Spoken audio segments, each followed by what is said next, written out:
Alright, good day everybody, welcome I guess to the second attempt of Rampant Fixed on DeathWorld. This is going to be an actual run.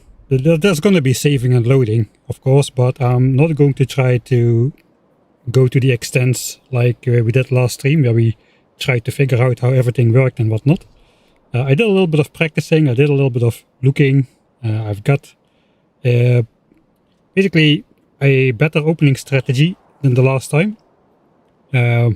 Benefits are, today we are not going to do map selection. I've got a map already. It's not a great map, but it has uranium, and uranium is visible in the dark. And I've got a better starter base. Hopefully those two factors together will allow us to, dare I say, get to blue signs today.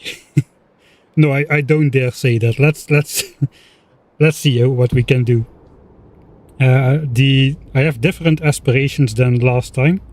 I think with the super aggressive migration strategy and the quick evolution on DeathWorld, my initial plan, where we would just secure an extra resource patch of every kind on a different location, that's just not feasible. So I am copying most of DoshDoshington settings, though I'm not copying all of them. As you see, I've added dark nights as a mod. So the nights are dark. It's also eternally dark at the moment, because I locked the time. So if we fast forward a little bit, yeah, we do get to see the map during the daytime. Right. So this is my start. It doesn't look very spectacular, but we'll go over we'll redo the map opening in the actual main menu screen, so that we can be sure that there is no tampering and whatever. Thanks NFT for the subscription. Alright, so the only reason I want uranium nearby, to be clear, is it's required for Spidertron these days. Spidertrons have been changed. The recipe now includes, well, they did include those fission reactors already, but those fission reactors before only cost 200 processing units and 50 low density structures. Now in Factorio 2.0 they also cost 4 uranium fuel cells, which means if you don't have uranium you cannot make a Spidertron. That is the big change over here. So we are kind of required to have it if we want to go on a late game rampage. Right. So let's go back to the main menu screen.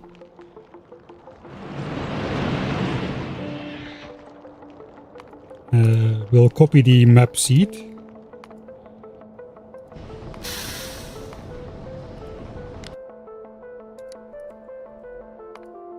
So it is this seed. Let's change it to the default DeathWorld.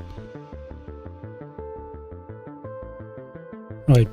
So this map does look absolutely nothing like the map I played last time, where we had like one of every resource in a nice area nearby. We don't have any of that. Instead we have one iron patch, we've got one oil patch, which we will claim early, and then we got one uranium patch which we'll try to claim later on. The great thing about this map is look at my starting area. It's almost like I've got like 200% starting size. There just happened to not spawn any biters more close by.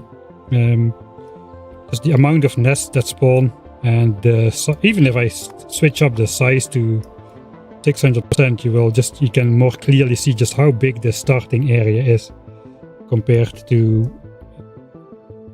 normal. So no spawns close by, despite the starting area being the default for DeathWorld, which is 75%. I can switch it all the way. I can say I can say this is a map with the minimum starting area size. It's a little bit larger than... We got a little bit lucky with the spawns here. Alright. So let's just go standard DeathWorld again. So yeah. My plan for this game is not to just escape Norvis. I want to make world peace, similar to what we did in the original Ultimate DeathWorld challenge, or the 1000 days video. Which means the end game is going to be quite important, and I just don't want to slog through endless bases. I just don't want to turn the end game into an absolute grind fest, so I'm going to keep the normal nests. We could up the size maybe, but that makes everything continuous, like further out, which is... I mean, once you get over the hump, you get over the hump, and then it's just cleanup time and just performing the world peace maneuver. So I think we're going to keep that the default. I like default stuff. So I'm also not going to increase my starter resources. That's going to be the standard. So everything on here will be standard. What will not be standard still is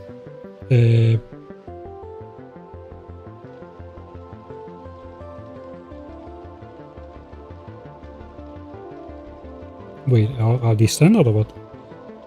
Right, these are the startup settings. So yeah, I'm not going to change the world ending enemy level for the same reason. I don't want to deal with every biter having 30,000 hit points in the end game when I already am powerful enough. This is just going to be an absolute slog, so I don't want to do that. We do keep the action point scaling, so we're going to keep the 1.25 hard mode, and we do have migration mode, so that's also hard mode. But I recently saw earlier today there's an update to Rampant fixed mod, and apparently it appears that survival mode was broken and the migration didn't work as it should. I haven't updated yet. And I think in the spirit of keeping it closer to DoshDoshington's challenge, I'm not going to update. Or maybe should I update? I don't know if I should update. I haven't really decided yet. Yeah, apparently the migration settles way less often than it was intended to be, and that meanwhile has been fixed, so yeah, there's that. For the rest, there are no alterations. Alright, in terms of mod lists, let's just copy the seed. Here we got the same stuff. We got Dark Nights, which makes the nights completely dark. We got the usual stuff, just some descriptive stuff like alert settings, so we can switch off alerts, the calculator, some alert, the better visible alert arrows, the chunk grid, we can zoom more freely, we can speed up the game, we probably don't want to. We got milestones and the stats. This is nothing game altering in there, except editor extensions, which I have enabled because I put some reminders on the blueprint I made for the starter base with editor extensions components, so I have to have that enabled. So those are the things. Why not update if the mod is not working as intended? Because I spent a lot of effort into trying to learn the mechanics and game as it is right now, so I don't really want to... there's two reasons. I don't really want to nullify that in having completely changed behavior than what I'm kind of expecting now, and also to keep the challenge as at least as close to DoshDoshington's challenge as possible, so playing on the same I guess, broken-ish migration version. We'll see how it goes. This is probably not going to be the definitive run, but it might be. But yeah, this is basically the first iteration of trying to see if this works out for me, this early game shenanigans. I've got a plan for the early game. So yeah, without much further ado, I suppose let's get started.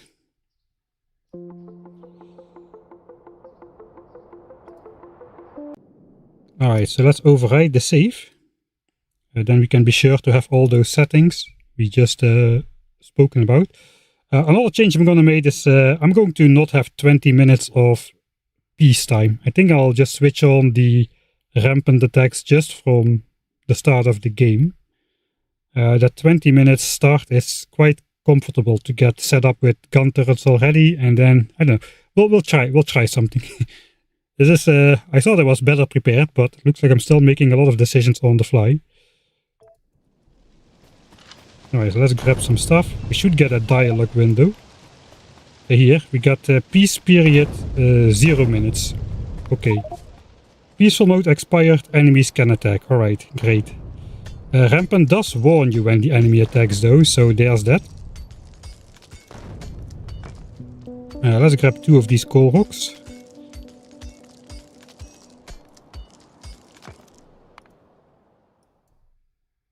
Alright.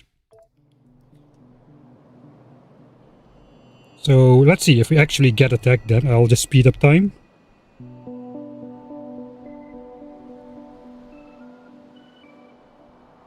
Peaceful mode expired, enemies can attack. It doesn't say they will attack.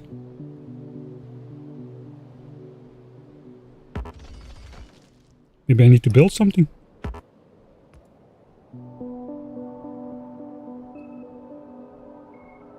Oh yeah, it's gonna get very dark. What's that? That's the... That base isn't supposed to be there. That's an they are settling already. Alright, and I'm dead. Okay, so they do attack. that is not a thing. Alright, it's pretty dark. Okay, it's getting light again. Yeah, so these guys shouldn't be there. Alright, let's load back to the beginning. Yeah, let's walk over there. Yeah, there's nothing there at the moment. Alright, that's alright though. We don't really need to worry about that. We can push bases in the early game. They shouldn't be too strong. Alright, now we get attacked like straight away before the 2 minutes mark.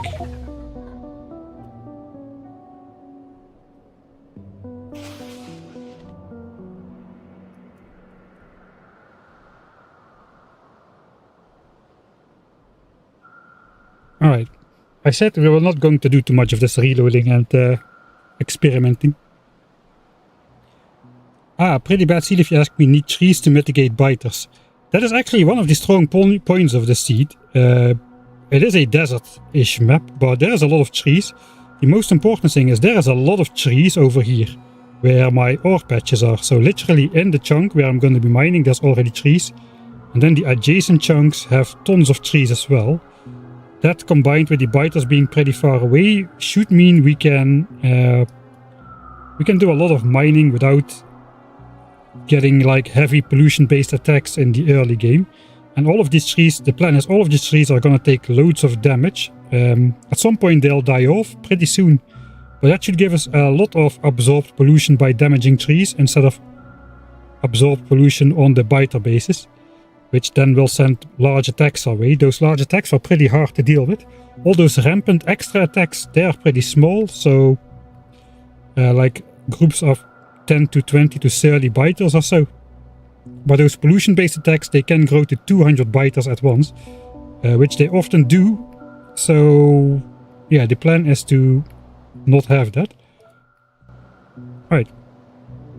So I've cleaned up my blueprints a bit. We have got a 100 burner mining drill start. I'm not sure we'll be building all of those. And normally it's not recommended to burner mine for that long. But I cannot really go and set up electricity and stuff and leave my stuff undefended here. We're going to do a home mining session as such. Defend it with our pistol, I suppose. And if once we get enough resources, we are just going to pack up and set up like some lab area at the lake. Something like this. While we make our first gun turrets. Once we're done with the tech, we will pack up again and start the actual base.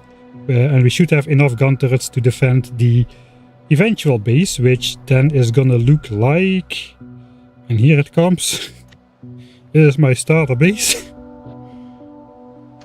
It's gonna look like this. This is the plan for today. We have to build all of this. Good luck me. It does include a very cool science build. I'm very keen to try that. I have never built something like this before or designed something like that before. It's basically, let's just check it out because it's really cool.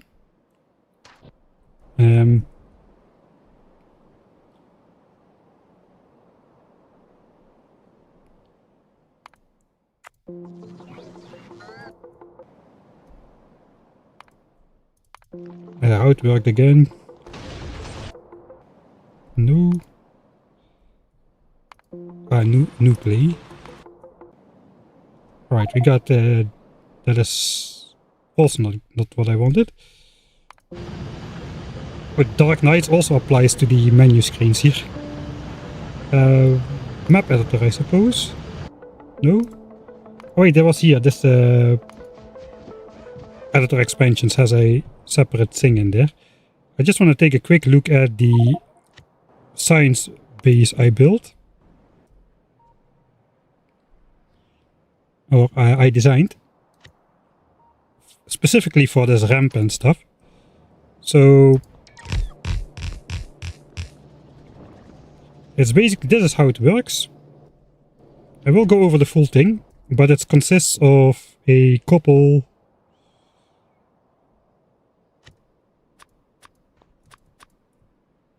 basically some modules.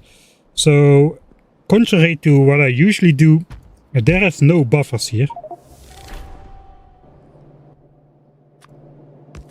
So I don't even have a chest for my belts and inserters. We're going to this is going to be a kind of a desperate playthrough. You will see soon what I mean.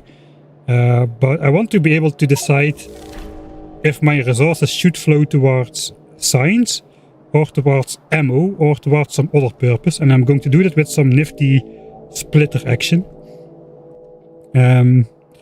Then we add blue signs next to this.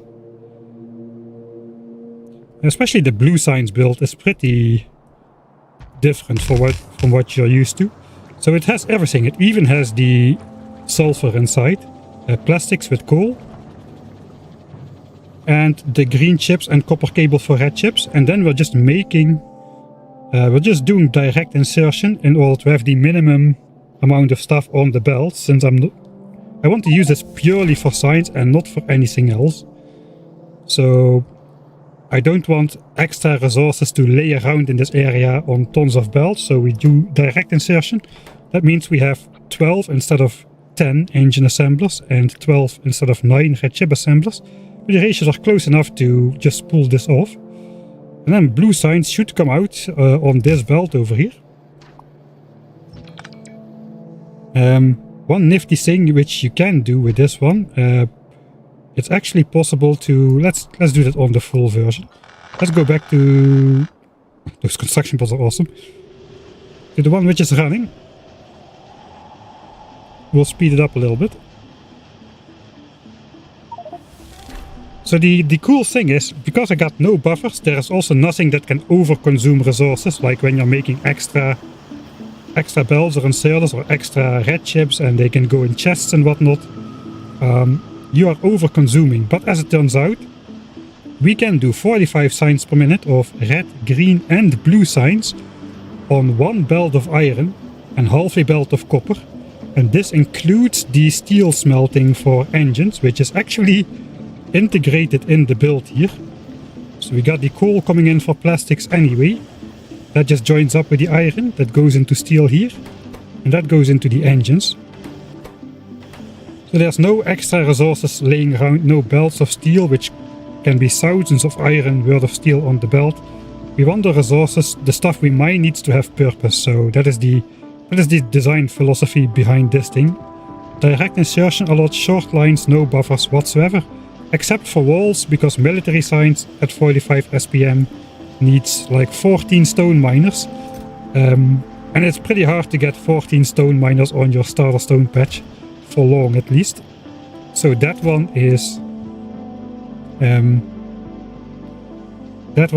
does have a chest, but that's the only one. That is just because we are physically unable to mine the requirements out of the ground for the walls. So this tiny compact contraption should do 45 SPM.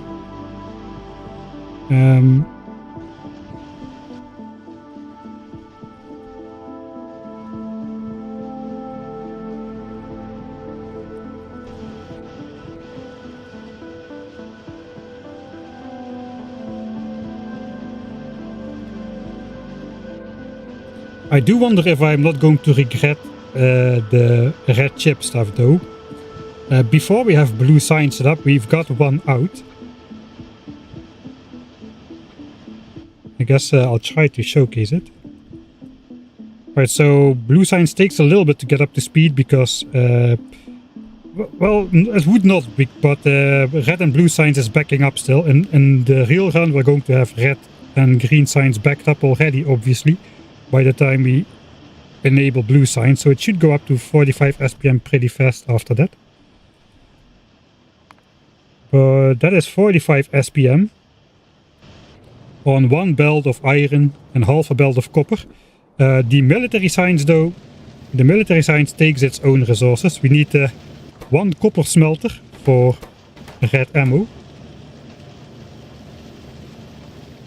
And then this is half a belt of iron and coal for grenades, which we can leech off the steel with the useful coal nearby as well for red ammo as well.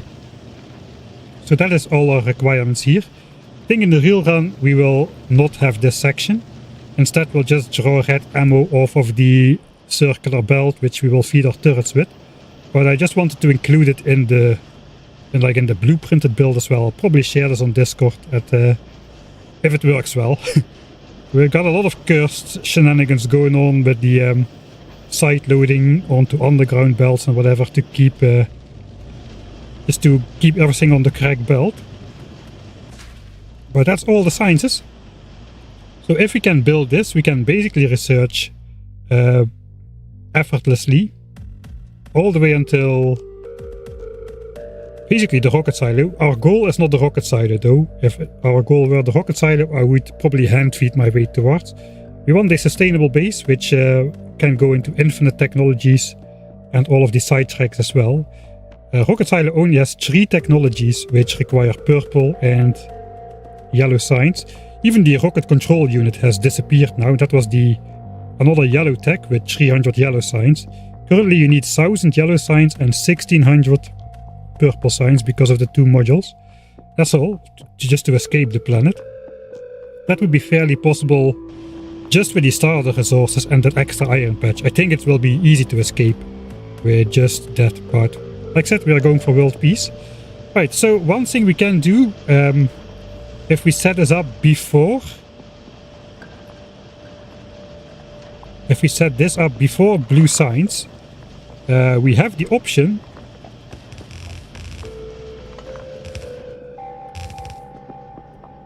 of using the red chips and the engines for other purposes, like we can use it for flamethrowers or store it for bots already, for the end game bots, or use the red chips for modules or whatnot. The red chips have tons of purposes, so we will likely want some of those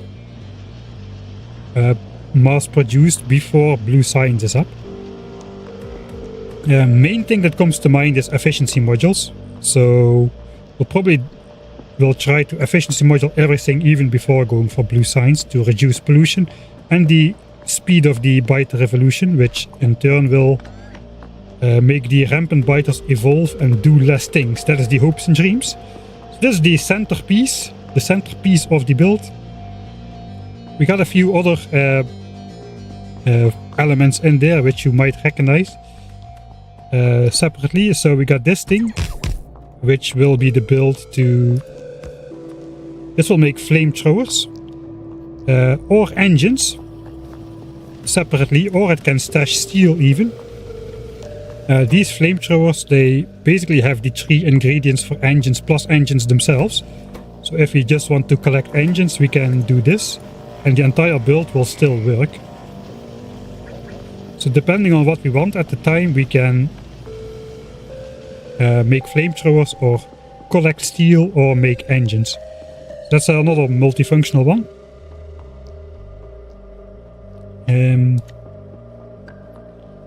I think that's all the elements explained. Of course, we got the hand feeding area. You cannot live without a hand feeding area, even not in a playthrough like this. The steam power plant, mining drills. Okay, that's all stuff. We got this thing. It will be integrated in the base. It's a compactified version of the previous red ammo build. So this can absorb a full yellow belt of iron as well. So in the early game, the idea then is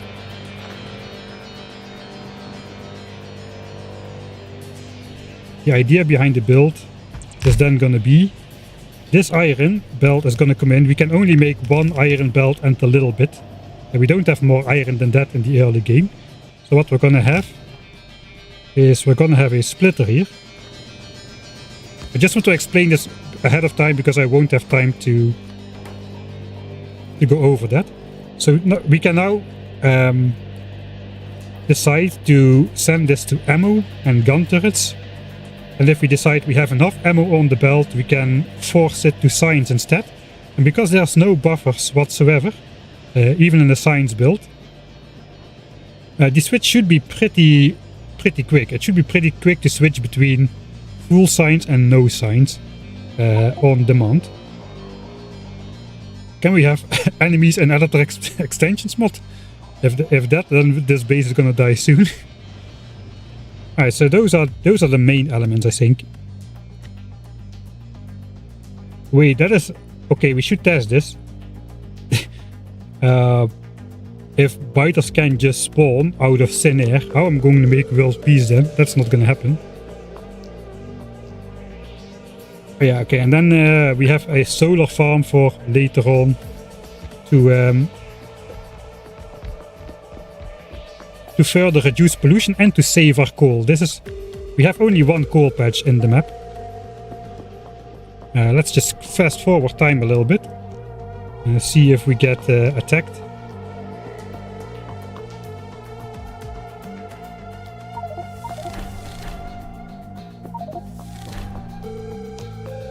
Okay, I put the belt there, so that's not gonna work.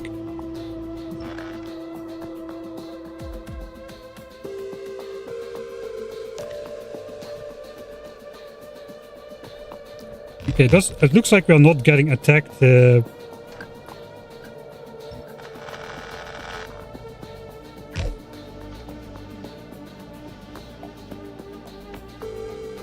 am walking around here, right? Yeah, I am walking.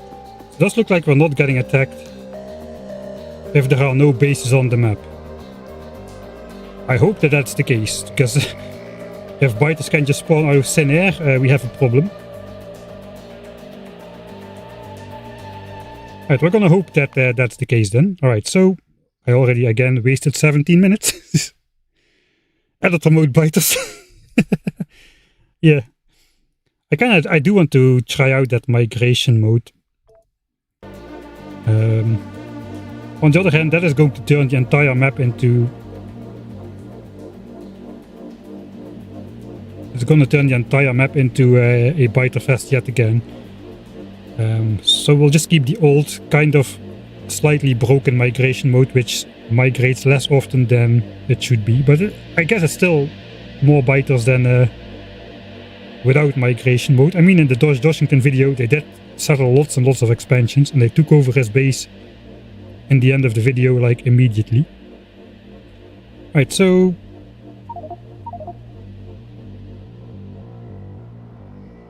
just to further iterate on the plan. So the only thing we got is an extra iron patch. We are 3 million, and we got a reasonably poor oil source here in the corner. There's more oil here, but we won't have access to that until we get the uranium, or that can probably be a very long time. Our starter patches are quite good, which is why I hope that the patches are gonna last a bit. I've had stone patches like in the double digits. This has 180k almost, so that is pretty good. Our coal is also up there, 376, and copper is 374.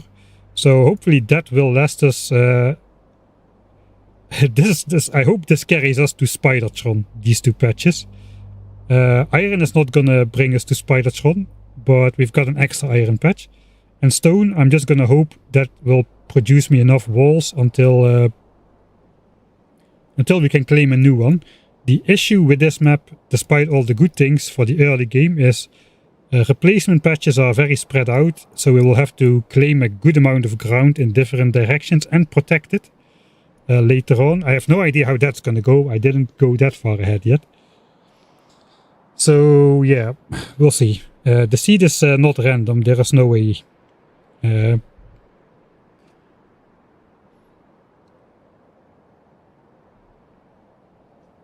did just cycle through seeds though.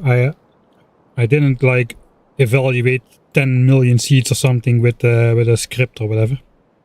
This was just cycle for probably in total about 2 hours, saving like a dozen seeds or so and evaluating them further.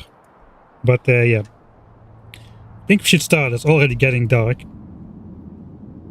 Let's speed it up. Oh yeah, so lights are going to be on the menu. Alright. So it should be possible to get attacked immediately. I want to see though, do those guys settle every time or what? There's no biters here now.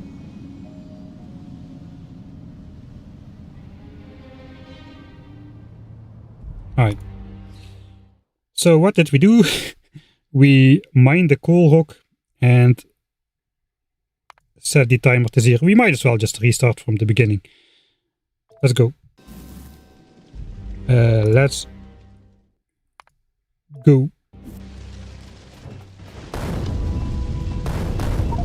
Alright, so we set it to 0 minutes again. No peace period.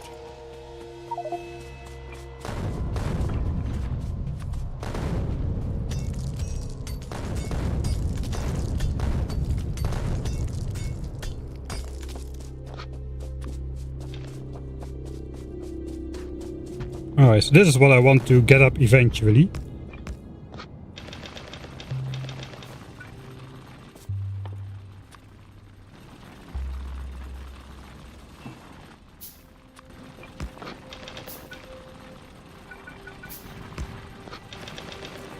Alright, that's 2 burners.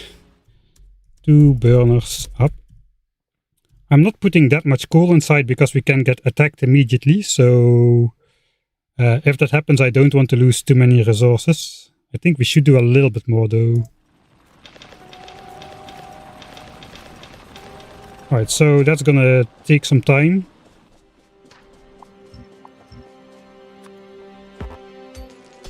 To make some iron. This is a little bit similar to the 1000 times science course DeathWorld opening. Except we're not going that all out in mining coal rocks in the early game.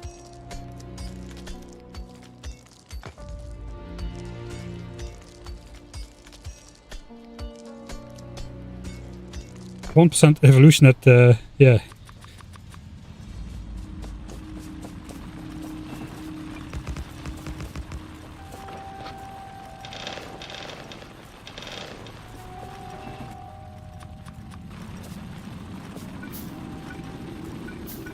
Okay, we gotta get a couple more up now.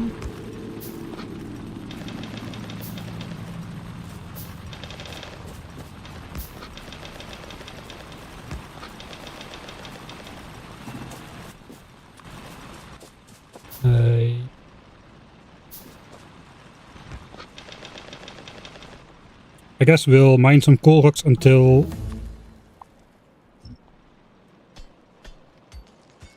until we can continuously build. I don't want to go too far away from the starter burners because we might get attacked.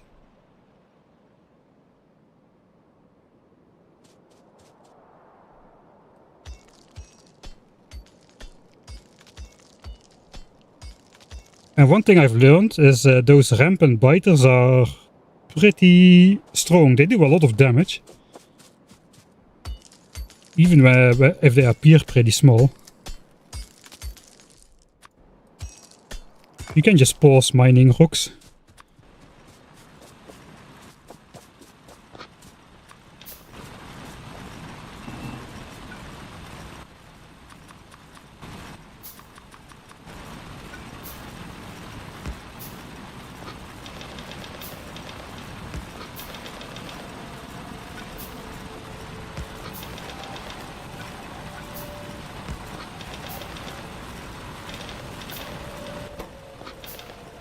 I'm being too OCD about this. I think we can probably do one more line of iron.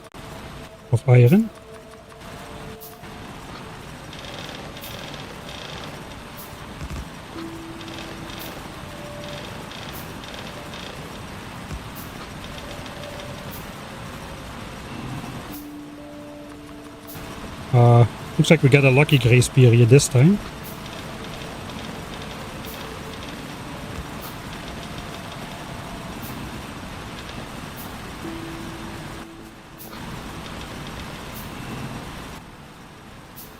One, two, three, four, 5, 6, 7, 8, 9, 10. Okay, we're out of stone. I still have coal, so we should set up stone first.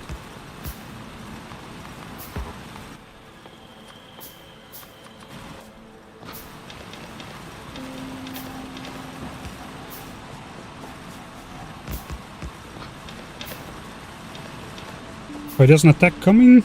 This is rampant information, squad size 3. I guess we want to maybe craft a little bit of ammo. Like 1.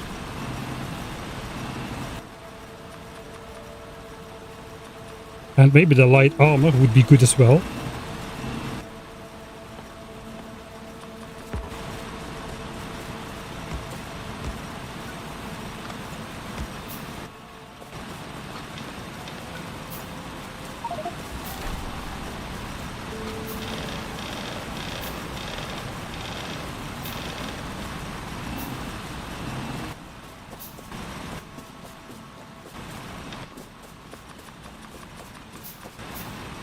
Okay, it's dark night time. I should switch off the minimap actually. I was planning to switch off the minimap too. We can still use the actual map, but yeah. If we want to limit ourselves of having information, we should definitely switch off the minimap. Okay.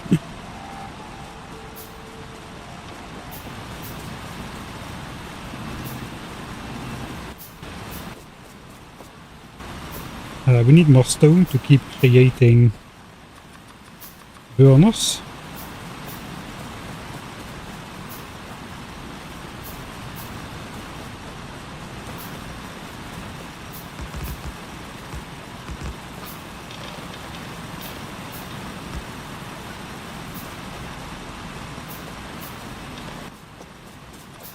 Guess we want some furnaces now first.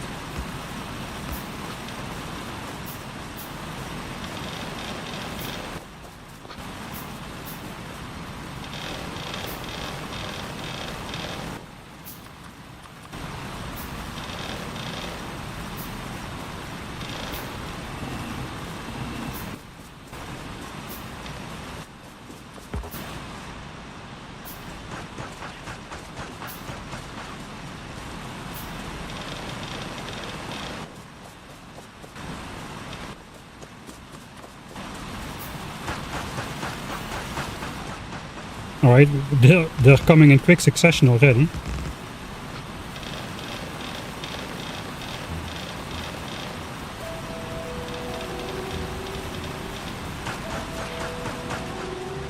Alright, I think my plans might be a little bit optimistic here.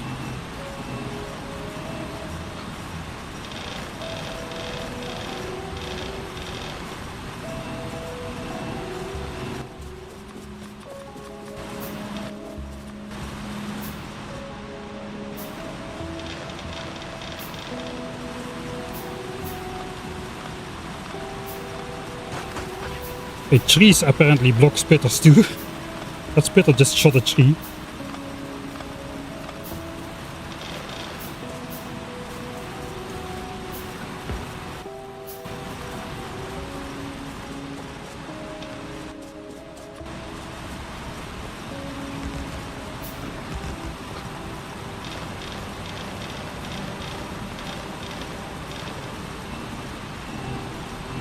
The scary thing is I need to make copper as well.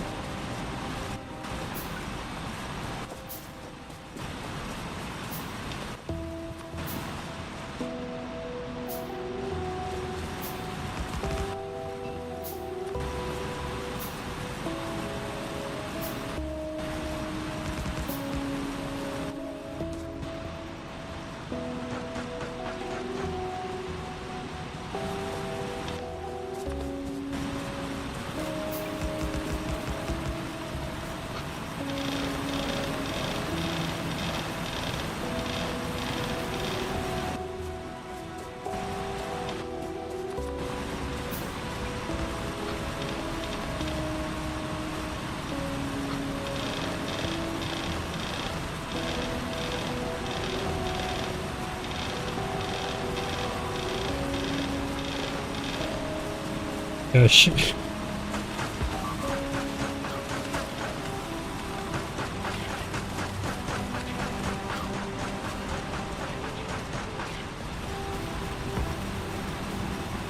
Acid pool in the way. You cannot build on the acid pools, okay.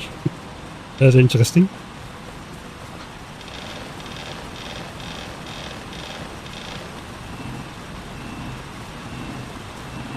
Okay, I was kinda hoping to mine copper at the same time, but it is a little bit further away.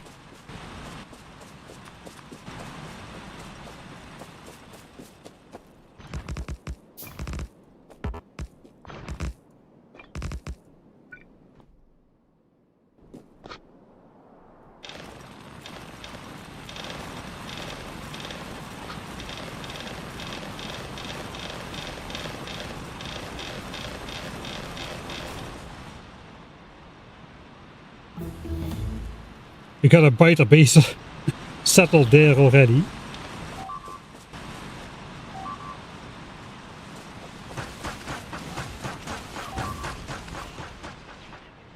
Oh, they're sending pollution-based attacks, man. My spaceship is gone. No! No! Biters ate the spaceship. They settled right on my spaceship. Just look at that. Let's just go.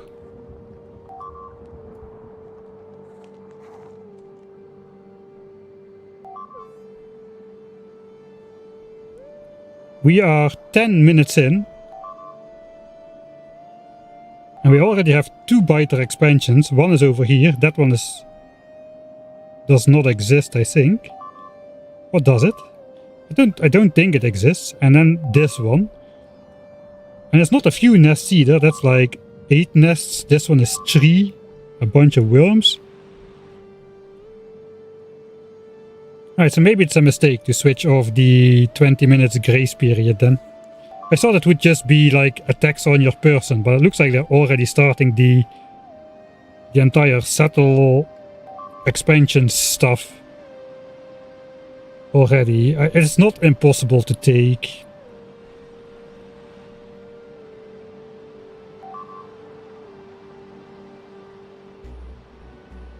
With a machine gun, but that requires military. Right, I think that's when the second night falls. I think that's then a fail. I think we do need a 20-minute grace period. Our spaceship. Grace period is a must. I think that changed. I mean, after like compared to the original Rampant, like 2 2 or 3 years ago that changed. So maybe it's to be expected. There's a lot of changes to Rampant. They're still settling as well. They just plopped down another new nest.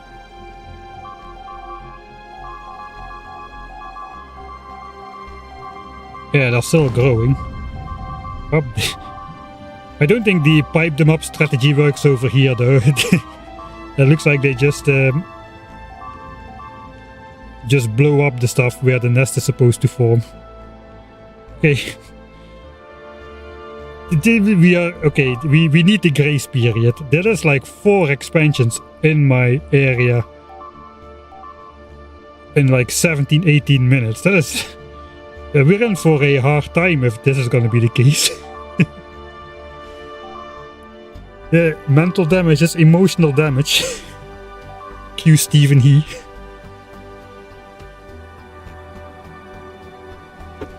Right. I guess attempt number 2. We'll go back to the start.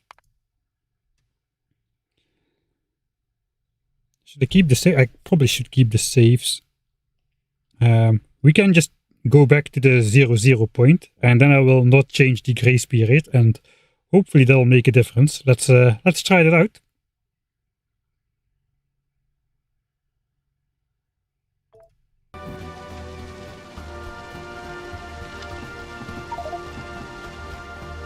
Oh, a 20-minute grace period. That's very kind of you, Rampant. Yes, I'll take that default settings behavior. I like default settings, I said before.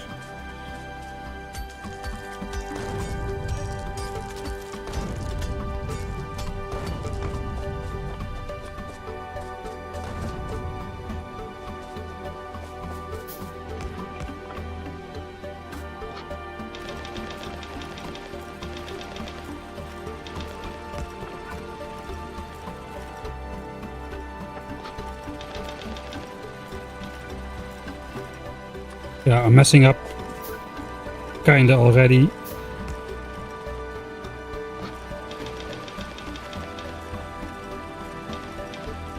Whatever. We have a 20-minute grace period, we should use it.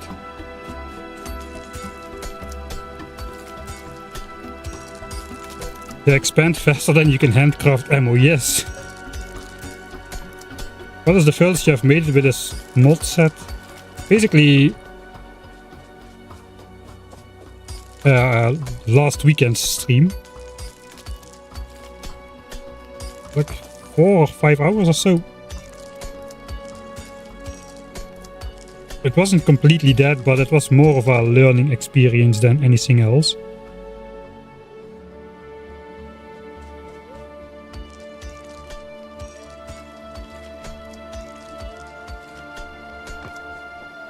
It's used with additional mods.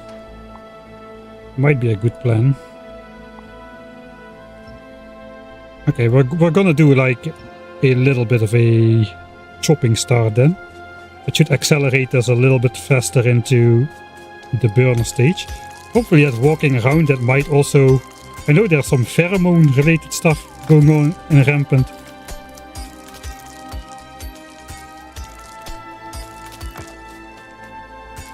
Which is the player spreads that kind of stuff, and that kind of determines what the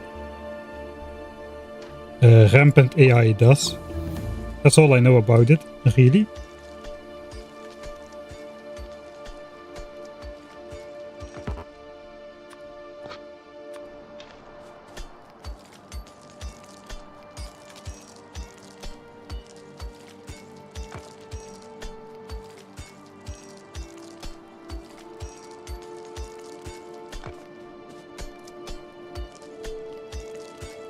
"25 minutes given the 20 minutes grace period."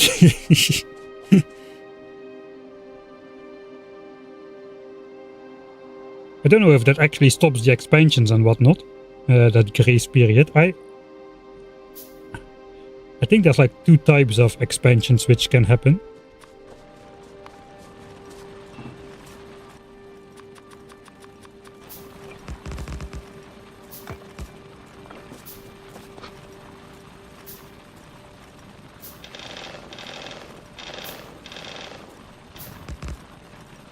I probably should just do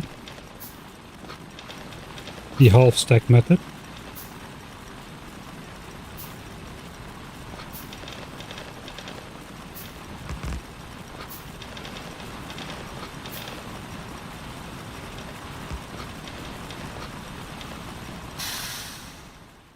I should have saved earlier. Alright, so I'm putting 14 coal in every furnace, so I should put 7 in burner, so I should put 7 in each furnace. So 4 more for the right ones. These seem alright.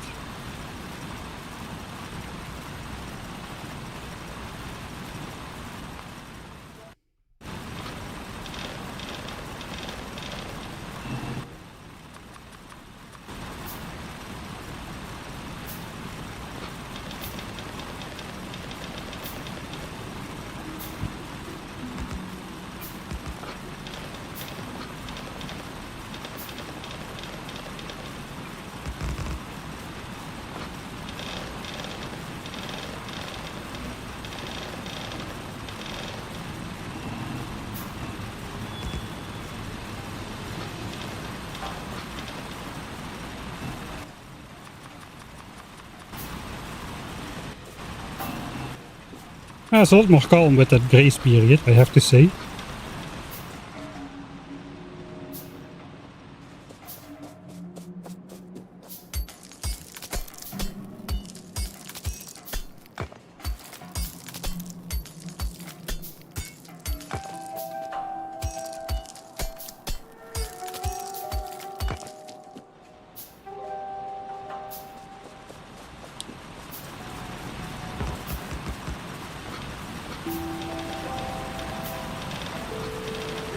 Okay, so basically I should try to amass as many resources as I can.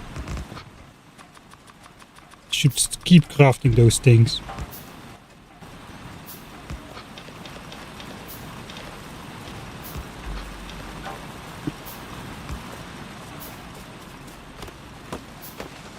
Let's chop some dead looking trees.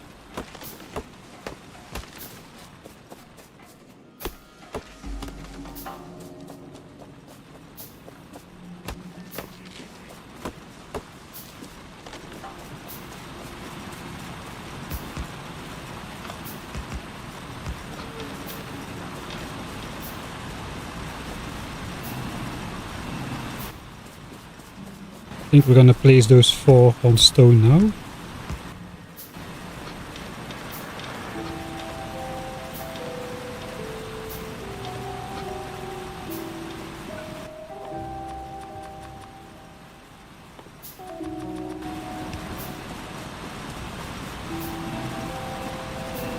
Okay, more on iron.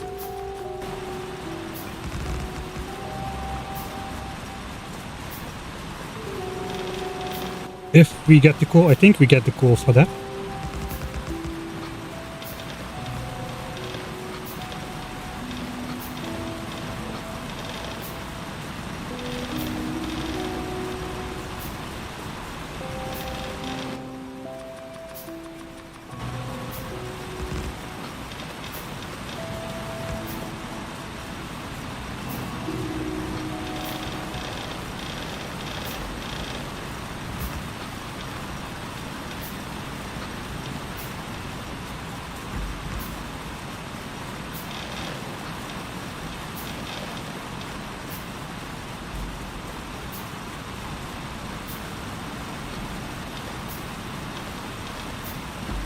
Alright, that is 30 on iron. Let's make a save.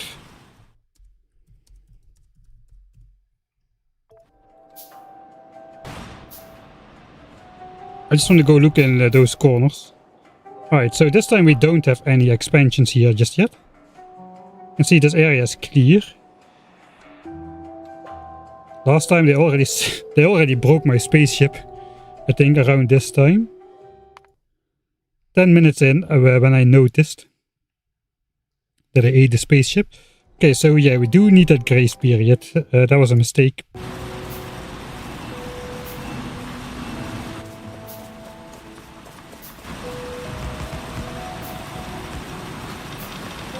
Alright.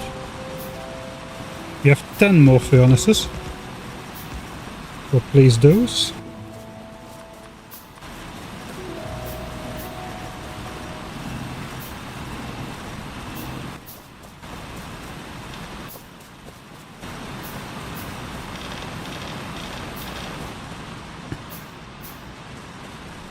Alright, then the question is what to do next.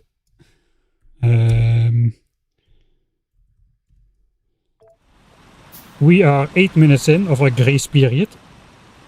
So my goal is to be able to craft 400 science packs. Something is wrong with this calculation. Figured out yet what was wrong. We should do a recount of the techs we want to research. How many science packs we need in total. That's going to be important because we are only going to have science up after we have a completely walled off base, probably, so that red tech area is the only thing we'll get. That means I need 800 iron plates, which I can turn into 400 gears, and then we need 400 copper, and then we need loads and loads more iron to make magazines, and gun turrets, the gun turrets which we'll research. Those are 40 iron and 10 copper a pop. Together with the ammo which goes inside is probably more like 80 iron and 10 copper a pop. So we want loads of iron. We'll set up copper at the last moment.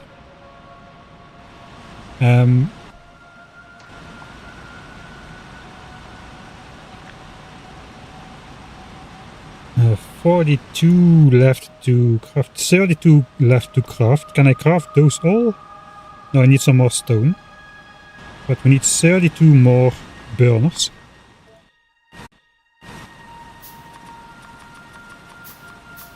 $20 more burners now.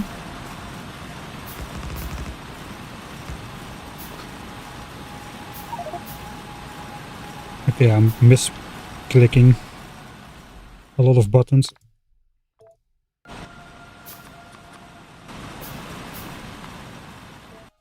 Okay, I wasn't gonna do this. Stop it. This is not a speed run. We do have a lot of pressure, but it is not a speed run.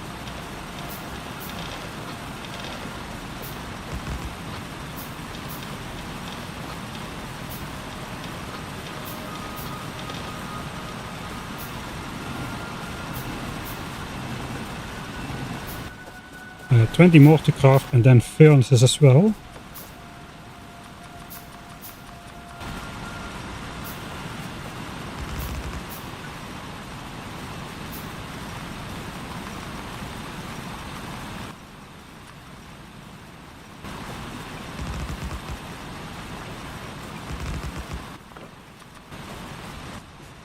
The stone requirement is pretty harsh.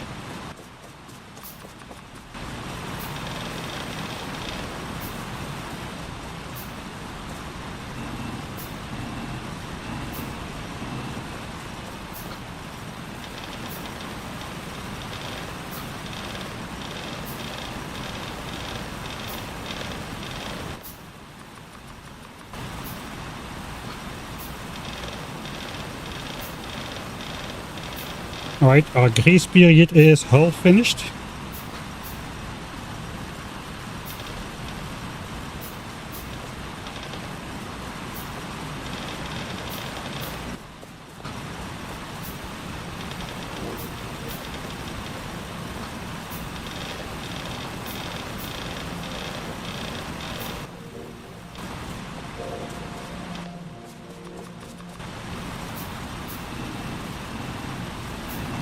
I'm not sure I can keep this many burners afloat, to be honest.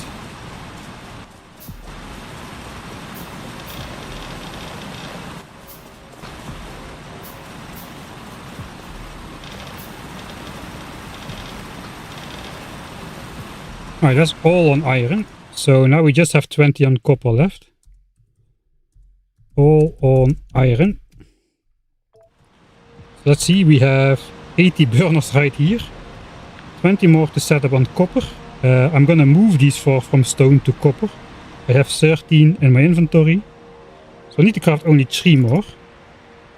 And then 20 furnaces. So as soon as I got 20 furnaces, we have enough stone for now.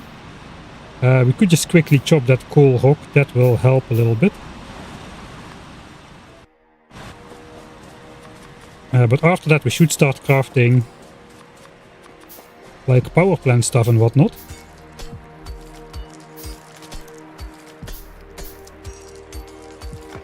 Which means we probably want to get started on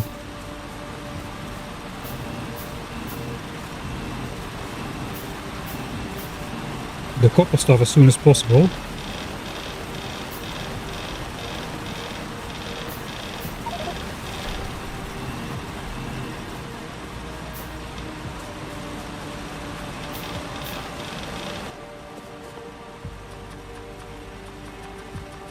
I'll just start crafting some gears. No, we need to craft furnaces. Okay, that is enough.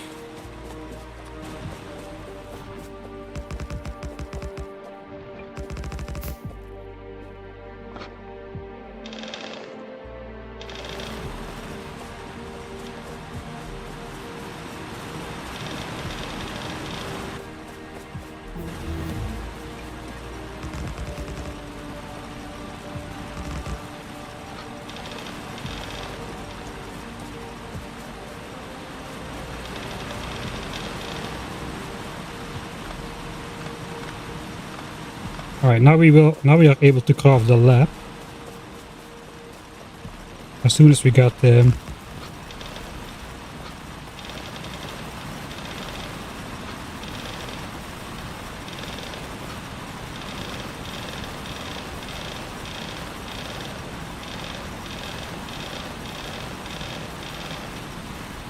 Alright, 100 burners up. This might be overly ambitious.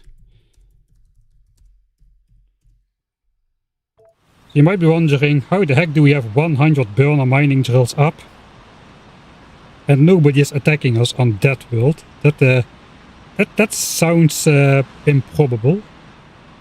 At least we can see where the furnaces are. We don't have any reference from the minimap either like this.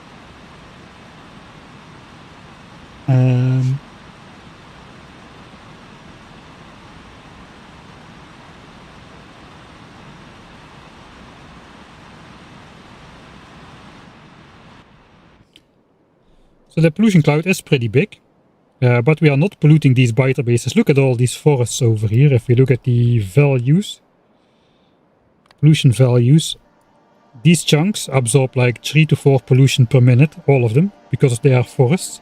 If there are no forests, it's only 0.6 a minute. So the trees are making a lot of difference. That's not really it. That's not really it. It's not the trees. It is the damaging of the trees. Look at that spike. This is all pollution absorbed by damaging trees. That is pollution which otherwise would have been spreading out over the map into new chunks, because a chunk can hold a maximum of 15 pollution and then the rest will be spread to adjacent tiles. So that is how we... that is exploit 1. It's not really an exploit. Map selection 1. This pretty forested starting area combined with the nearest biter bases being pretty far away together makes it so that a lot of the pollution is absorbed by damaging trees, which limits the size of the pollution cloud. And we're gonna have advantage from that throughout the entire early game. That is the plan, at least. Just one more time to showcase the difference here. It's literally 10 times as much as is being absorbed by the tiles themselves.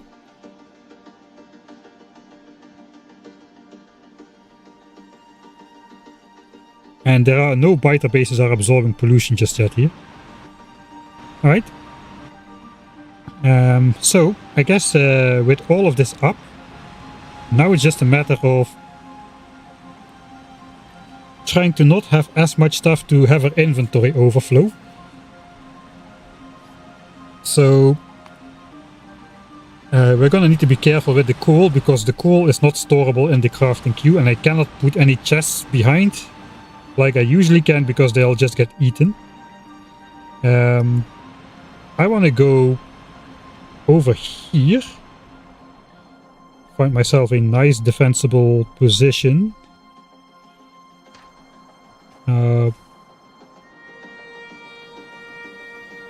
Alright, apparently there I didn't take those trees into account. Maybe we can go a little bit different.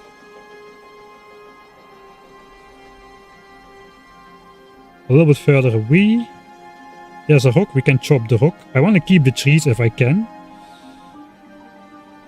I probably do need to defend my spaceship though from those random attacks. So maybe we should it here.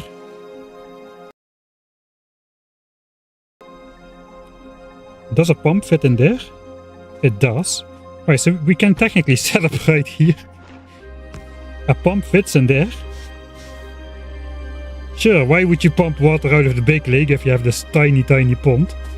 That way, hopefully we will be able to defend the spaceship against attacks as well. We will have to get rid of all of the other garbage, but yeah, I think we're gonna want to be here. So, sure. In my plan there's 8 labs, so I think we'll start crafting those.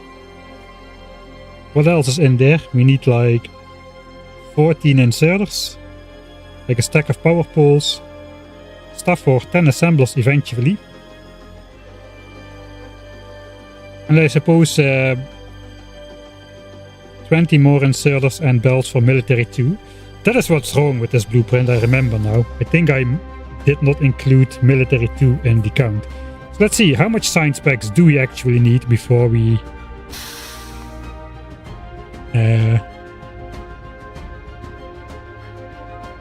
how many science packs do we need to complete all red technologies we want and military 2? Right, so we mined in total... What is going on with these numbers, man? I mined in total 6,666 iron plates. I was gonna say 1,666 copper, but copper is still going. So we will have the resources to make the science packs and some gun turrets already while we wait around. It's gonna be important because by the time we get into building this, we're gonna be attacked already. So we're gonna just deconstruct all of this, come back here, defend this area, make gun turrets, then build our base out from the water to the patches with the gun turrets defending it. And hopefully we can then just keep building infrastructure, keep expanding iron production and stuff, and eventually automate turrets and ammo as the first thing. That is the goal. Thanks Swipit for the 10 months. Hey Bacon Magician.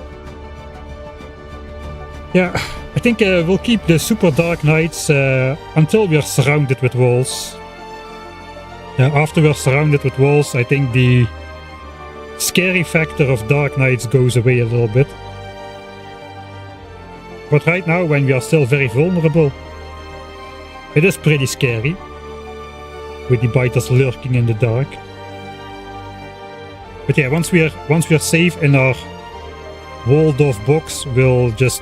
I think we'll delete the mod because, I mean, it's a stream, you want to see some stuff, right? And like this you don't see anything. And once we're walled off, it doesn't really matter anymore, I think. I would rather than just see what's going on because it's fun. Right, so sure, everything is up, everything is fueled, right? So what I should do now is cancel this, grab the first copper and make 8 labs. That is what I should do. And then we can do the rest of the stuff, keeping... yeah, let's do that.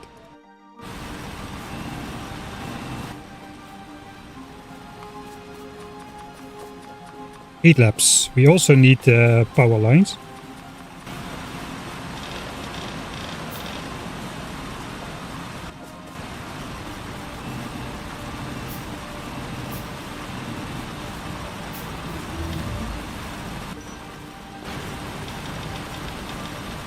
That makes it harder to empty the furnaces.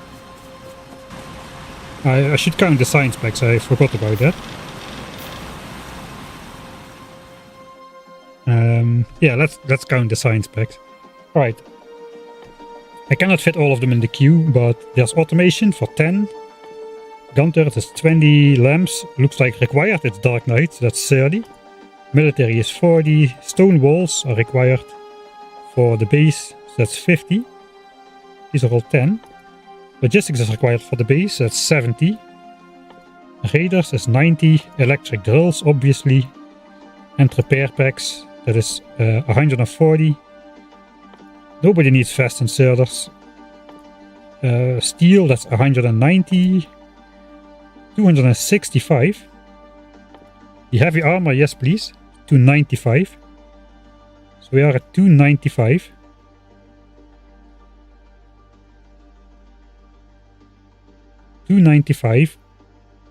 I do want damage 1. So that's 395. And then military 2, which is the only green tech we'll get already. So it's 415. 415. So if I craft like 20 science packs myself, I can then do 400 in the assemblers, and then I can research everything except fast inserters and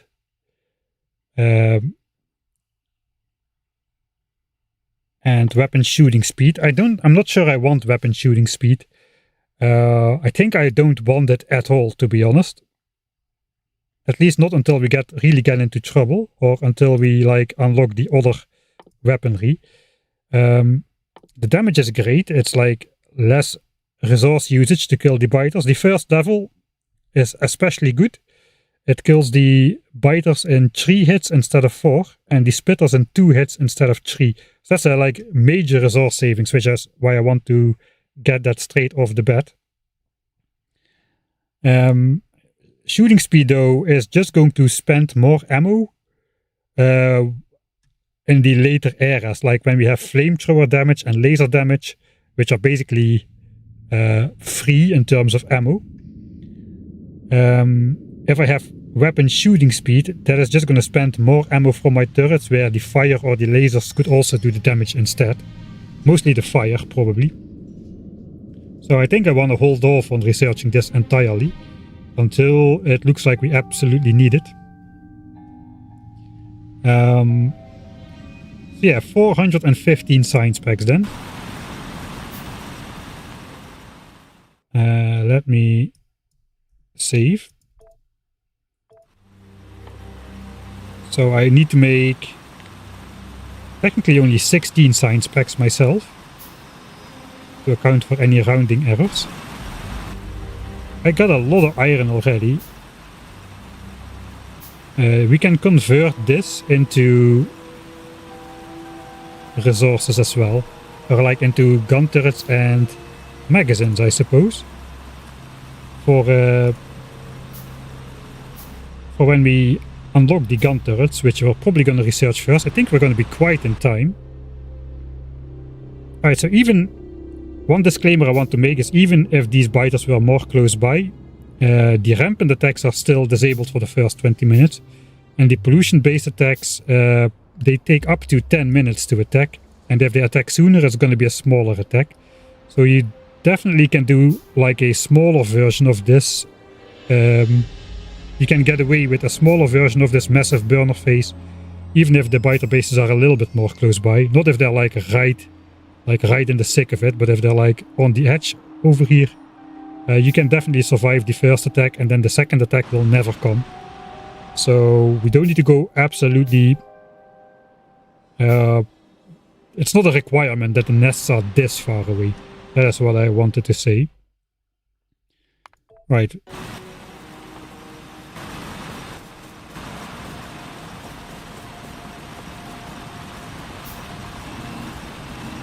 We'll go for 20 science packs.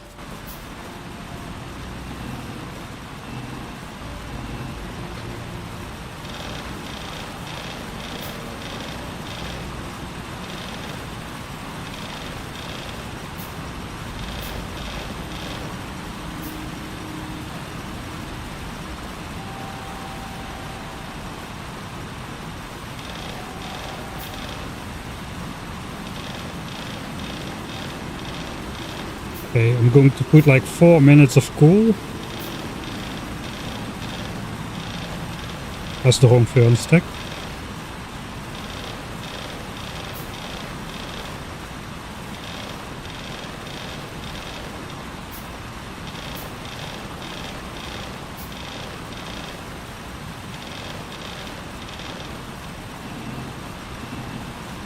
That is about 4 minutes of coal into all these burners.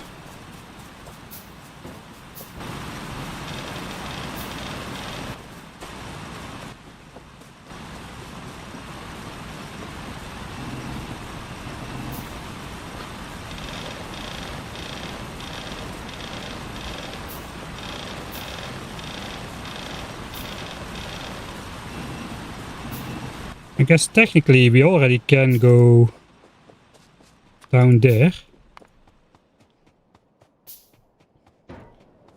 Rampant attacks are disabled, so we should be able to just do this and already put some stuff down here, which we will not be needing at the moment.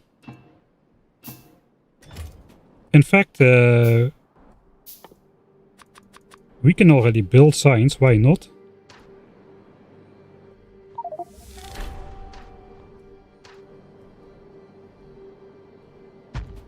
Alright.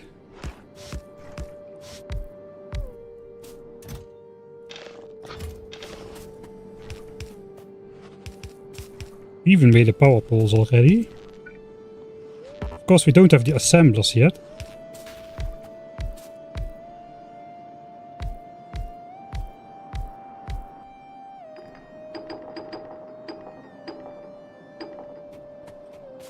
I think we want to grab some fish as well, now that we're here.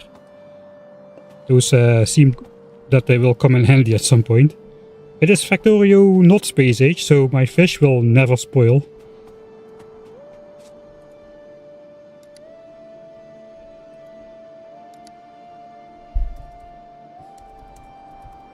And the fish shall remain in the pond here. Okay, I'm getting carried away a bit. We should research automation already. That should be easy.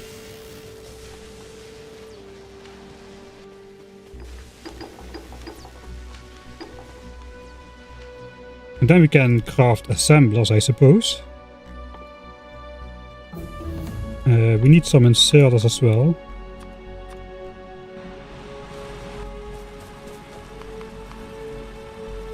I think we first need assemblers.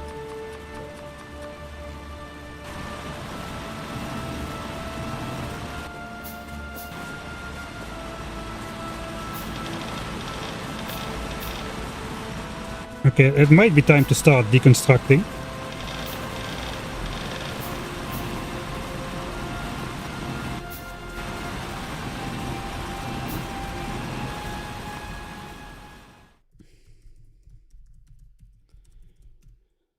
This is already a 3% devolution.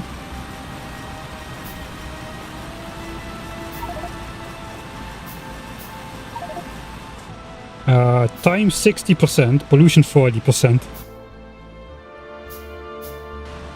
Alright, there's also... Let's just see what's going on.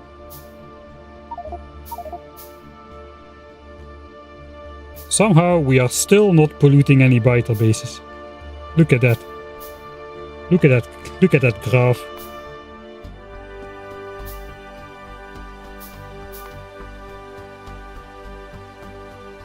Almost all of the pollution has been absorbed by damaging trees. That's insane. So yeah, great opening seed. Alright. I think we start deconstructing. We should have enough iron now. Automation is finished. There's gun turret is next, but we cannot finish it.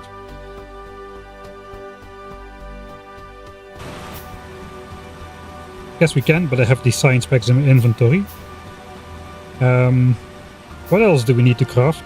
I have 10 assemblers. We need 14 inserters and then another 20 for science. So 34 inserters in total. We got the rest of it. So 2 more assemblers and then 34 inserters.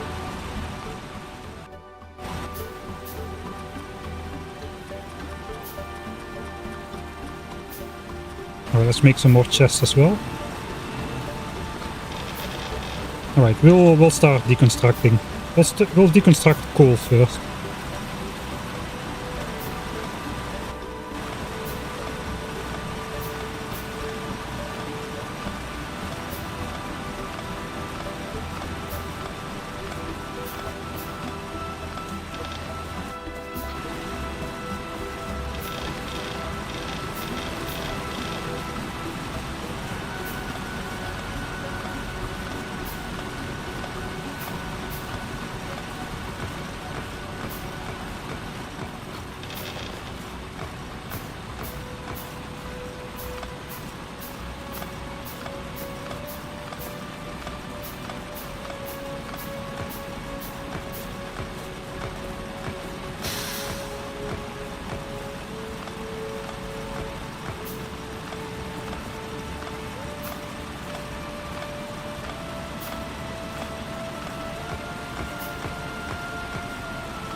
Oh, it's getting dark again.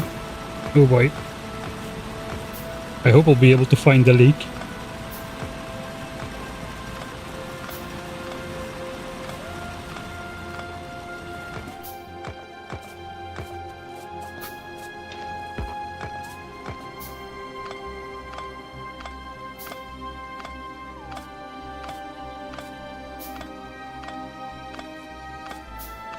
Okay, we will have deconstructed before the 20-minute mark. So we'll only have to defend ourselves.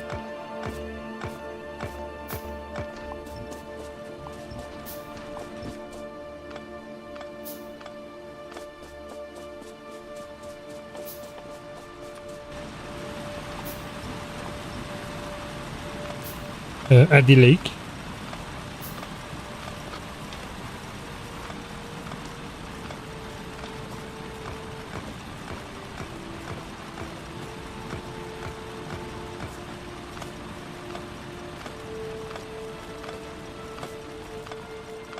We are not on 1000x, no. Good evening, Ops. Thanks for the 16-month subscription. I'm missing all the sounds. Looks like... there's the lake. I don't have a mini-map. It should be in this direction somewhere. Oh boy. And we can follow the Ben the Fish marker. Look at Ben the Fish already coming in clutch. Allowing us to find our starting area. Right, so the next tech we want is gun turret. Deconstructed burners. 19 minutes 30.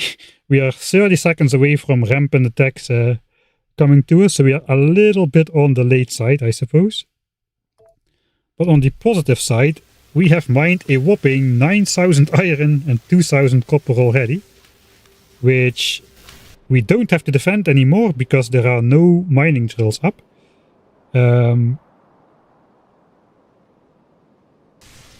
Alright, that is good news. Yeah, I got my assemblers. And gun turret is researched. So now we get the message. Enemies can attack at the dawn of this third day, I suppose. And if I do this, we get a small inventory explosion, so I shouldn't do that. We got more iron here. Look, I just want to see how many resources we have. We got like almost 2 chests worth of iron. And here comes the first attacks already. We got coal and we got tons of copper. There they are. Hello, boys. Notice how it takes 3 damage, 3 bullets to destroy these splitters. At least I will have repair packs this time. It doesn't cost 25,000 signs to unlock repair packs, so I've got that going for me. I probably should want to make maybe a couple more assemblers so I can turn all these resources into magazines and gun turrets and whatnot. Are they a little bit more efficient? No. No. No. Okay, this was a test save anyway, but looks like we do need to defend our spaceship. The spaceship must live. It's a hard requirement. I am unwilling to let the spaceship die. In fact, that spaceship is the entire reason. The blueprint is called Save the Spaceship. It's the entire reason that this corner, this is a nice chunk aligned, I got a nice chunk aligned defense over here. But especially for that spaceship, I have had to offset that like 12 tiles below the chunk in order to take that area, whereas logically this should have been up here. If I wasn't so pedantic, we would have this water over here, and we would have a smaller area to defend, and it would have been easier to blueprint and whatnot. But no, we have to save the spaceship. It's not optional. So let's go. Let's see what do we need to do. I guess we place the assemblers and we need to make the 400 gears. Look at that tech speed. I'm blazing through science with my 8 laps. Alright.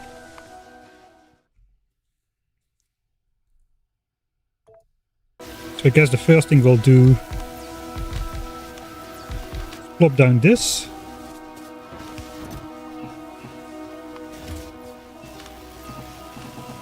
That is the 400 gears. We can still keep making more.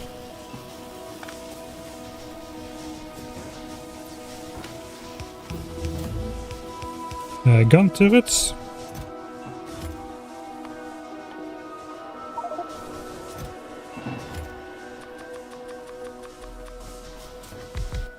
Okay, I think we want the magazines from these things first.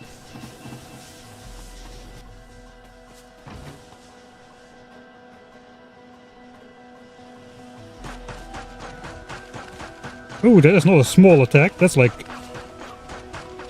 That is not great.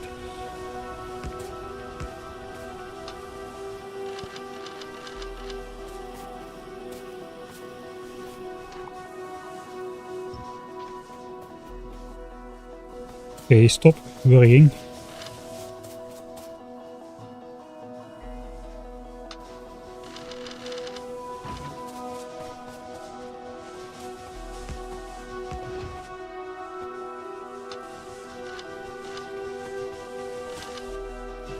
More. Okay, we got signs. Let's change it. Add copper. Alright, that's our 400 signs. 50 signs back.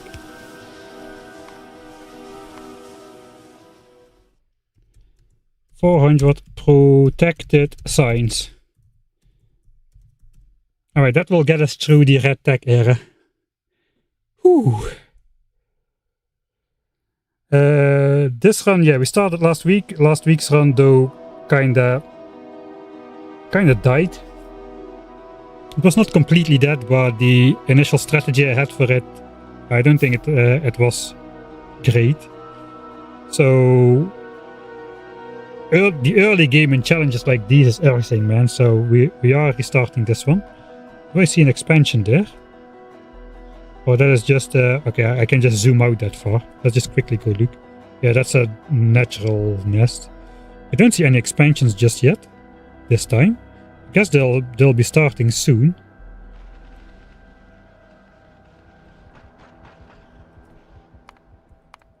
So I guess that's good.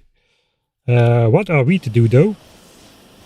We are to research technologies. I guess we want a slow technology as soon as possible. One of those 30 seconds per science pack things, which means probably we want military and then steel processing, and then we can research the heavy armor. We'll also get steel X by doing this, so that's nice. Because we'll need to smelt 50 steel to get the heavy armor. And steel X requires 50 steel to be smelted, so that's convenient. Yeah, so let's go for that. We'll do military steel processing, then the heavy armor. I guess then we want to be able to make the military 2 technology as soon as possible. So sure.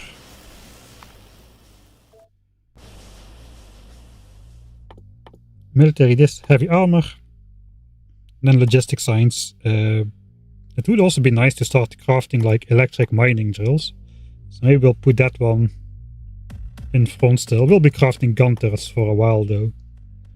We need to research all of the technology, so it doesn't really matter too much. For now, I want to keep crafting more gun turrets. In fact, we can technically already put the gun turrets up in the places they're gonna be. Why do I keep dropping ammo on the floor whenever I do that?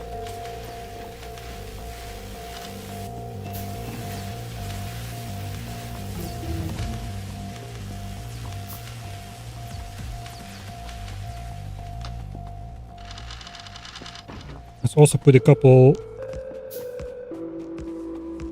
on the other side of the spaceship. The spaceship must live, that's priority number one. Who cares about the base?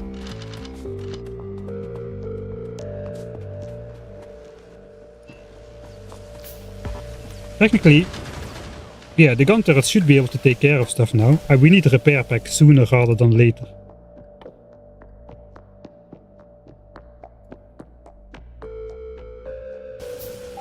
Or our gun turrets will get destroyed already. Let's pick up the... We can do that after. It's a little bit messy this playthrough, isn't it?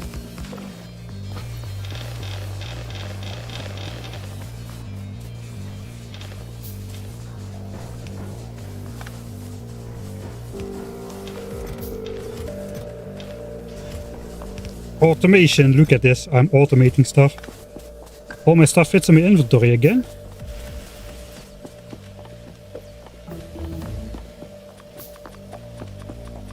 We'll make 10 repair packs. There goes steel processing. Technically good. Mine a couple rocks.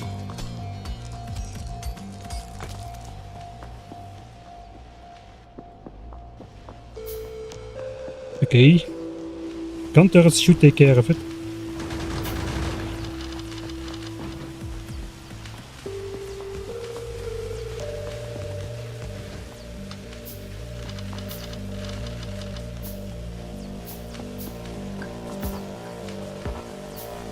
Come on.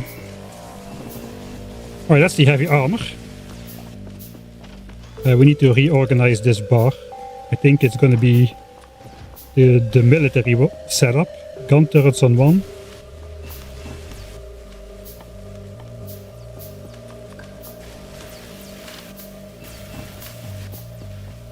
Magazines on 2. Soon we'll have grenades on 3. Fish. We have fish. And maybe walls. Those are priorities right now.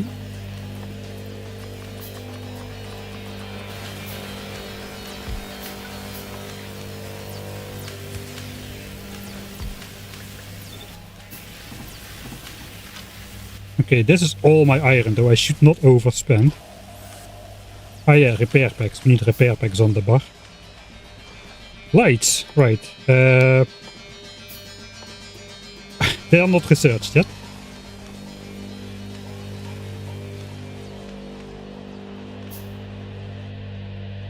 We need a lot of pipes as well.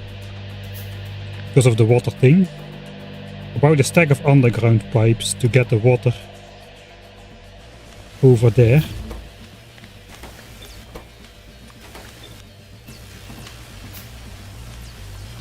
Alright, heavy armor is researched. So now we're blazing through the faster technologies.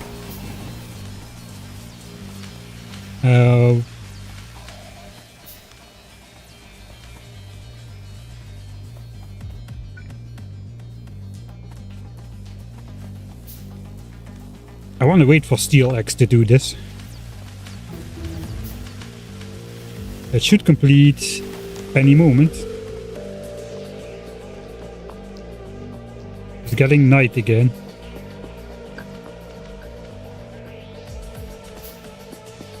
Let's grab the rest of the fish out of the lake then, while we can still see.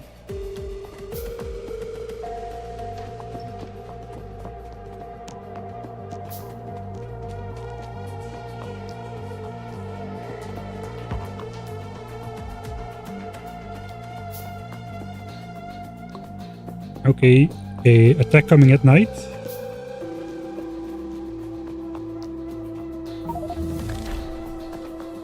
Okay, steel axe is in, and the heavy armor, and logistic signs. I guess let's get the...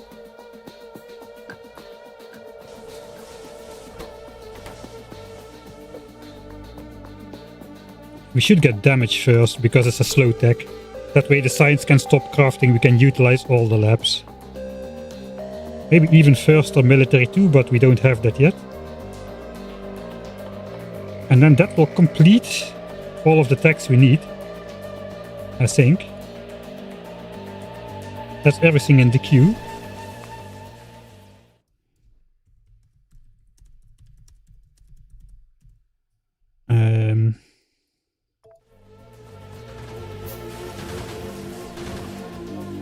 So I should craft the heavy armor now. We can skip the light armor completely, apparently.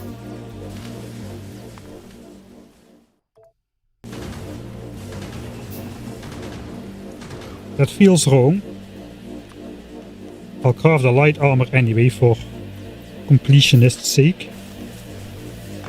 And we can get rid of these.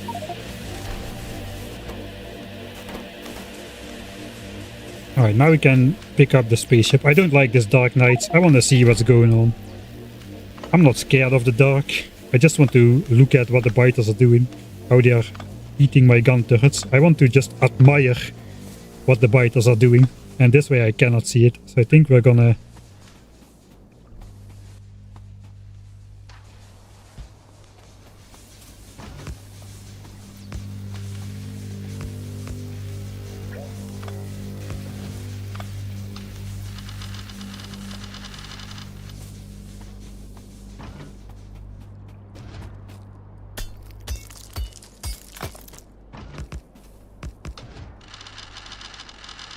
Okay, we'll put a little bit in there. It's gonna have to be protected.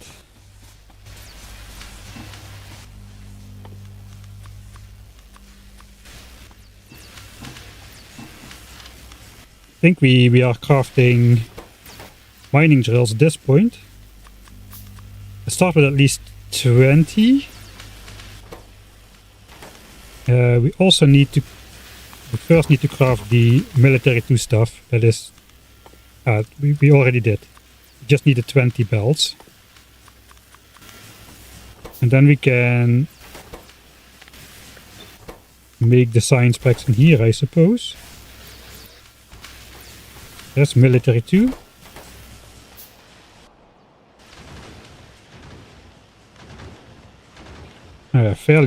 Fairly easy still.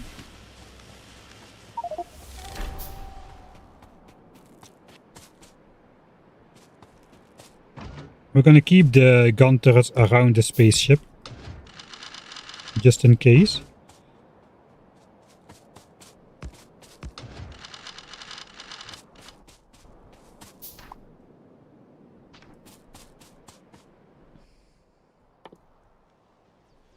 Okay, mining drills.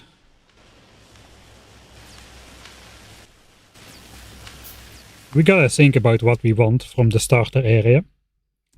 What to craft with our limited resources. Alright.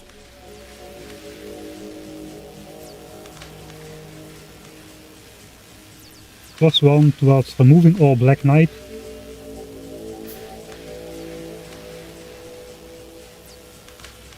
I will make some lights. I did not integrate lights into the wall design though.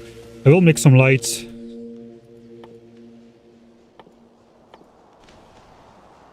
as soon as possible. They are fairly expensive now though. I'll have to wait until we have something up on here. Right. so here is our starter base. It looks very intimidating, but we'll just go one step at a time. This is what we want in the beginning. So those mining drills are gonna mine our starter iron. And then we got some coal, we got the power plant down here. So we kinda gotta protect around this area a little bit. This base is built around the trees. The trees will stay, they will absorb pollution, they will get damaged by pollution, which means basically every tree that takes a single instance of damage equates to 5 less pollution triggered biters attacking. It's that bad, and those trees are absorbing a lot of damage. I think every 2 pollution absorbed by a biter base sends a biter, and the trees absorb 10 times 10 pollution a lot of times. So we're gonna keep the trees alive as much as possible until they are completely like deteriorated. Alright, so what do I need? I got like 12 assemblers, that's good. We got furnaces, that's good. We got this, that's good. I guess we want to start working towards getting up an iron stack as soon as possible. These belts are a little bit awkward. They go all the way around to get to the ammo area down here. So that is pretty far, but it's just how the space happened to turn out to work, as this was not really useful for anything else. I do have a smaller base in case of emergency, so we don't need to do the entire thing, which goes all the way up to here, all the way to the corner where these biters are. It's getting night again. Okay, let's make it day.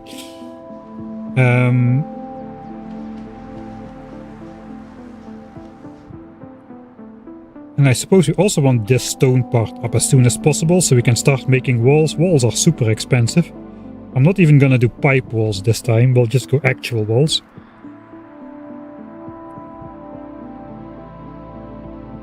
So I need to make probably belts and inserters. Who would have thought at this Factorio and you need belts and inserters?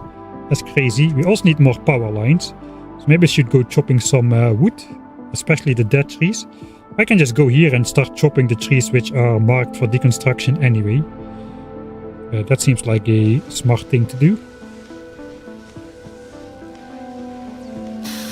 So, okay, it's dark. What do I have in the inventory? I don't have a lot of wood anymore.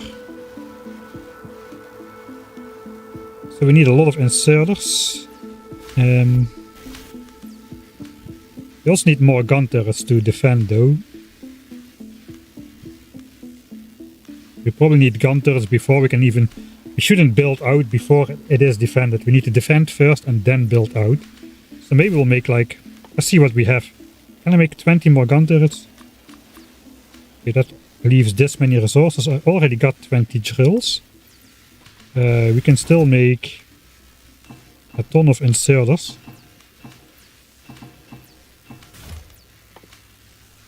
That's 100 inserters. We need to go chopping for wood to make power poles. And then I suppose maybe magazines to fill the gun turrets.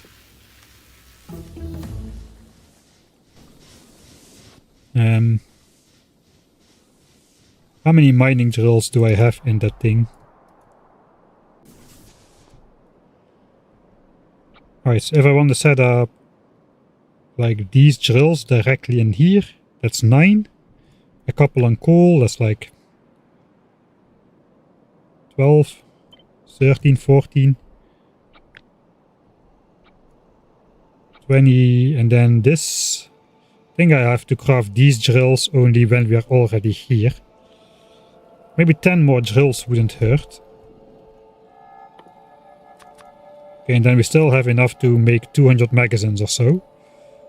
So I guess that's alright. Alright, so let's do 20 more gun turrets. And then we'll see. These are being made.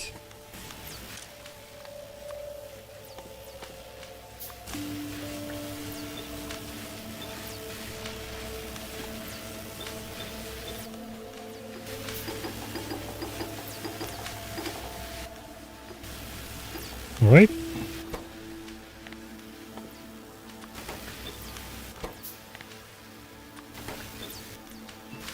Let's make some of that. Fortunately, that stuff is tied up now.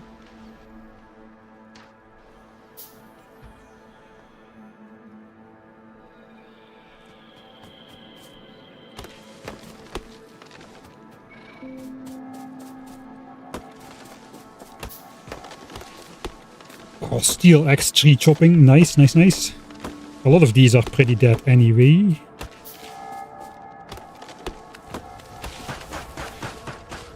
I haven't made a machine gun yet.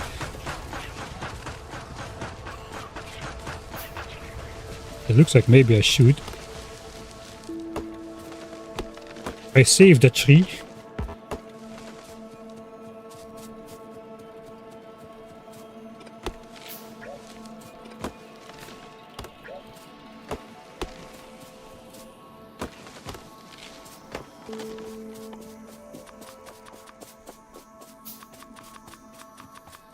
Okay.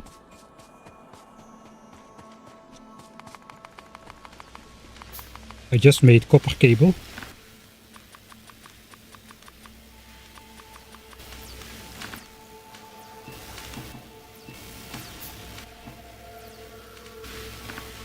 We'll keep 800 for gun turrets. All the signs has finished crafting.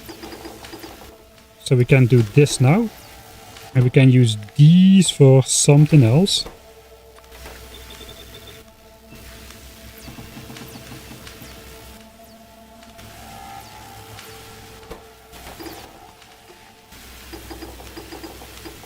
Alright, let's do... Do we complete this? I need to craft stuff. Military 2 first. Then logistics. Then we'll finish projectile damage 2. And I can craft belts and underground belts and whatnot.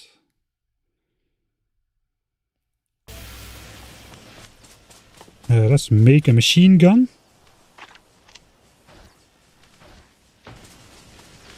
We'll have to stash the light armor, which we never needed.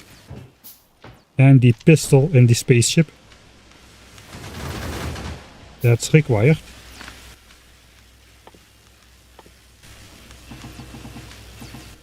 Alright, now we can start making inserters.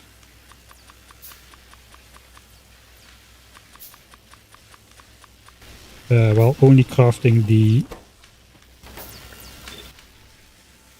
circuit. We'll keep 600 for...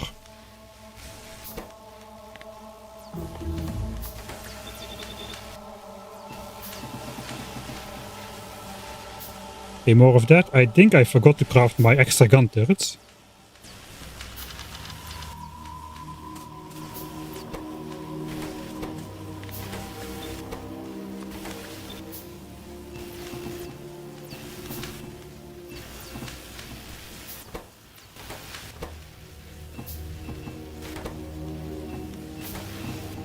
Messing stuff up again.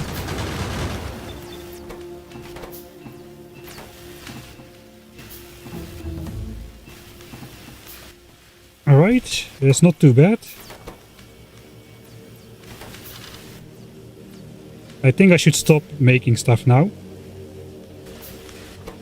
Forgot to make belts, but we can make belts from the starter iron, I think.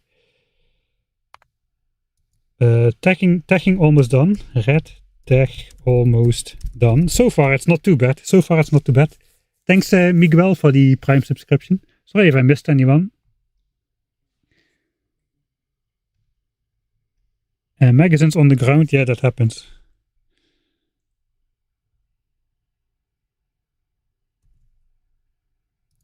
Yeah, if I paste the blueprint, I disable the labs. That sucks as well.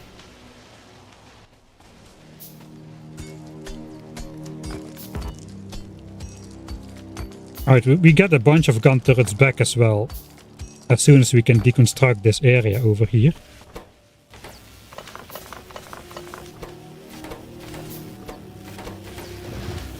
How expensive are lights? Yeah, one. This is 1.5, is 2.5 resource. 4 resources each. So if I make a stack, that's like 200 things. You know what I forgot to make? I forgot to make power. Let's at least make 3 more boilers and 3 more steam engines to start off.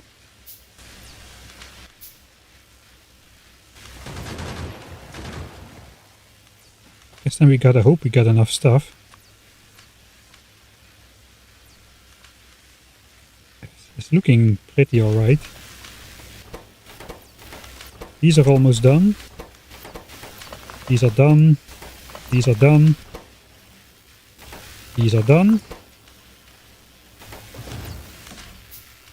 Alright, we'll blaze through the remaining tech as soon as physical damage finishes.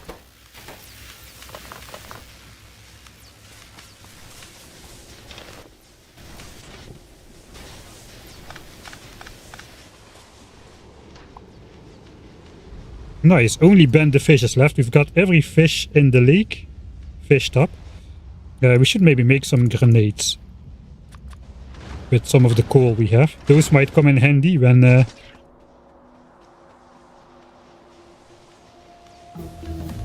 in times of need.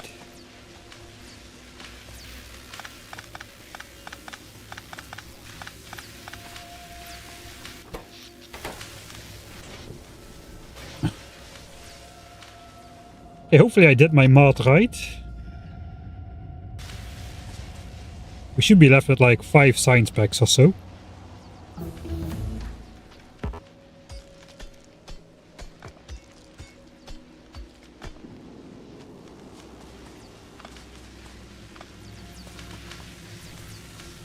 One more tech and we should be out of here.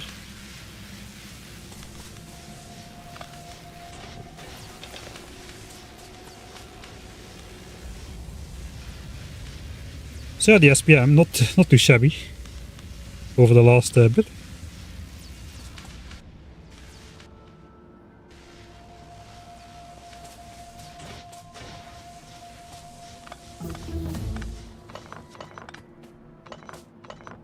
Get out of here.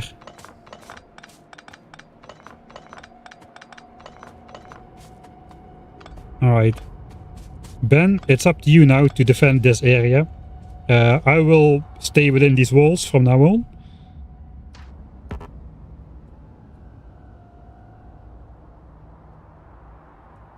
We'll paste it one more time. These gun turrets will defend the spaceship until we are surrounded. That's good. Red tech era ended. So let's see how we did so far. Switch off the pollution values, forgot about that. So we have polluted biter bases now, though very lightly. 6.7k pollution was absorbed by damaging trees.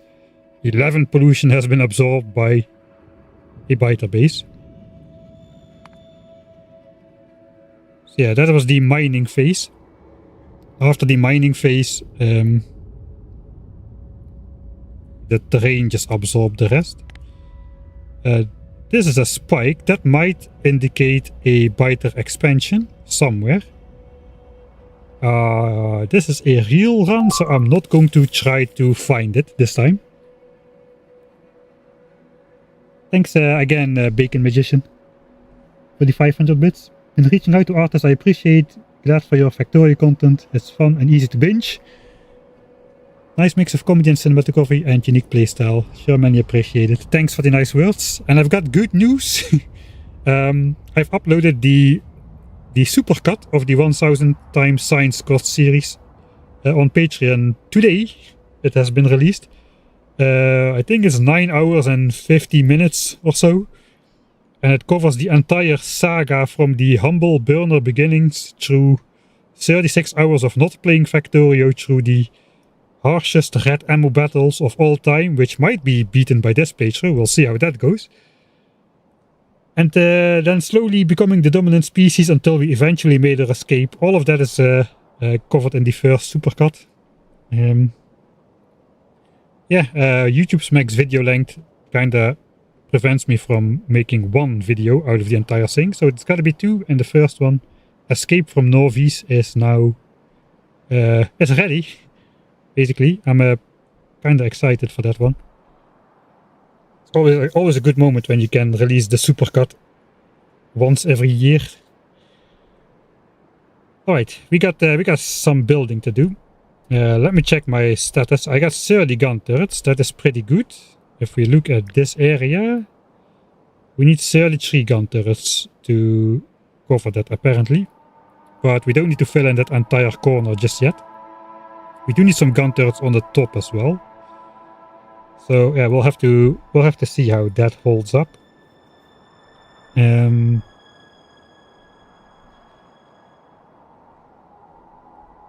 So yeah, those attacks will spawn in random areas and they will destroy stuff. So we don't have too much time. I got 20 drills. We can make 20 more. And then I'm out of iron probably. Yeah, that's my iron. We have indeed 5 science packs left. I did research all techs except for weapon speed and fast inserter. We do have fast inserters in the blueprint for things like passing ammo in and out of the chest. So I'm not against using fast inserters. The normal and long-handed ones are more power efficient per swing though, so we'll be using those wherever we can. Yeah, I think I'm just postponing because I'm scared, so let's just go into the spaceship apparently.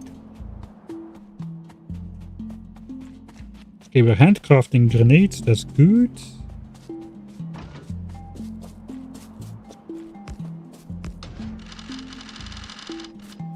Yeah, I am going to put some of these corner turrets down.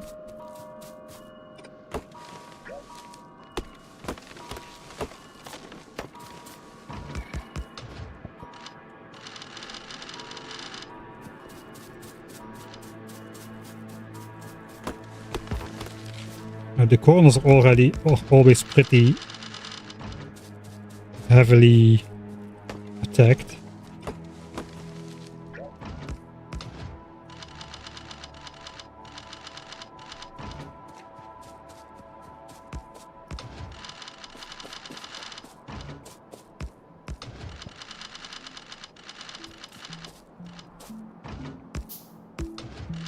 All right, one difference you might notice compared to last stream is we got target priorities on these turrets now. We are ignoring unlisted target. We got just a handful of target priorities in here, including all the biter eggs and wasp spawn eggs and whatever these things are. And I managed to exclude the targets that are immune to gunfire, as well as the targets that are immune to fire.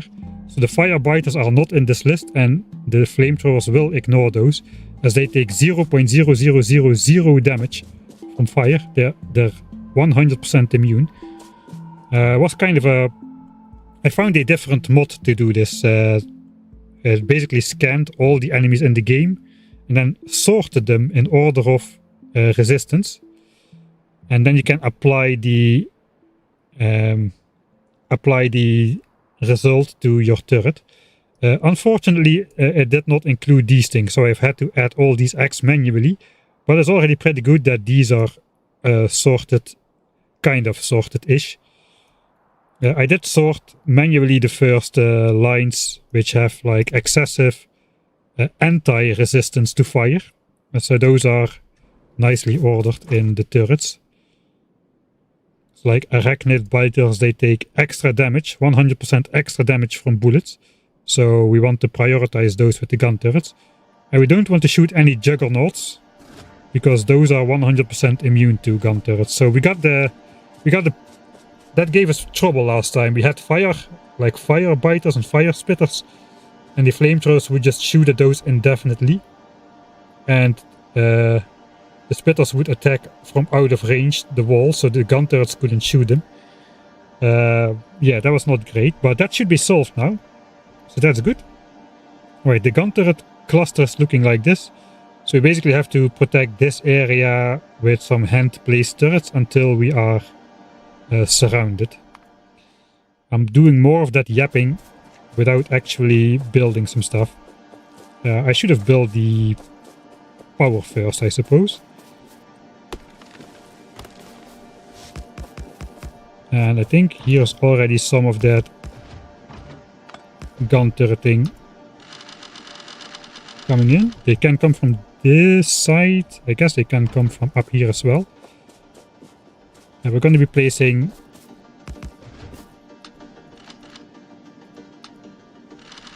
the mining drills here, so that should kind of close it off a little.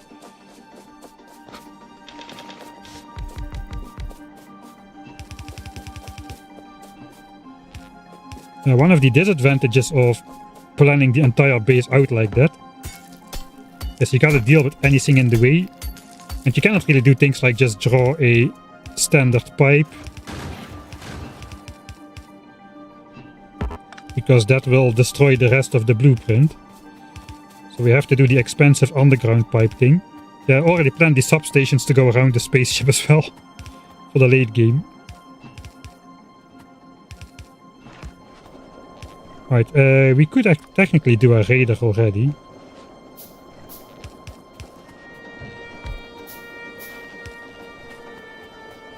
That way we have a little bit of vision.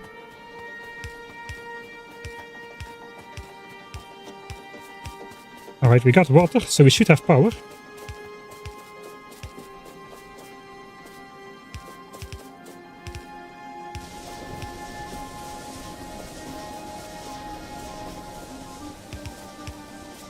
We have our starting assemblers.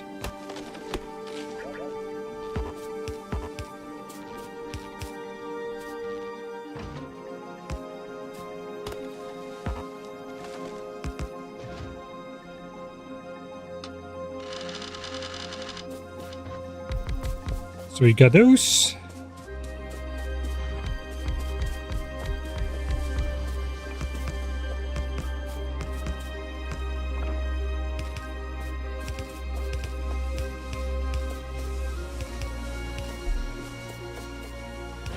And we are mining.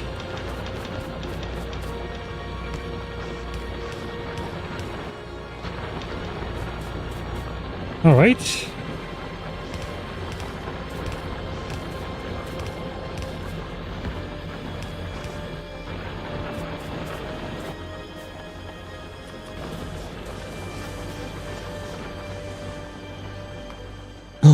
This is stressful. Starting base is going. It feels very stressful, even though not much is happening just yet.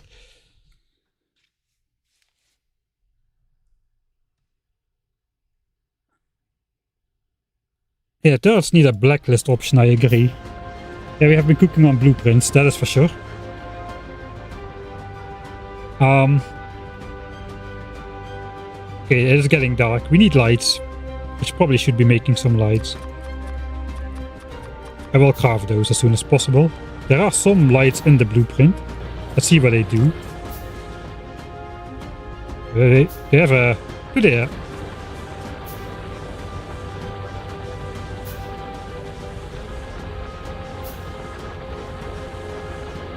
Is this a standard illumination range of a lamp? That looks pretty large. Maybe normally it's just not so dark, so it looks like it looks bigger than it is, right?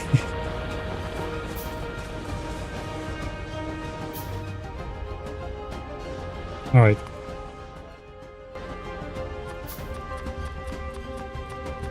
Way too expensive. We should be making bells, not lights. Coal miners.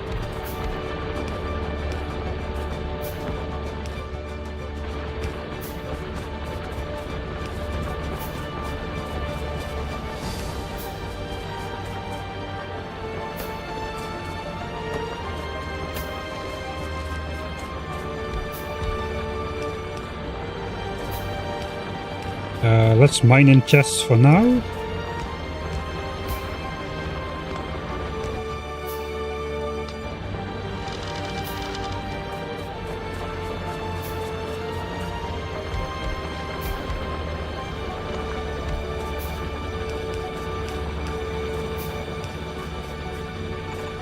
And then we need to make bells. I even thought of automation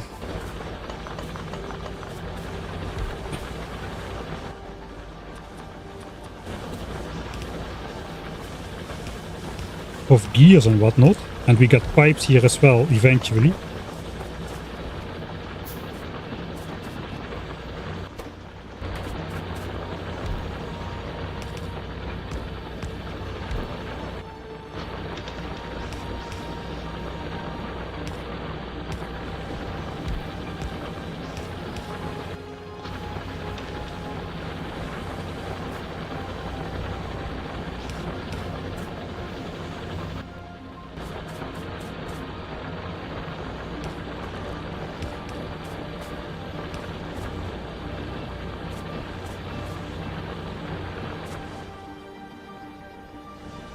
Alright. We probably should automate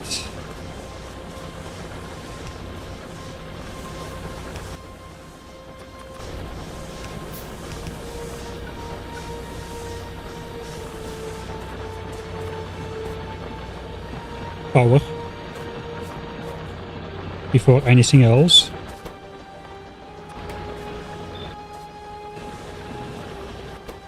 We'll use this to make our starter bells then. Yeah, we cannot do too much just yet.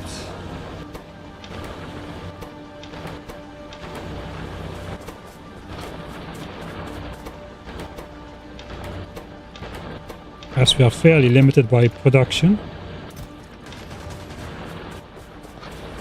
Oh yeah, I heard the gun turrets again, that's something at least.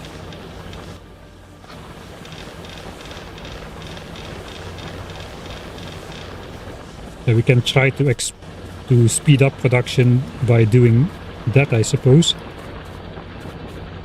for the initial part. Right, we're getting attacks again.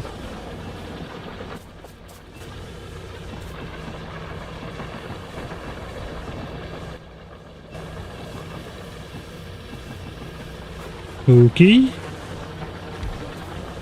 Do I want to automate grenades already? I'm not sure. They don't seem that important.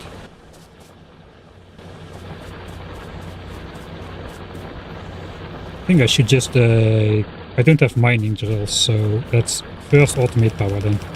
One thing at a time.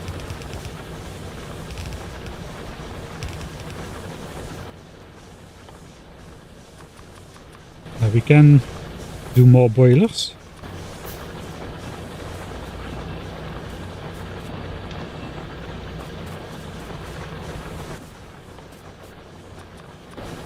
Let's also set these up.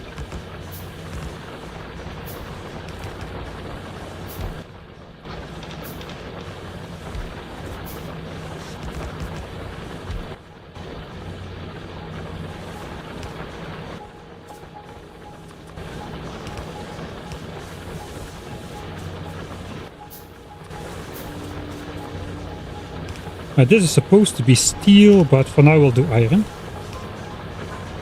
Don't think we need steel just yet. Let's get some splitters and undergrounds.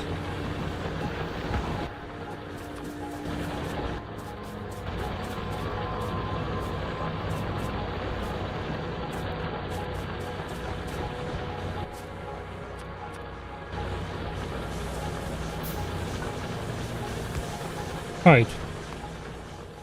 Power automated. The step 1 is done. Power automated.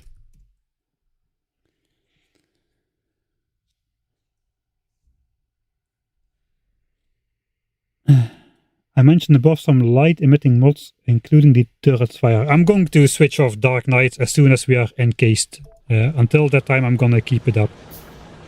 But after that, no.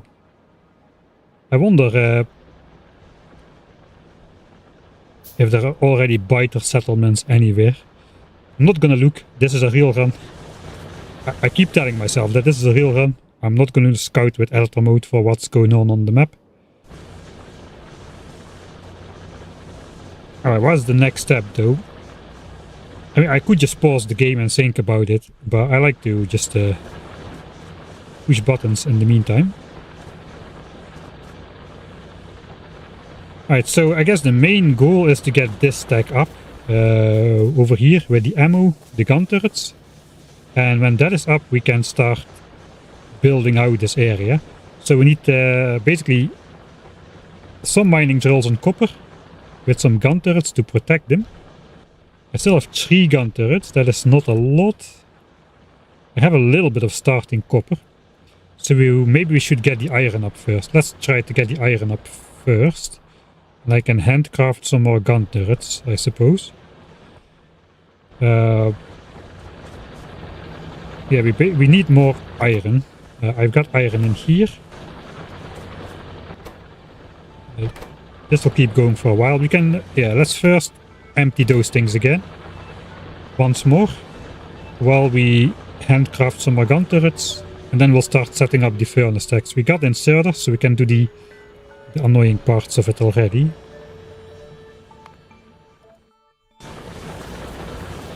Okay, these are just set up so they won't have much ore.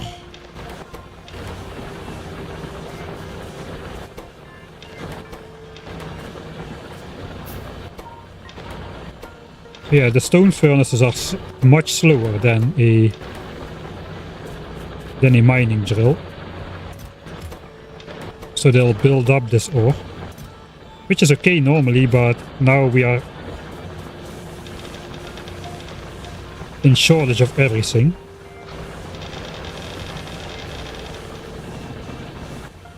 Alright. More gun turrets. Got to make steam engines.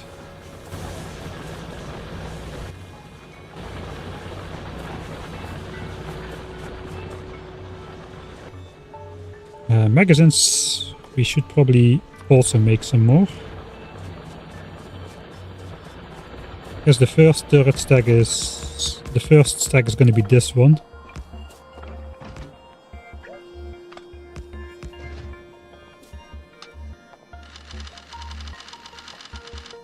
And then we're going to have to do some manual protection up here.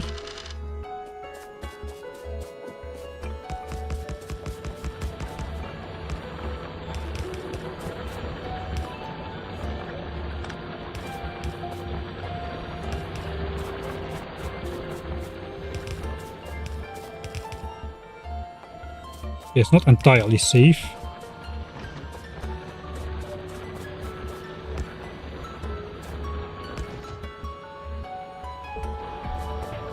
They don't have magazines here. Hey Ravenloon, thanks for the raid. You're joining us at the kind of the opening of a Rampant DeathWorld, Rampant fixed DeathWorld kind of run. With Dark Knight, so it's gonna get dark now.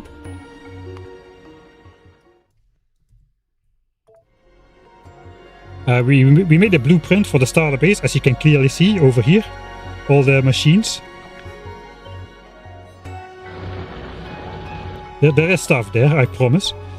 We did the opening with 100 burner miners, because the biter bases were pretty far away. Then we did a session at the lake to research all the red techs, and now we have gun turrets and some ammo, so we are finally starting to build a real base. We just have a couple miners up and a little bit of power.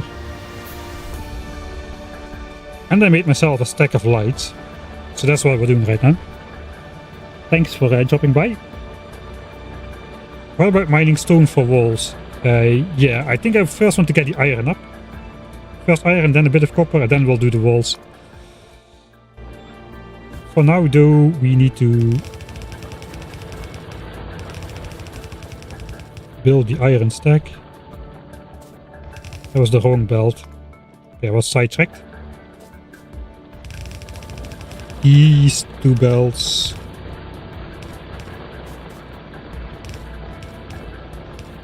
Need to be first.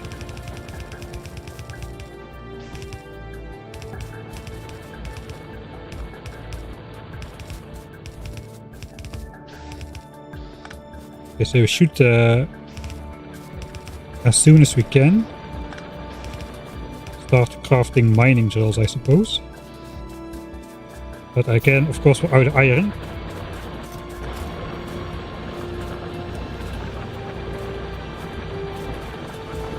So let's grab everything.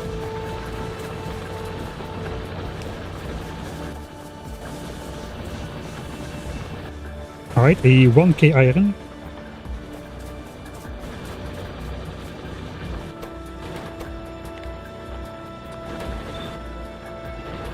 Yeah, we need those copper miners up as well.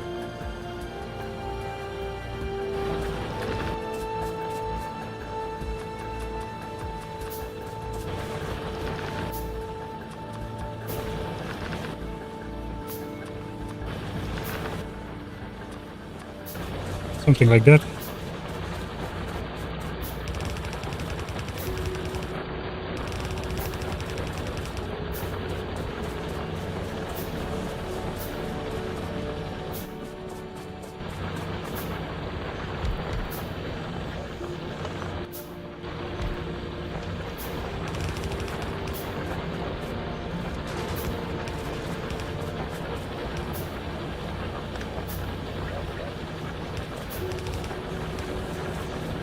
That's gonna provide the coal for the furnace stack.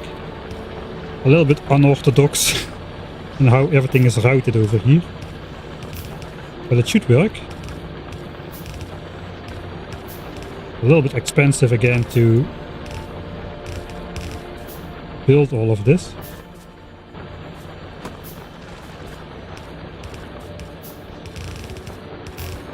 Okay, that will bring the coal already to the furnace stacks. That's good.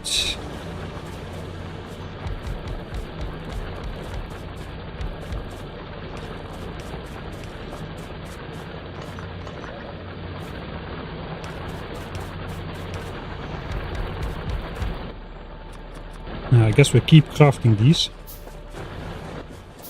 We need some for copper as well. 7 at least.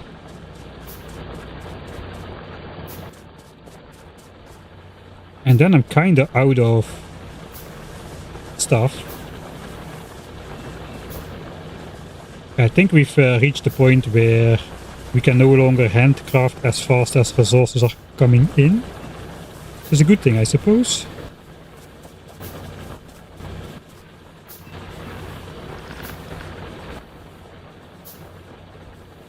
We'll spend the remaining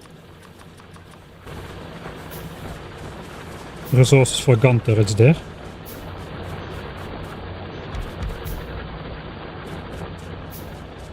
Alright. Okay. This should be possible, but I need more undergrounds. So we'll first build the belt up on this side. And I'm out of belts, okay. And I'm out of magazines as well.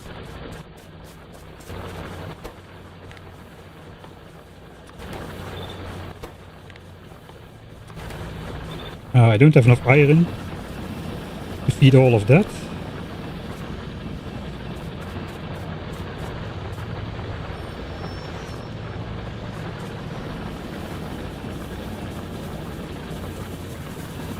But we should also be able to take from those new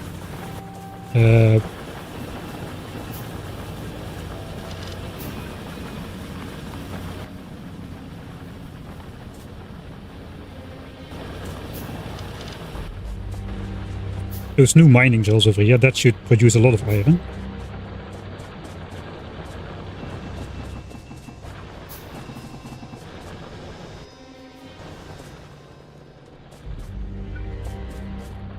Okay, still don't have belts because I forgot to take them. So right, this is mostly undergrounds here.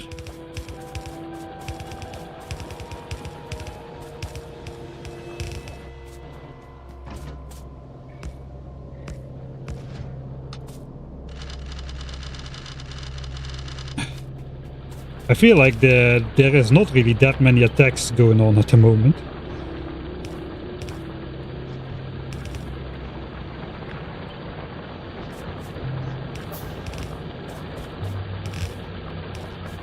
which is something I probably should not say out loud.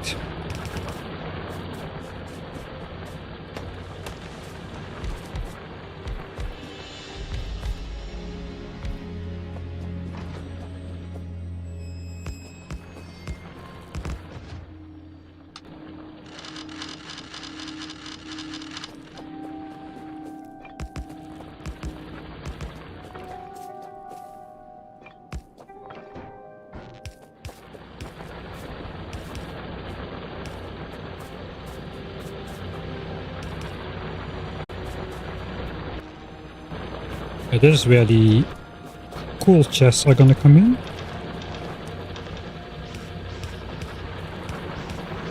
Starter copper. And the burner drills just indicate the edge of the ore patch.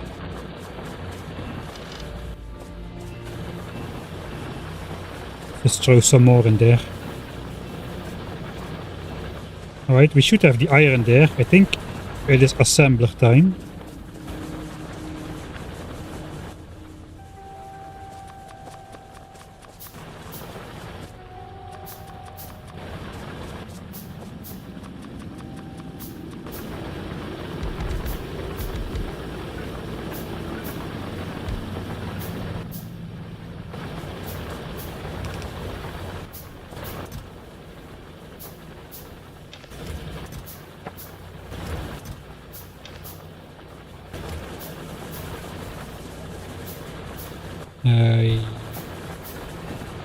Just grab resources for now. And seriously, where is all the attacks then?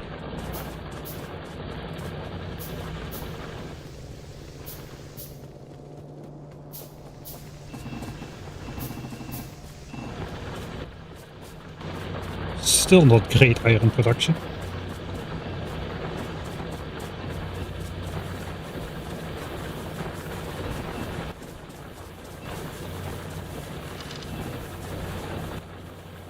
Right, I think we have a good start to craft some stuff. I didn't really want to leave when it was this dark night stuff. Okay, we're getting copper now as well, that's good. That's required for the gun turrets.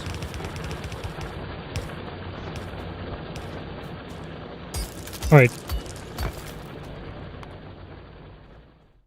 Start building ammo. I need a small break again. Rechat a little bit. And we are staying here at the master switch. So these are the two switches which decide if that full belt of iron and half belt of copper will flow towards signs, 45 SPM red, green and blue signs, or towards ammo, or just a mix of both. And then there's some other switches. This is how desperate this playthrough is, by the way. Look at this. I'm disgusted. What is this? That looks very much like something which I normally don't bother building, do I? That's an actual mall. I mean, it's not a complete mall, I would admit, but it does automate stuff. Main purpose for this is going to be late game for the bots. These are all the elements that are in the wall. Power lines, belts, the inserts, the pipes. And then the turrets and stuff which will already be automated somewhere else. But yeah, this is the main switch over here. Just like you know, when if DoshDoshington does not prepare advanced oil ahead of time, you know it's an imposter. You know it's an imposter. You know if I'm an imposter, if you see a mole in my base, like pre-end game. I still didn't build a mall for my 1000 times science cost base. It does have some modules and whatnot, but not a lot of things. Right.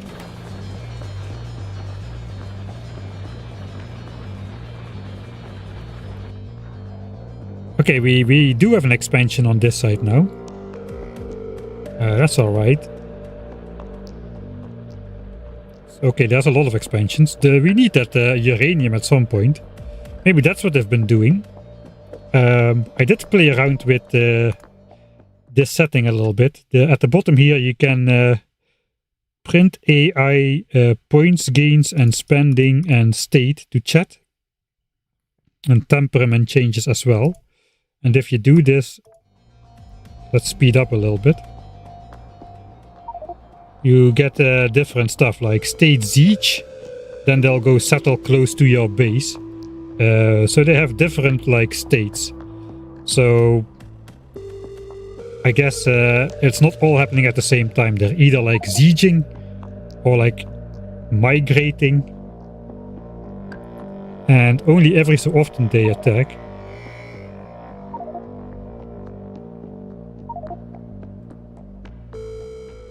Vengeance, siege. Okay, we do get attacks.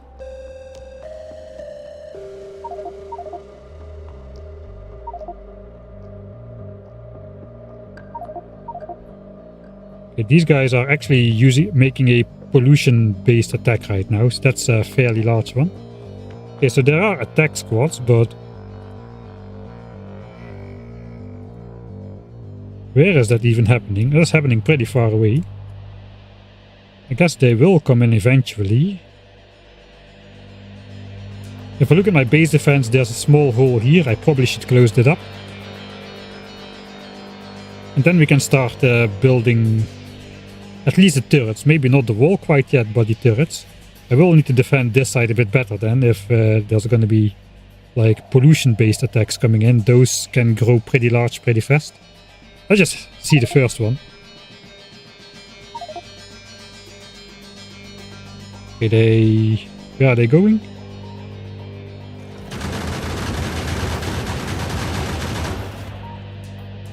Alright, that was not too impressive.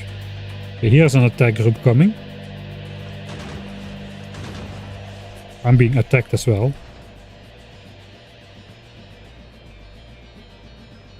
That's okay, so I think that is the sign of an expansion happening.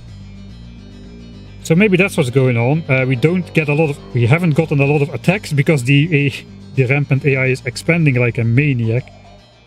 Oh boy. I mean, they are still common biters, but they could turn into something pretty nasty right next to a wall later on. And we do need that uranium at some point. There's also a settlement right here. You can see it by the blinking of the pollution cloud. So I think the stuff has been calm because they have been expanding everywhere. Let's look if they're also up here. They're not yet up here. So our planned area is at the moment still secure. I'm just too fascinated by what's happening. I cannot make a real run just yet, it looks like. Alright, but yeah, now we should get pollution-based attacks, the normal attacks, which you get in Vanilla Factory as well.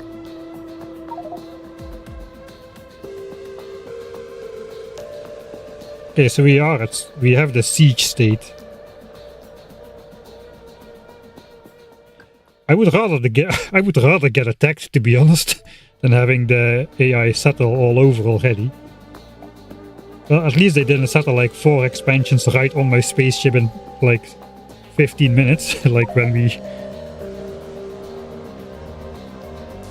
Okay, let me just quickly check that. When we did the very, very first run, did we have what kind of state were the AI in? Why did they settle all those bases so quickly?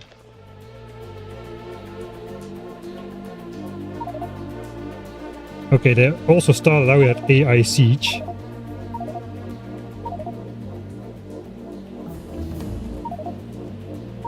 So we got a lot of migration squads. And that is why they settled like 4 expansions, like... And right on the spaceship as well. In the early game. 10 minutes, man. 10 minutes. That's all they took to expand twice. Right onto my... This is the 0-0 coordinate here. So yeah. Alright. Let's continue. We'll close up that hole. Over here somewhere.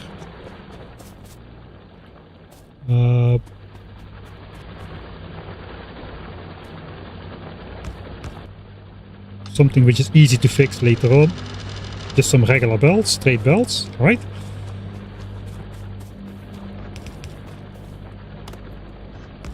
A master switch. This one just goes down here.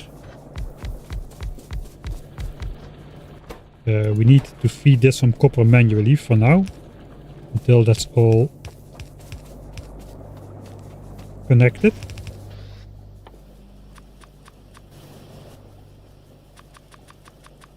We should probably just craft a lot of inserters. I'm out of chests as well, I guess. Fine. That is where copper is gonna come in later. Alright. Lights.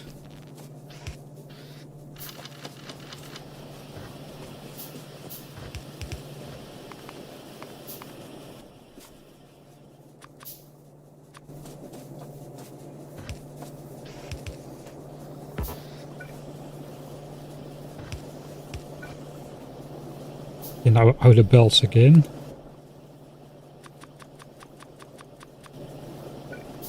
And fast inserters. We don't have fast inserters yet, so we'll use normal ones. And that goes onto this belt. And from there on,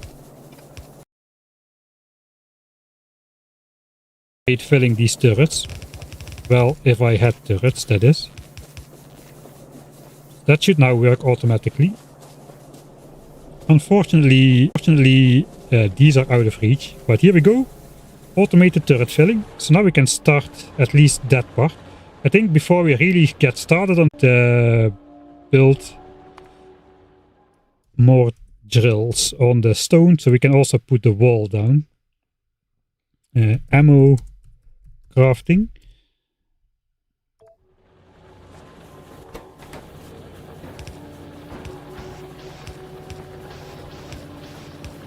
Alright, and gun turrets are automated as well, like this. Let's get it going. So, ammo and guns automated. That is what this save is about.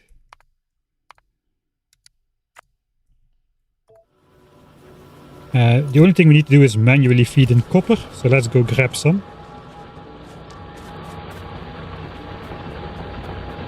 Eventually that will come in by belt.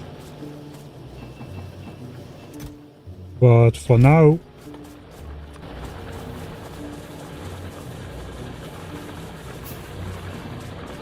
that can go as is.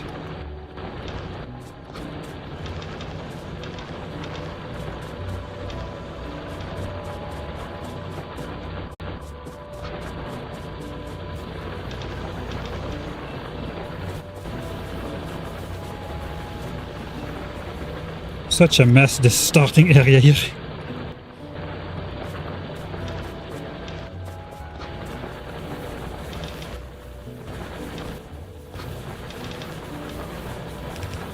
Alright, more coal I suppose.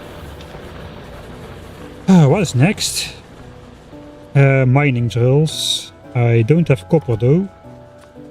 We need more copper cable. I think we'll take out the copper ore this time.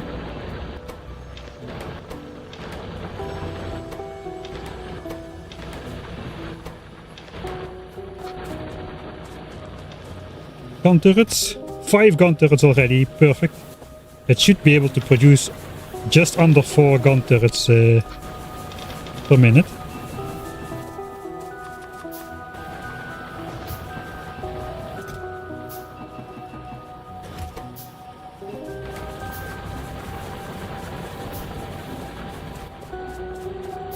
I think we have time to just handcraft the drills as is there.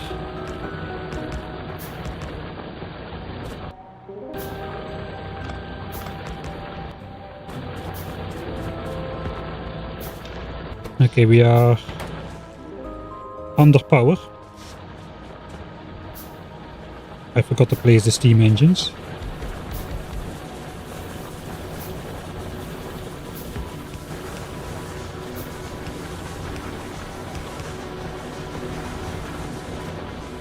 Okay, with iron up, I think it is time to start steel.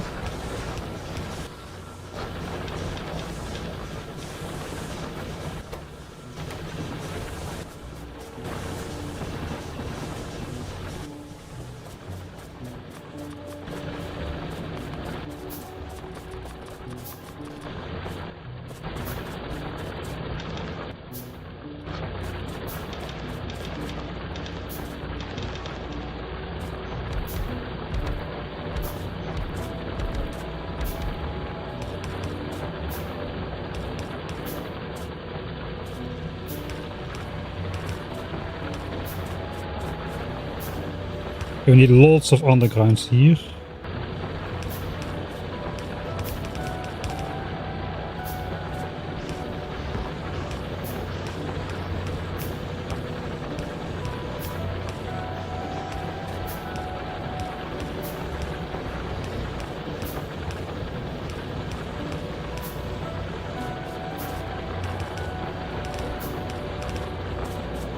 Alright. That's walls.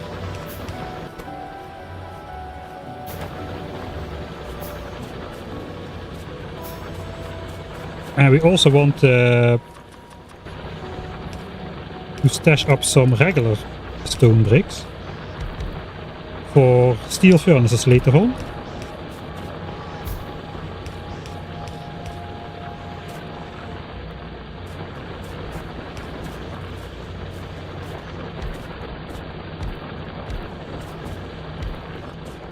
Yeah, it's time to put a couple more on there.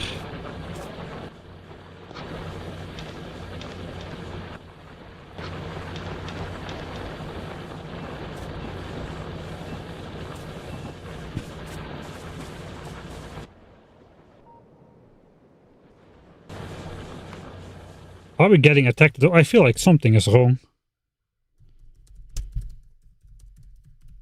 I feel like I'm playing like a peaceful game, man.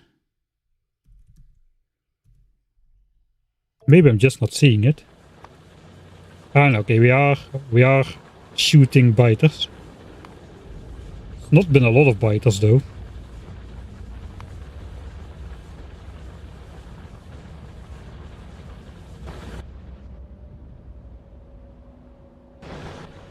Well, the pollution, yeah, the pollution is not doing much because of the...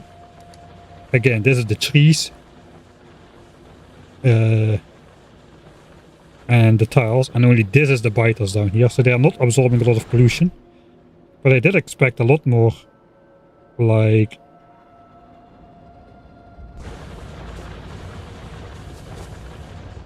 rampant AI-driven attacks.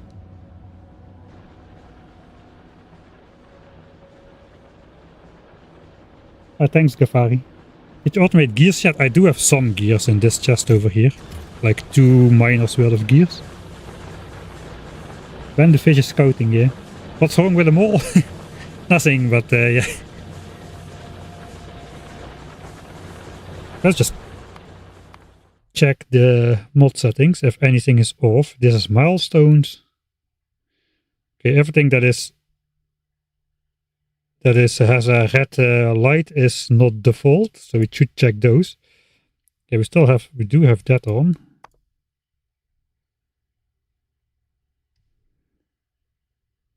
Here there's nothing. Show AI.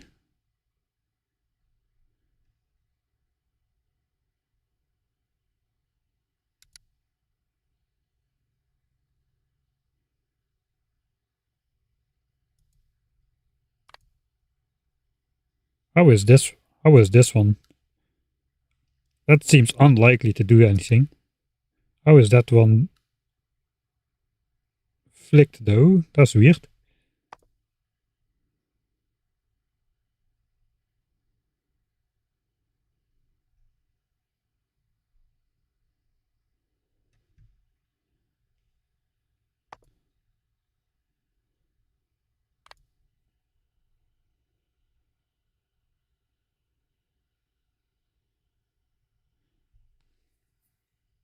I don't think that does anything. How did that one get flicked though? That's the question.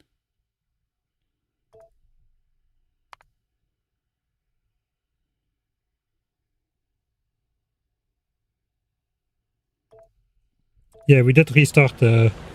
Alright, I see. Okay.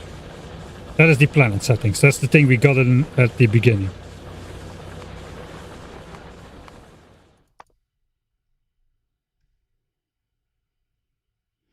Alright, so as soon as you click that away...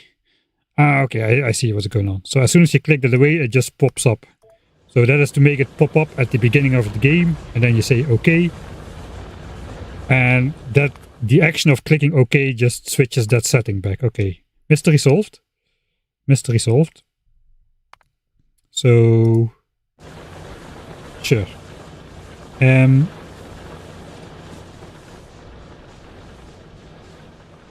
think it is time to... Let's get that full belt of iron up.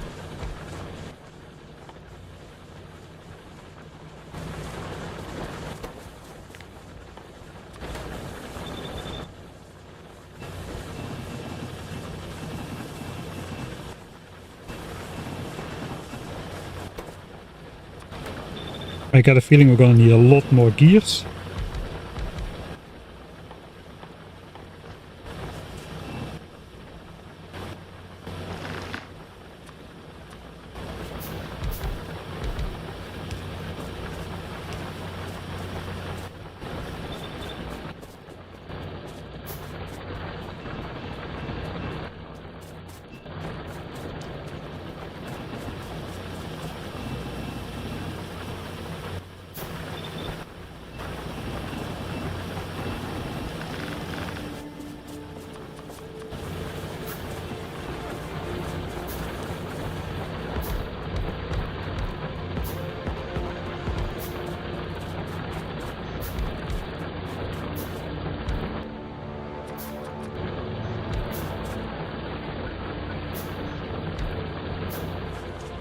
Oh wait, that is not necessary yet. We don't have steel furnaces just yet.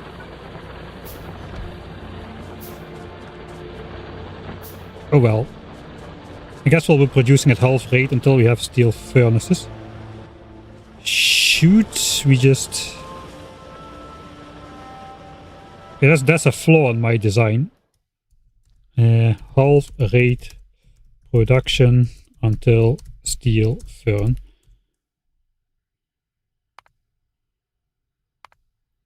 Let's not make those drills then. We'll just start making the wall.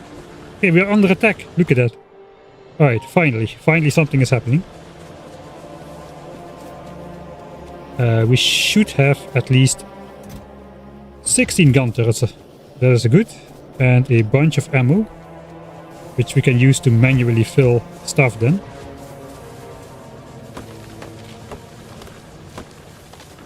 There's going to be a little bit of a chopping fest here.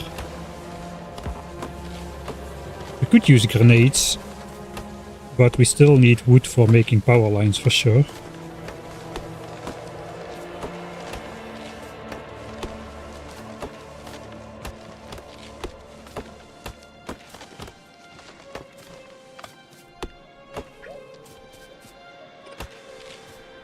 I also need to make belts and long-handed inserters actually. If I want to expand the wall.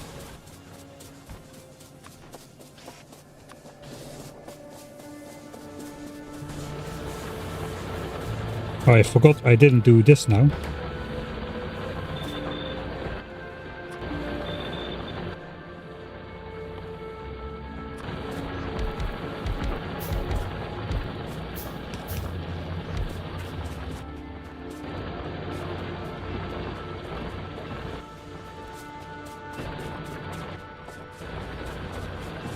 All of it goes in here. All of this goes in here. Alright, inserters.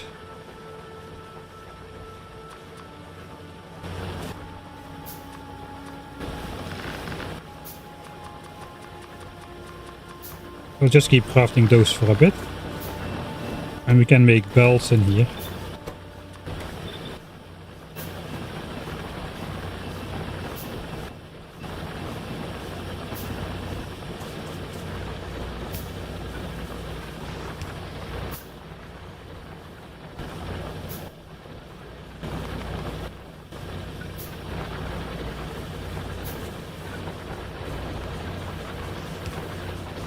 Alright, let's start automating grenades as well. And pipes, because we'll need those for the flamethrowers. We'll snatch one. We can also automate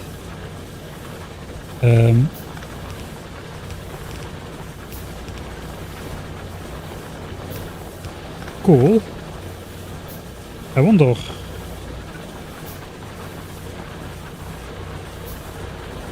why that's there.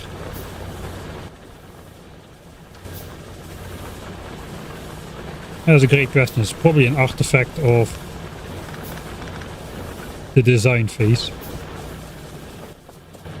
Alright, wasted some time. That means we should have a lot of stuff.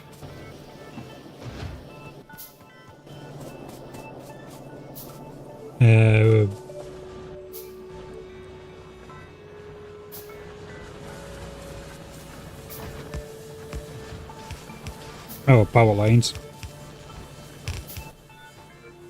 Okay, we still have like 50, not a great amount.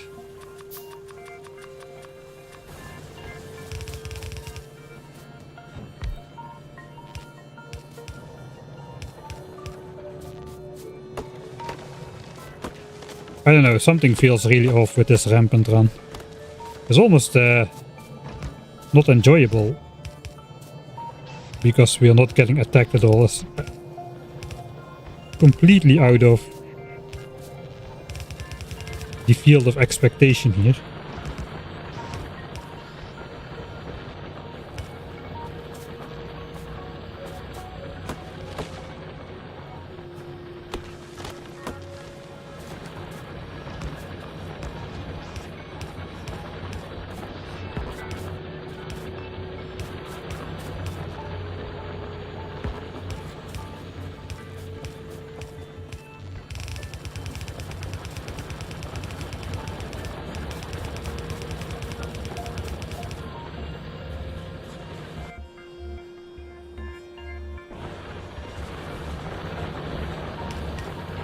That's really weird.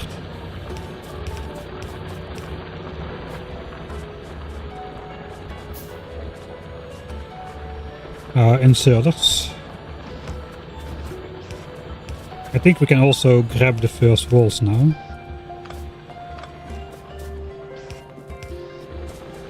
I mean, it feels almost like a fake run like this, man. It's too easy. It's not gonna stay too easy, I'm pretty sure, but the opening feels not right like this.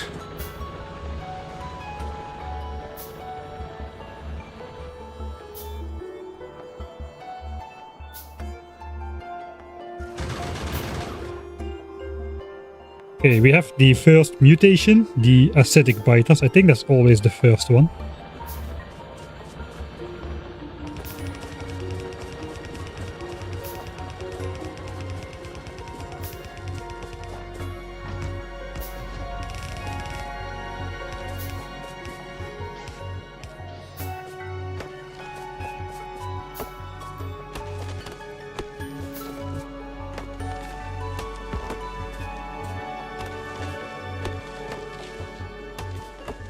I mean, that was such a weird contrast, right?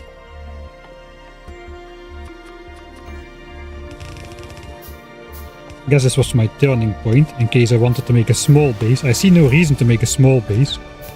I almost want to restart just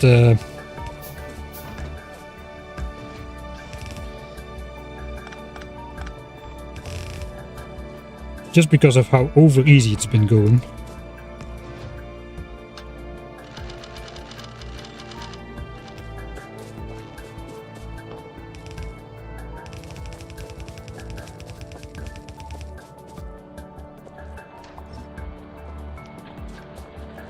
I mean, I did a little bit of a test run before. I didn't go that far, but the opening was not like this.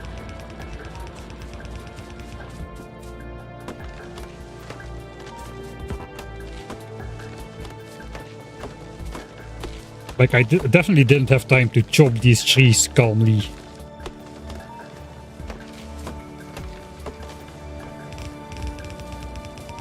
It was a bit more hectic.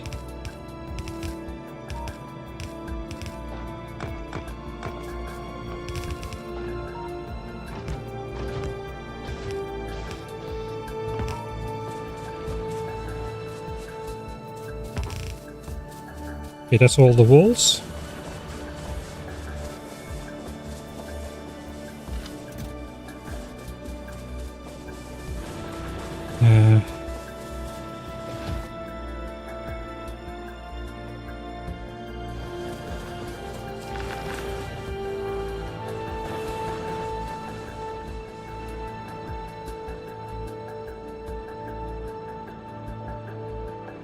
I don't know what to do. What's wrong with the peaceful opening?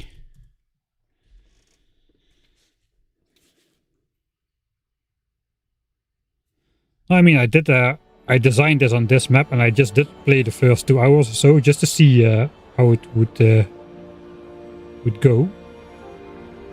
It's like a tiny practice run, and it was definitely not like this.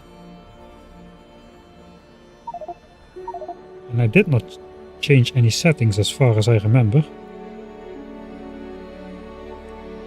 Alright, there is a lot more expansions going on though. Like all of these guys have settled on the ore patches. This didn't happen.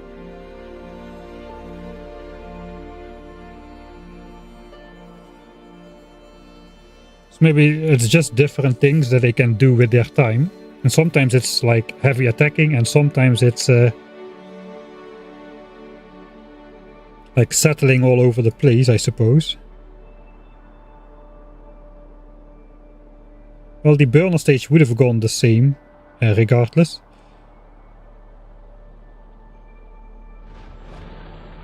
It is just now a little bit easier. Let's see if they already had a state change. I guess it's actual settings, it's not really. Speed up, let's see. Next one. Okay, attack squad. I should also... Looks like we got attack squads now at least, so that should be normal. I think we just got a couple of those siege states kind of things. See so we can read it here. AI state raiding. Alright, so now they are going to be raiding. I don't know what all the differences are between raiding and aggressive, and I do know that siege makes a lot of new bases on the map. They also actively claim those resources for themselves. It's not coincidence that they settle on there.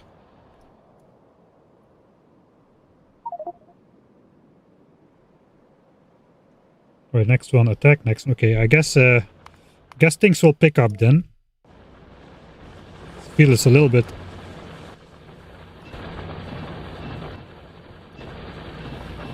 It would be a little bit stupid to reload as well, just because the biters are not aggressive enough.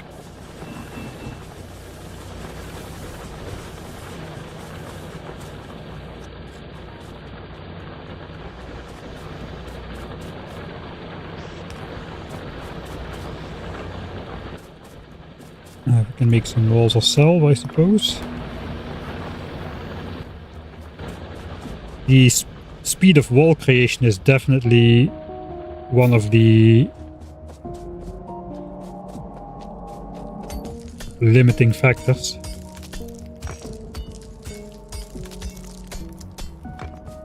Okay, we're just going to enclose the entire area, then we are not going to make the small base.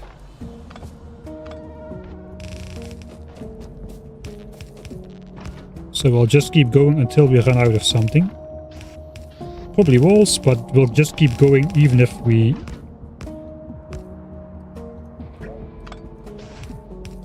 run out of walls.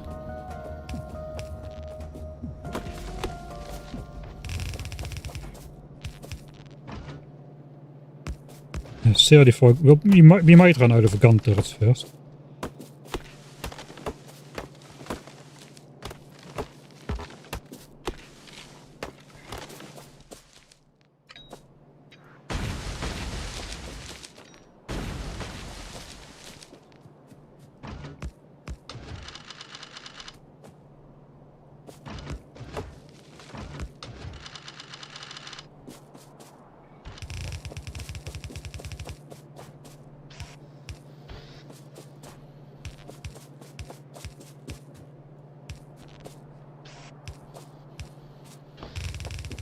Always forget to do something. There's a lot of nests on that iron patch there already, holy moly.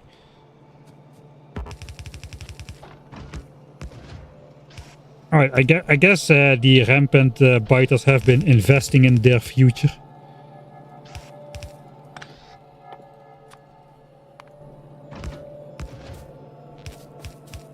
In terms of just securing bases for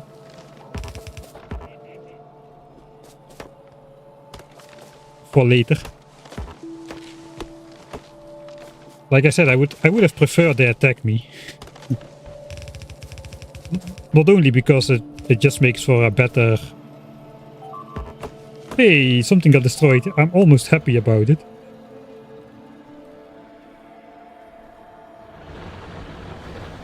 Okay, those got destroyed. That's a problem. I think we need to go back for that.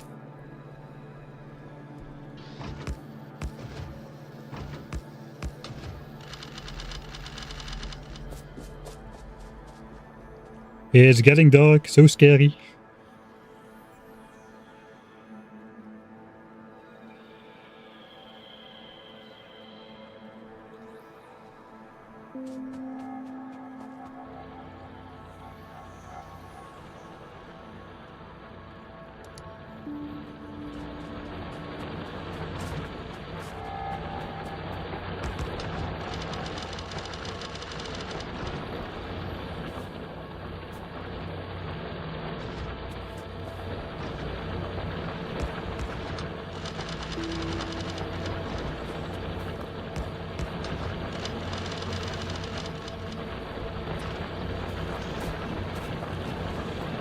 Now that we're here, we will resupply. The gun turret production has stopped, so let's feed that to the gun turrets.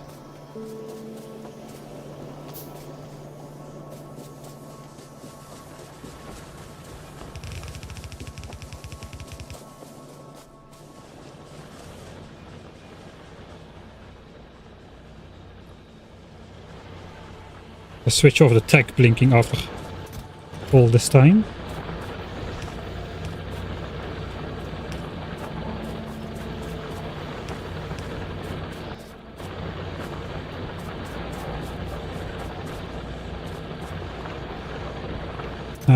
Yeah, we should probably keep those for steel furnaces, not turn them all into walls just yet. Okay, we are turning most of the iron into magazines, that's good.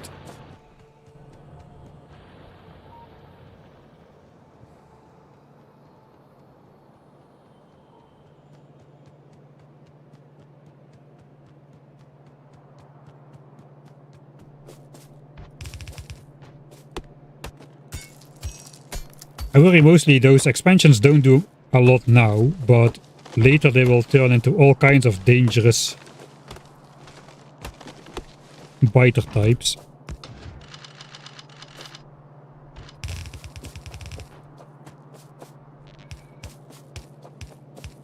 I think we're gonna ignore the wall.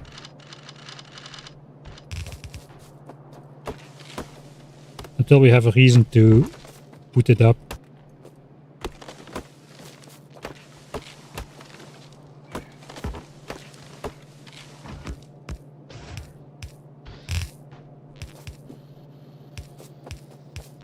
We're already at the north corner. Pretty sweet.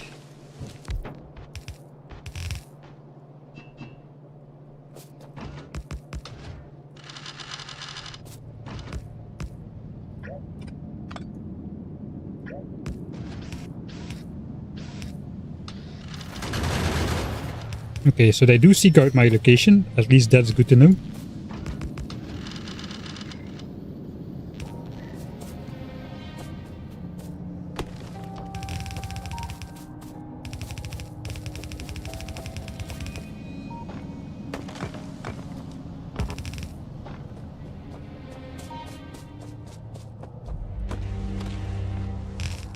We'll see, maybe we'll have a biter settlement in our backyard already.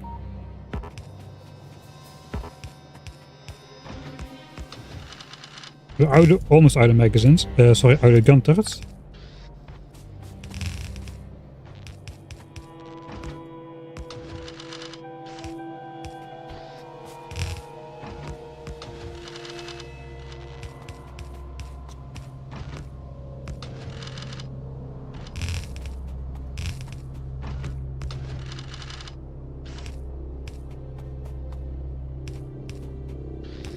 Goes a lot faster if I ignore the wall.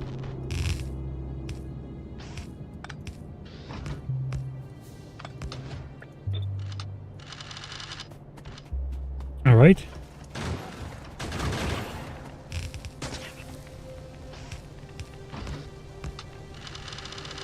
That's all I have now.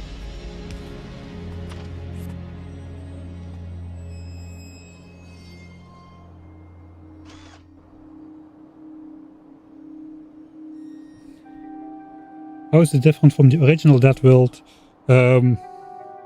This is Rampant, if you are referring to the Factoria 1.1 playthrough. So it's completely different. They just tried to expand on the oil. It's possible. They do that, the resource claiming stuff. Alright, there we got yeah, we need to strengthen this side before anything else, really. Why am I not handcrafting anything?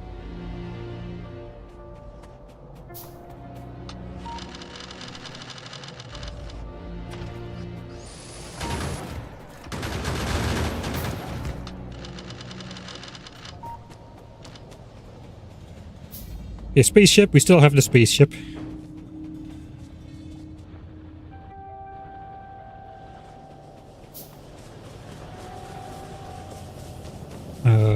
Gun turrets. Let's grab gears.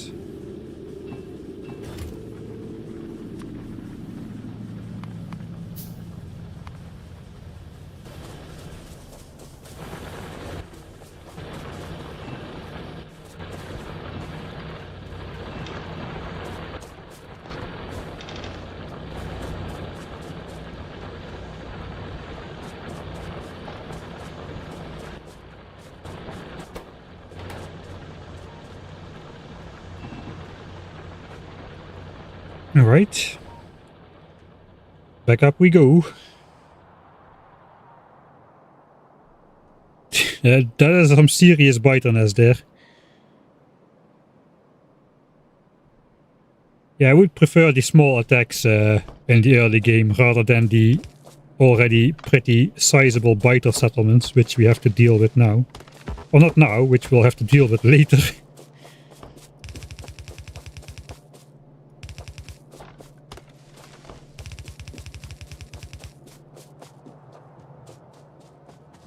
Alright, I just want to get the base surrounded. Let's keep the walls for that corner where there are actually biters. It's getting dark again. I guess this is the last scary time.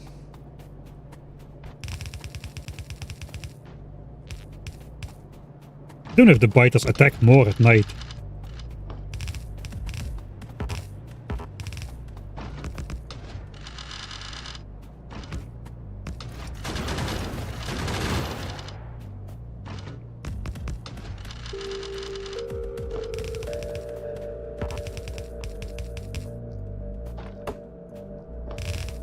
Alright, the walls do block spitters in this mod, so that's the one saving grace. Of course, they've got different types of biters which ignore walls completely, like electric biters, which will come pretty soon. But it's something.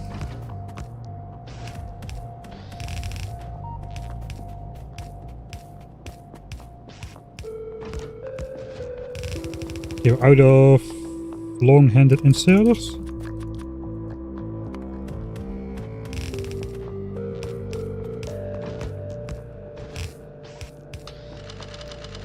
Okay, we got damaged.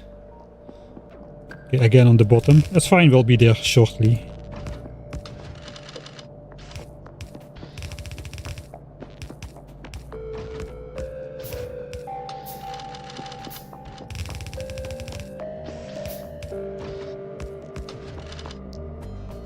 We're out of magazines.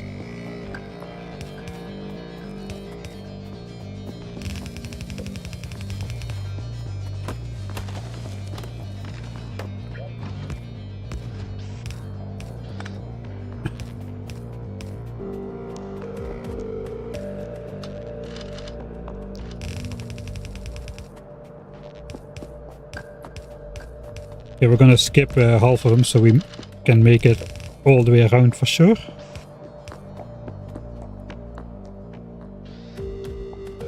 Oh, I missed a power connection somewhere up here.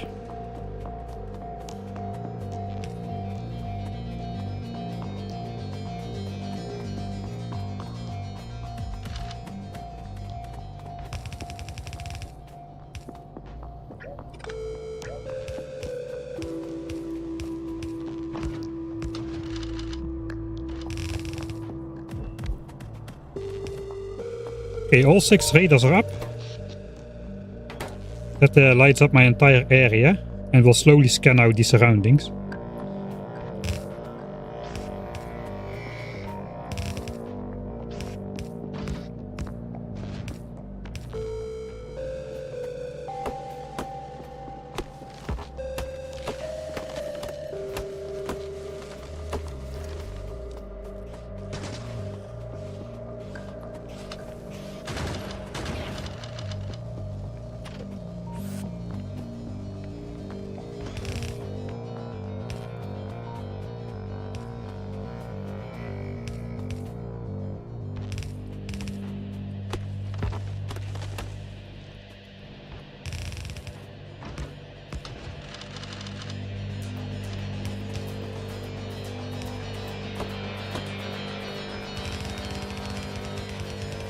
Alright, we made it to the bottom.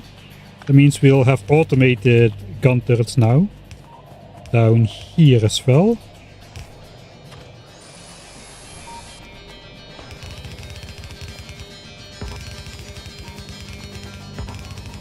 The most annoying thing in Factorio is that trees and stuff pushing you like one tile off course whenever you're dragging a wall or something.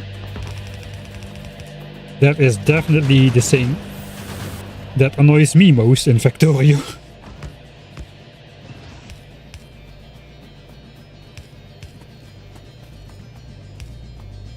Okay, well, how are the gun turrets now? Don't look at this. You didn't see that. That is my alternative for the red ammo automation.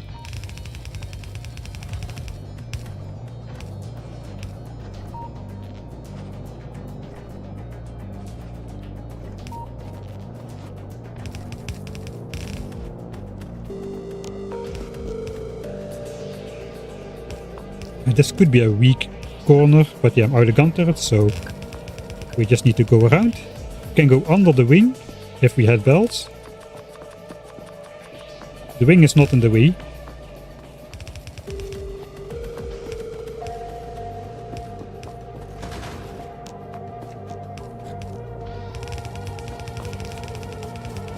And the loop is complete.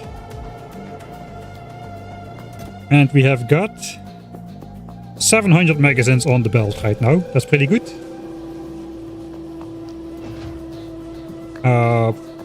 I guess we'll go counterclockwise. Let's pick up the walls as well.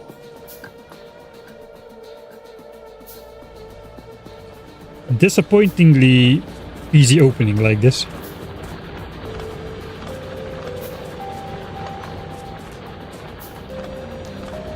It does mean we can pick up all the turrets. We can see our inner area, there are no biters, so these extra gun turrets will be very welcome on the front lines now.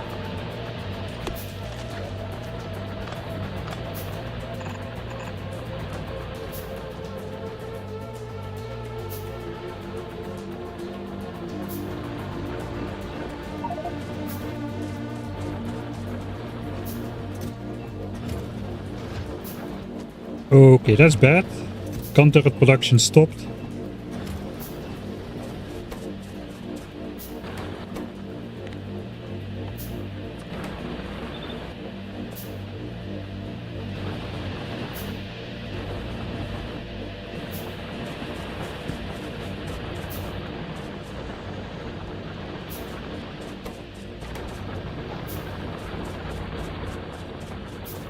It's Dark Knights again, will stay at home then and refuel some furnaces and whatnot.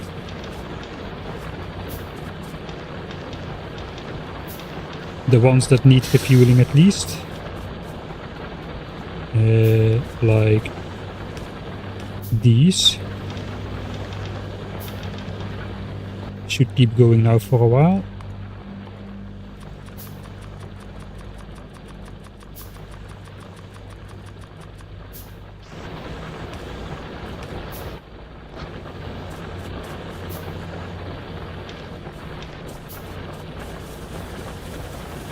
These are automatically refueled as well.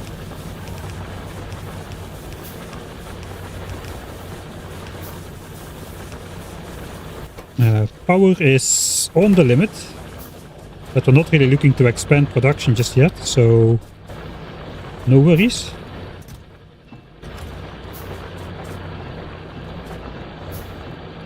Okay, we got loads of iron already, that's good.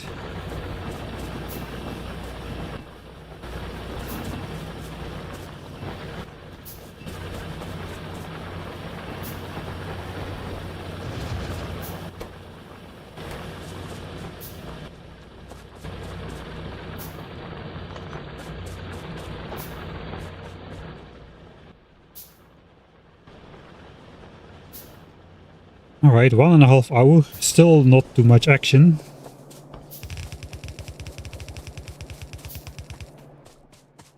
I got 200 wall pieces. That's not enough to go all the way around, so we might as well just block off the area where we're gonna be walking. It would be nice if I could drag in a straight line. Thanks Sander Mick for the Prime subscription.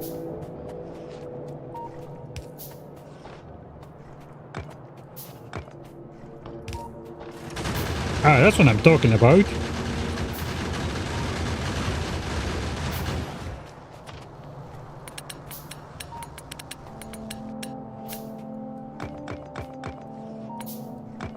Yeah, let's build up this area completely.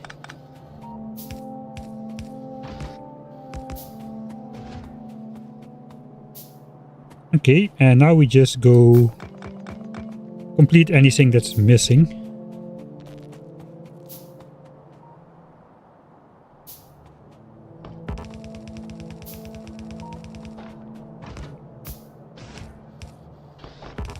And I guess once this initial loop is up, we will go for signs. So we can get our steel furnaces and all the other good stuff. Evolution is already at 14%. I don't really know how long it takes for the biters to evolve.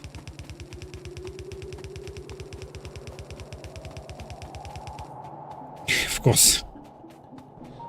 The wall's exactly not closed. Looks like I forgot to place inserters here. People in chat probably have been roasting me already for that, sorry about that. Right, I think that's turret loop 1 complete. And the base should be fairly safe right now. There's giant holes in the wall still, but we're working on it. Right, let's do a slow scroll. I think all the turrets are up. Oh no, there's a couple turrets missing in this area still. But for the rest it's looking complete. We can do the ghost deconstruction thing.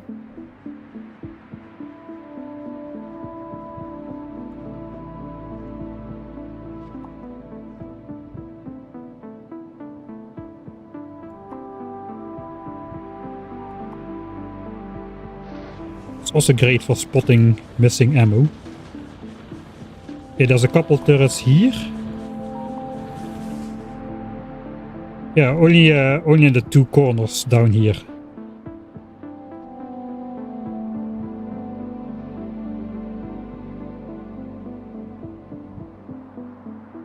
Thanks Yeetmore Jones as well for the Prime subscription.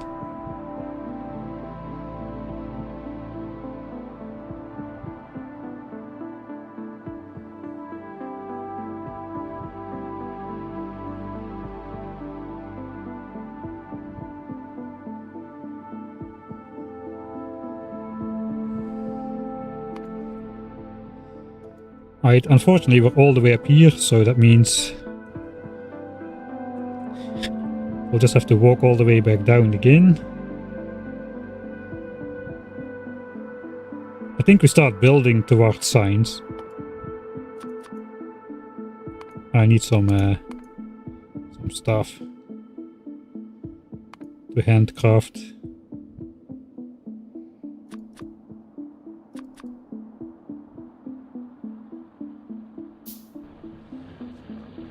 I need 24 labs.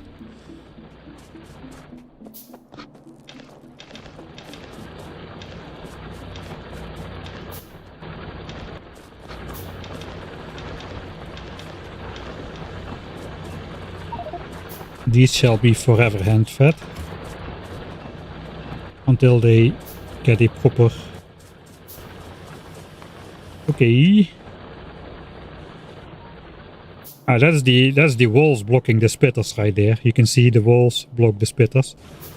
But like I said, they have soon there will be like electric biters and whatnot, and they'll just destroy the walls and the turrets at the same time, basically, without any regard for balance or whatnot. All right.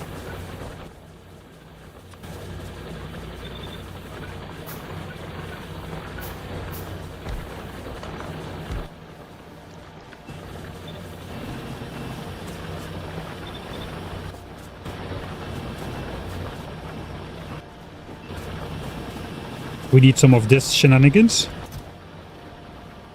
to craft signs.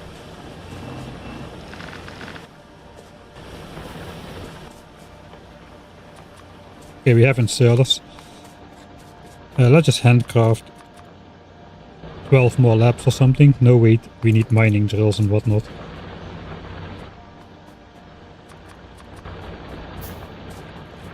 Because we need to build a copper furnace stack. We need to build only half of it for now, since science doesn't need more.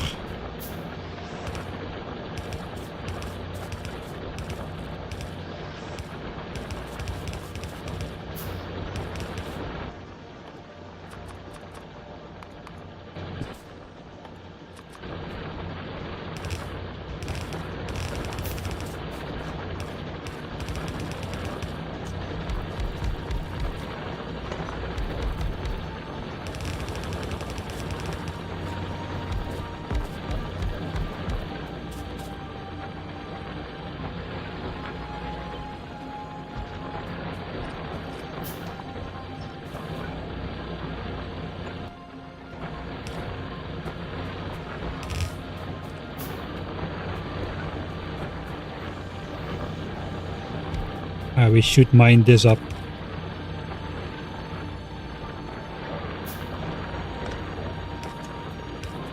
As soon as possible. Oh, it's getting dark again. Did not integrate any lights in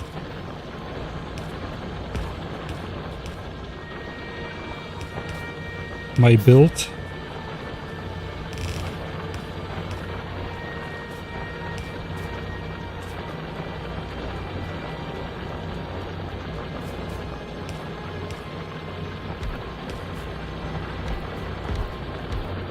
Okay, these are not needed yet. Coal. We'll do that first. Filling manually.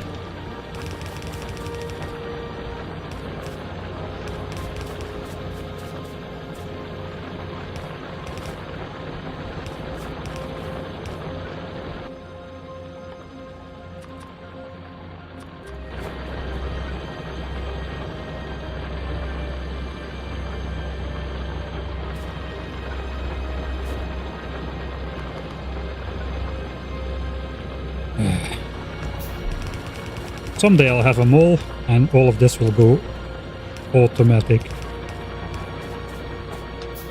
Not even kidding. For this stream. Alright. It could be red ammo. Normally I would go red ammo first, but since the biters are so tame,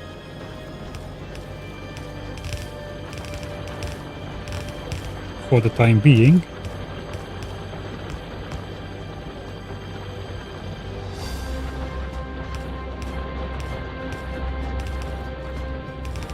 We'll build out the part for red and green signs. We have a full wall now, so this should be fine. We need assemblers. 17.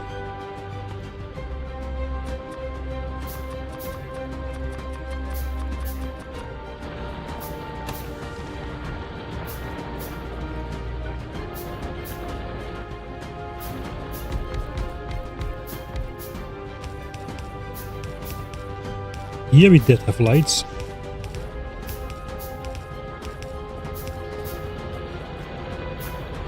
Alright, we need iron in here.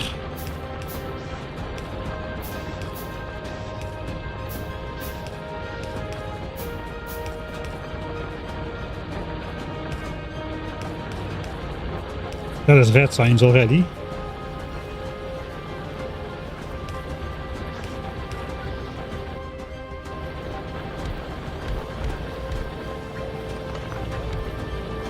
And then we start copper cable that goes into the green chips. That's all the copper we need. Then we need to do this cursed lifting for the green chip, which then goes in the inserter together with iron plate. Now we just need the gear. As such, no buffer chest. I have a mole. I will have a mole. So that is both of the green signs ingredients.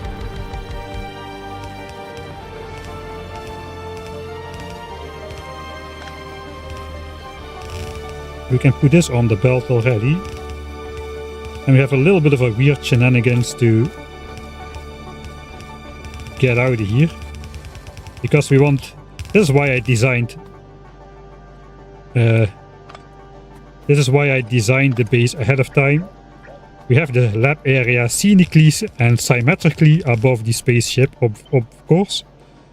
You know, when I start to worry about those things, that the challenge aspect of the run is feeling a little bit less challenging than it should be. I say all that, but I did lose my first rampant run, and actually we lost the first run today as well, because we decided to have no grace period.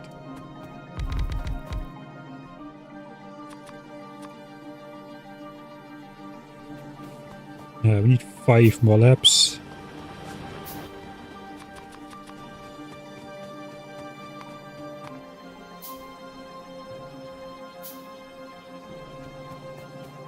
I know, it does still feels very weird.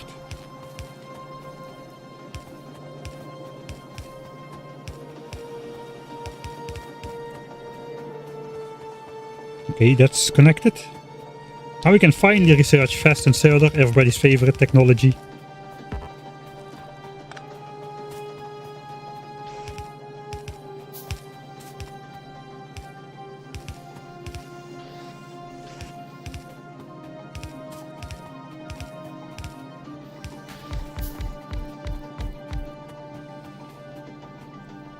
Let's go for it. Red green signs before red ammo somehow. I don't know what's going on with this playthrough. It is going very weirdly.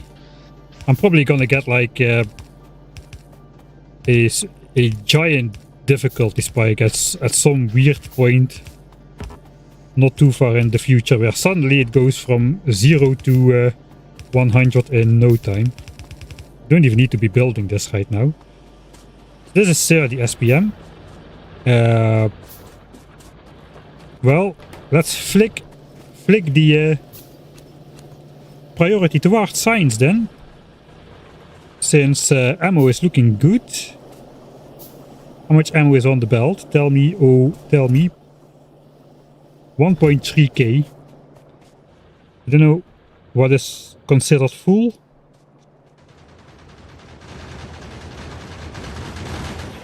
Alright, those attacks seem already to be in the sizable range, so that's good. Fast inserter. Yes, I'm actually doing it. And the steel furnaces. That means we should be smelting steel, actually. I haven't smelted any steel whatsoever at all.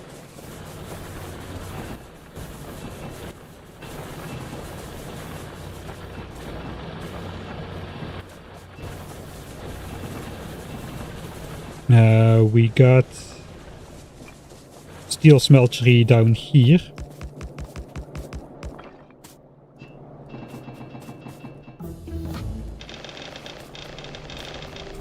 Let's use those as well.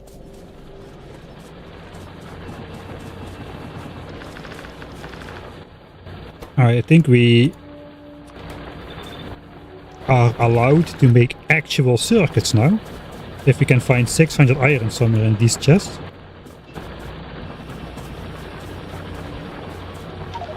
Some more coal. For the smelteries. Okay, yeah, we're getting damaged. Okay, Dark Knights. Probably should switch it off at this point, because we're encased. Does not really matter anymore.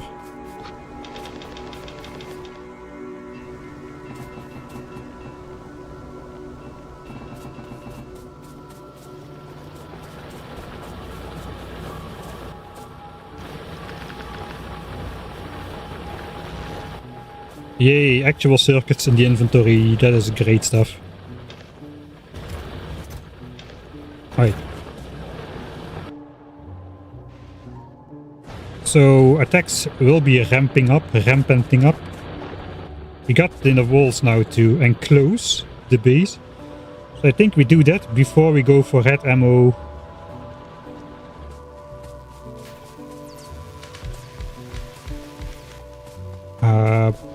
How many furnaces are in this base?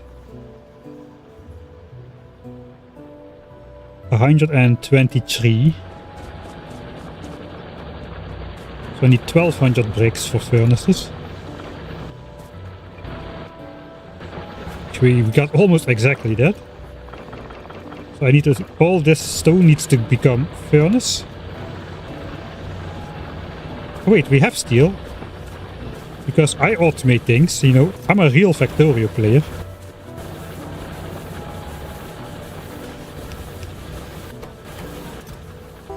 Steel and steel, look at that. I'm proud of myself. I did it, I automated stuff. But that's all the iron there's left though in the base, so the steel will have to come ever so slowly. Slowly but surely slowly.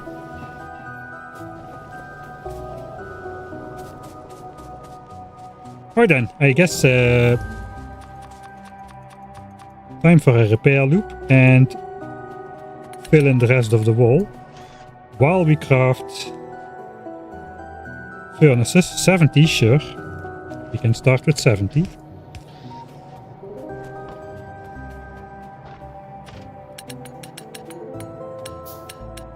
I didn't even have time to repair walls in the previous rampant run. This is like night and day.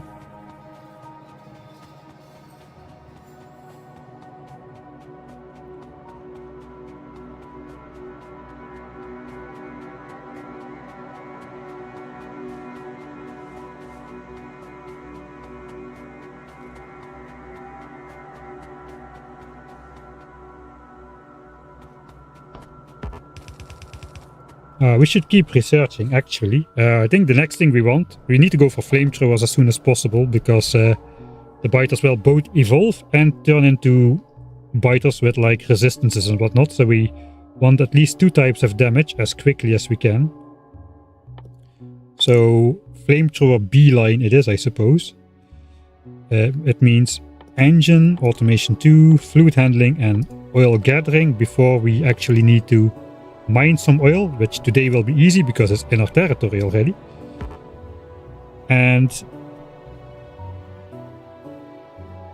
I guess we can research physical damage too, will be important to have.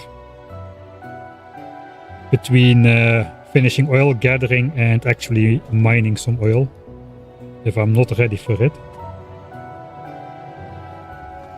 Well, there's not much to repair. You know what we could do? We could do some sneaky... like messing with some part finding stuff or whatever. Why solar, not nuclear? Because I don't have uranium in my territory. And since I've got only one coal patch.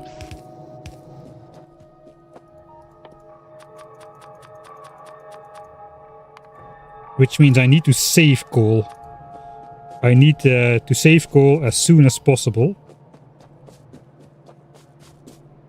I forgot a whole bunch of stuff. I probably have still forgot more stuff which I didn't see, but I guess it's alright. Is the wall complete already? It was only that part missing. Okay, I walked all the way up there just for that lousy t-shirt.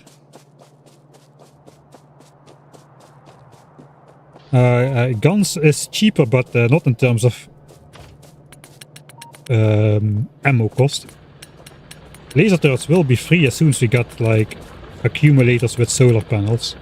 At least to some degree, until it gets too costly. I've got some stuff here, I just don't see where. These three, alright. These two. Is that all?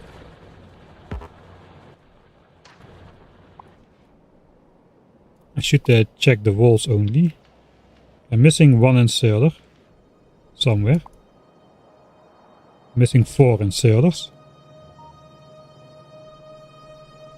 Right here.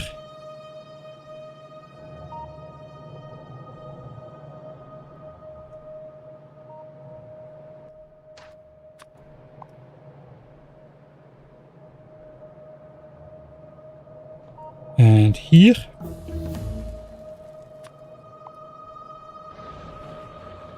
Okay, there it's complete. There it's complete. And there it's complete. Alright, so I'm missing 4 inserters up there somewhere.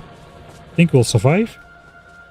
That is the initial wall done.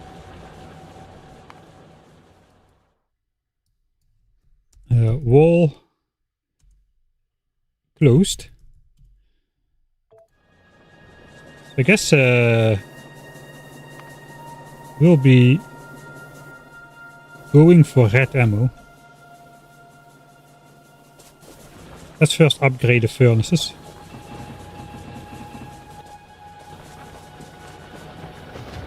We got another 50 gun turrets for the second part. Okay, that should be approximately all the furnaces in my base. -1. Let's first upgrade wall production, I think.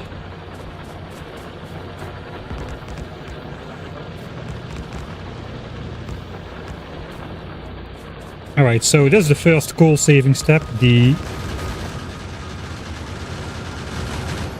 stone furnaces and steel furnaces. They do the same pollution, but the steel furnaces use half the coal in doing so, in doing their thing.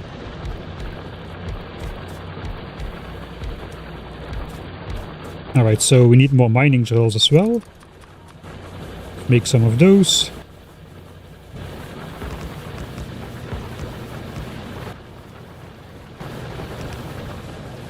I think that was supposed to be lit up as well.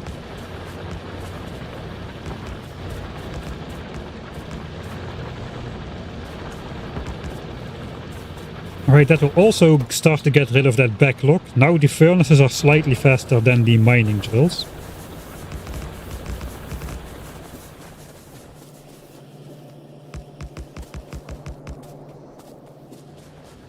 Alright, we need to set up this steel stack. Okay, nice. We need to set up this steel stack in order to feed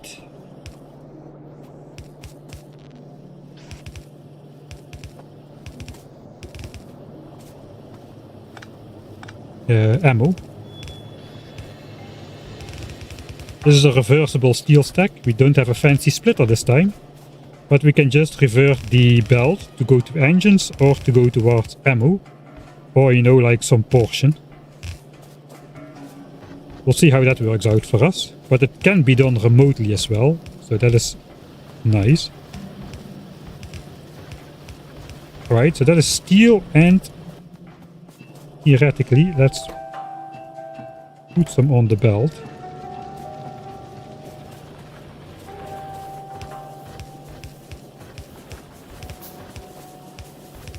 I first designed it and only then I fit it into this map, so it fits a little bit awkwardly. Alright, also, yeah, let's first do power lines. We don't have assemblers. I'm out of iron.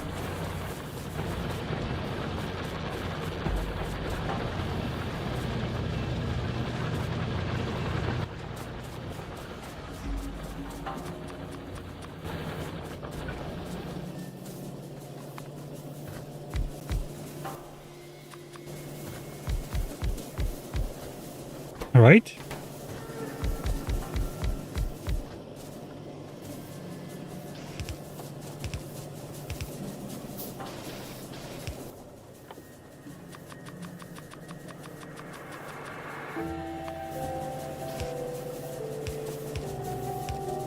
This is a little bit of a incomprehensible build. It saves a lot of space to put all belts down the middle, but the disadvantage is it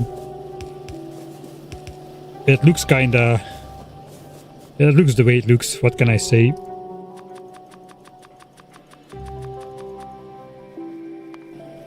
We need more undergrounds as well.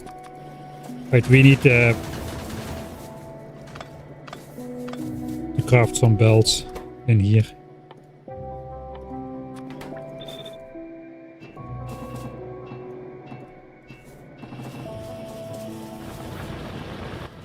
More gears, alright. Let's do more belts. Then we can just craft undergrounds by hand.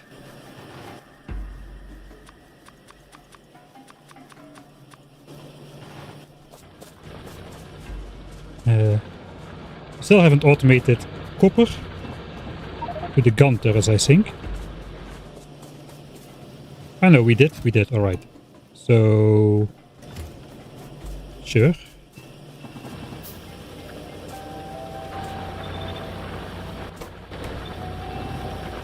Let's do that.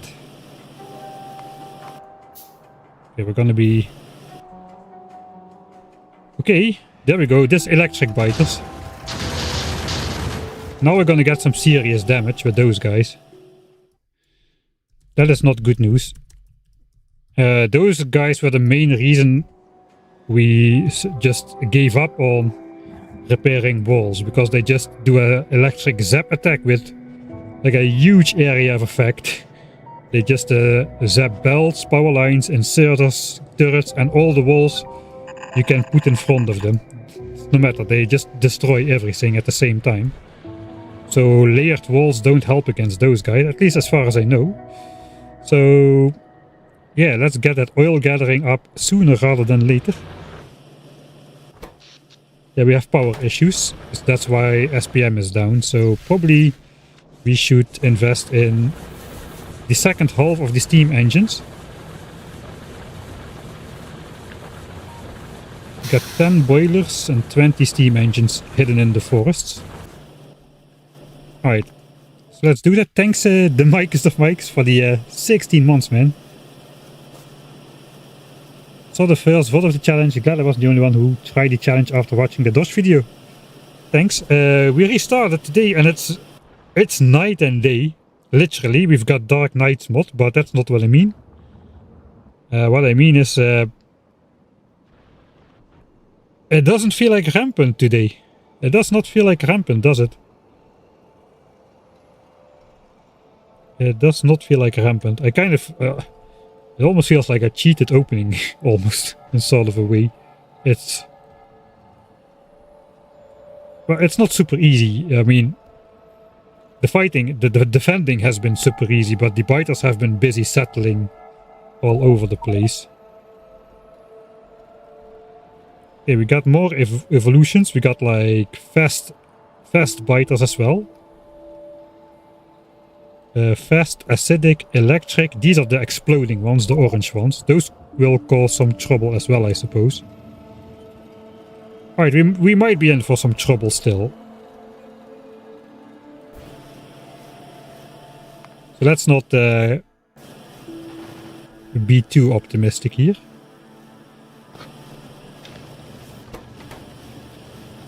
Okay, I was supposed to craft something. I think, yeah, we are gonna switch to red ammo.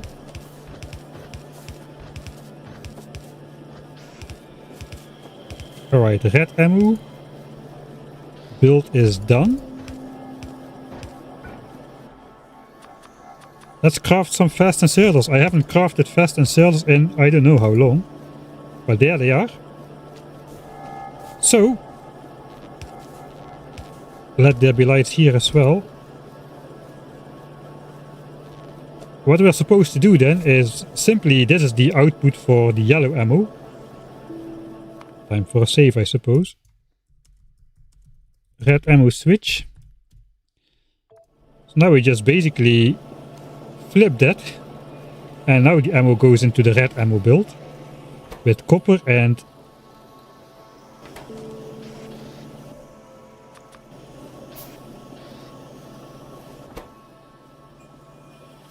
I think we're out of... I don't know what we're out of. We need those 10 extra steam engines. So yeah, that starts the creation of red ammo. That then goes in the chest. I guess for now... Yeah, we can put it on there. Why not? And this thing can then draw all of the yellow ammo off of the belt again. But we need to enable that manually. So for now we won't. Let's get some more steam engines.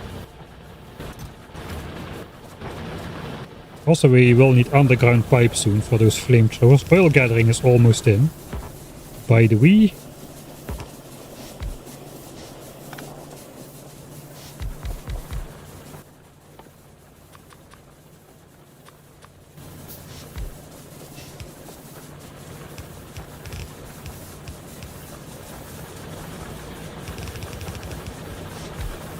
Save the trees. The trees is one of the reasons we aren't getting attacked. The trees are preventing all the pollution-based attacks. But I'm not sure why the rampant AI attacks are so calm. Alright, oil processing is done. We should be crafting the pump jacks. And a bunch of fluid tanks.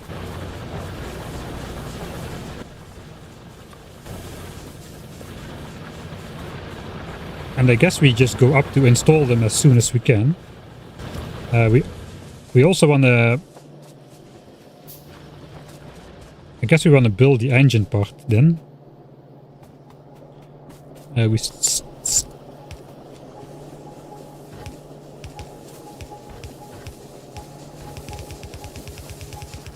still haven't connected the additional iron here. At least the coal can start flowing.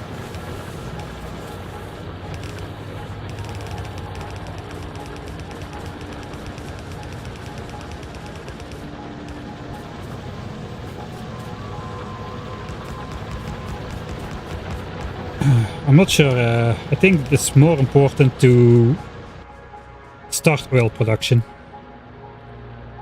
It's a poor oil source.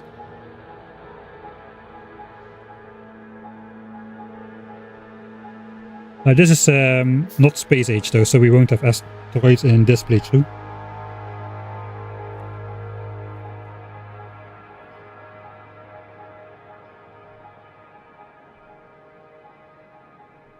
Orange Biter's pain is gonna come, yeah, I think so too.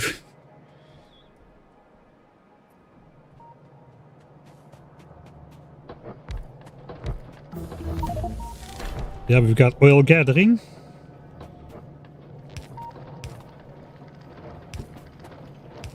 And then we've got this very aesthetically pleasing looking setup to eventually connect it to the flamethrowers.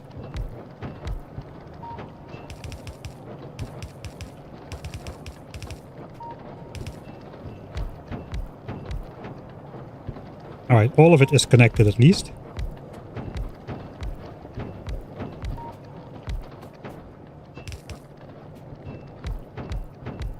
That will be a while before that fills up. Okay. Let's get out here, because if we are here, the AI will attack there. Still small attacks though. We are at 19% devolution. Okay, I guess those were exploding biters. They didn't make it, apparently. Okay, they are making it. Alright, so that's what those things do. Let's go there. Finally, some adrenaline.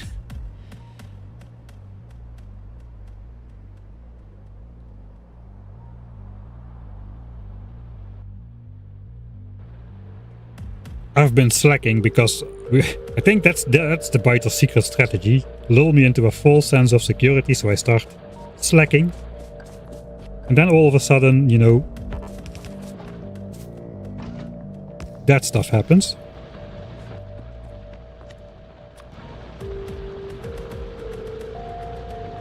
We do have like a full gun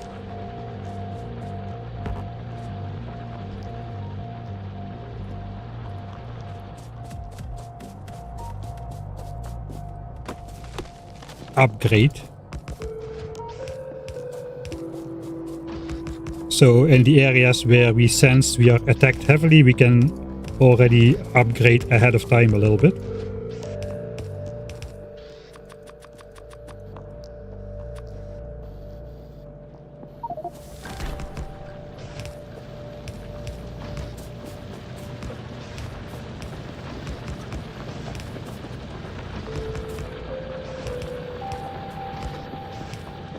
Alright, maybe install the second wall.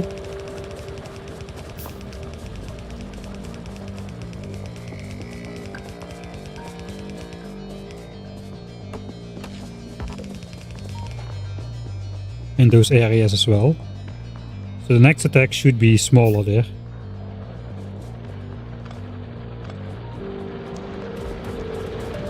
Okay, let's get this second iron belt on the way. I need more iron as well. I will build them all as soon as we don't need it anymore. Obviously.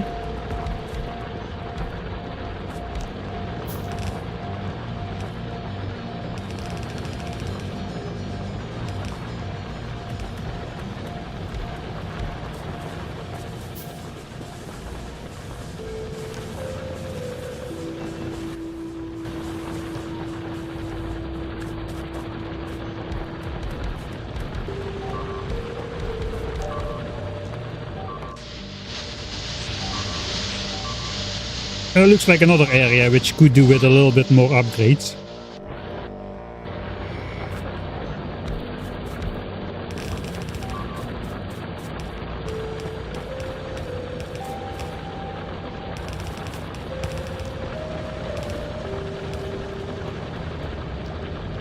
Okay, that is later stuff.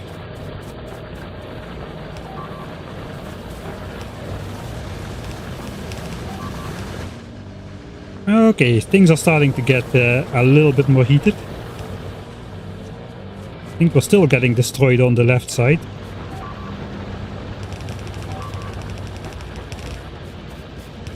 I'm just gonna get this belt up.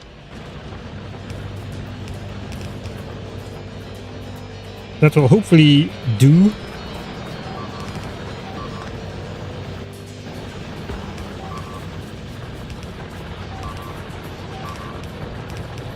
Okay, the sounds are not stopping. That is a little bit worrisome. Oh, they're in the base. Okay. That's why the sounds are not stopping.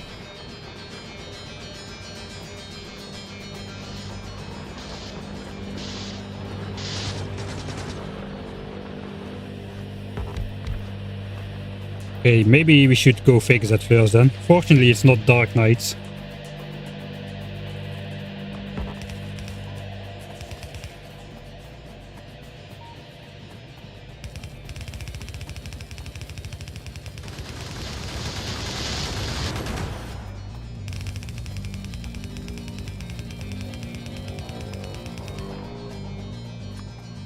Okay, science is taking a hit.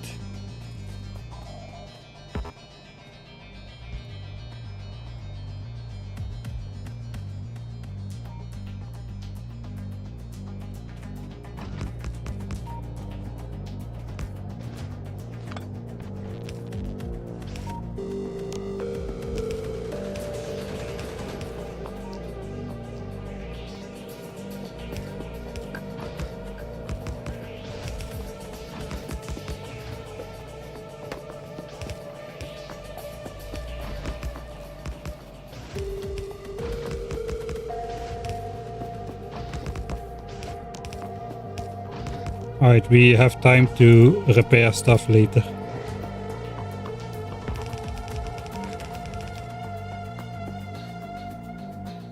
Looks like my grenades are not really coming in that handy for defense.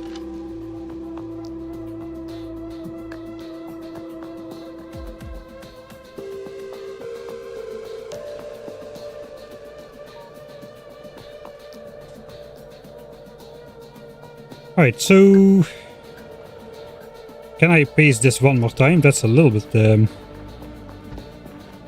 scary.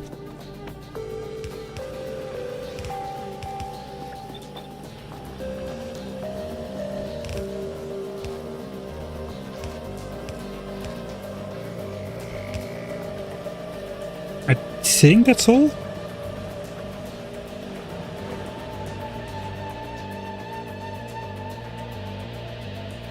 False sense of security has kicked in officially. I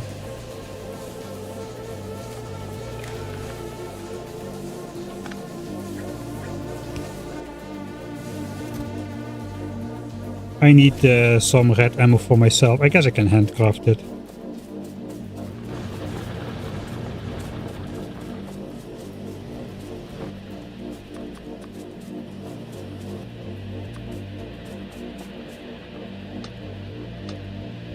That is going to be for science.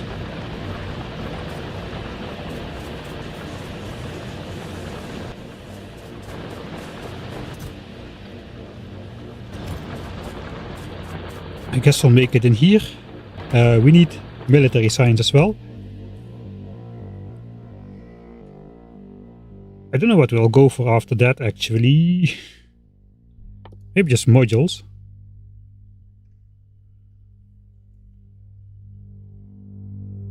Or maybe we need to go for flamethrower. So flammables. Forgot about flamethrowers already. I'm so lulled into a false sense of security that I completely forgot about flamethrowers.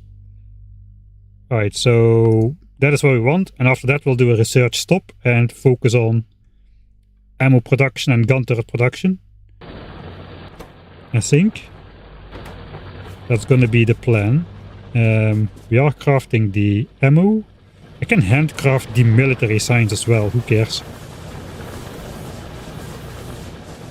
I may have broken some stuff. That is very possible. I just will paste the full gun blueprint around the base already. Actually, I have one for that. Is it this one? I think this one is with all the guns.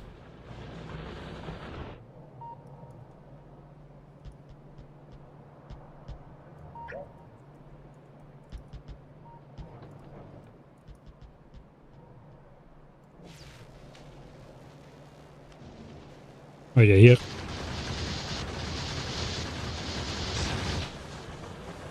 We need that. And the corners.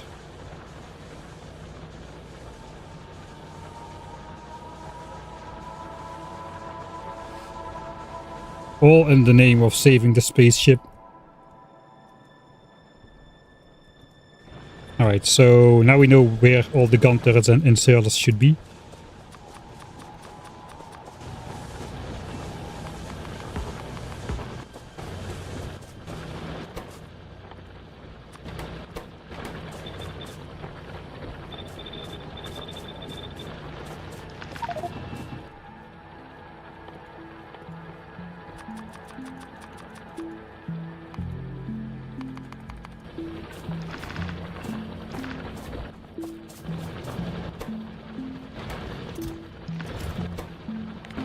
that it reset these things and all of that stuff went into the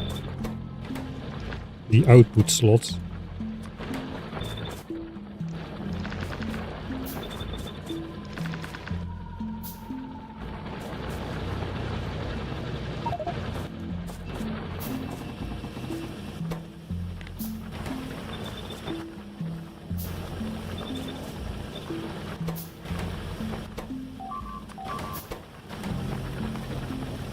Yeah, I'm over here annoying myself with these output slots while my base gets blown up on the other side. Nothing new. Nothing new. Not the pipes. More pipes. Just all the pipes.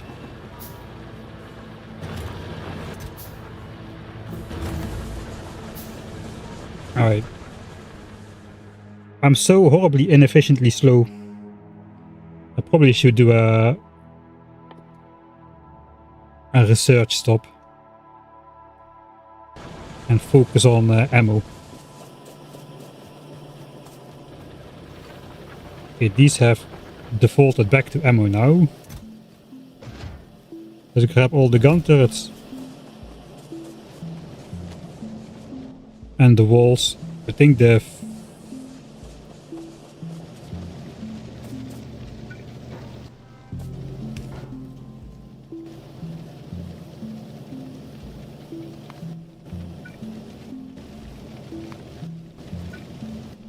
come on. Oh, it's a fast inserter. Alright.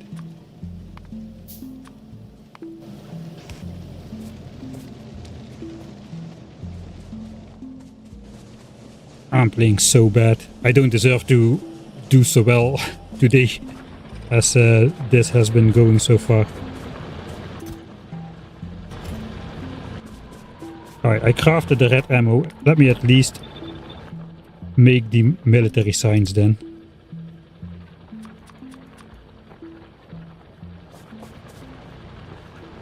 Uh, 25, 26, let's do 26.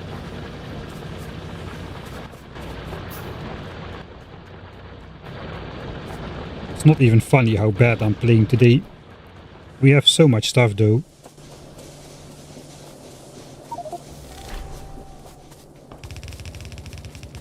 We haven't gotten attacked on the left side for a while, so we probably should go check that out. I say while Dark Knight strikes again.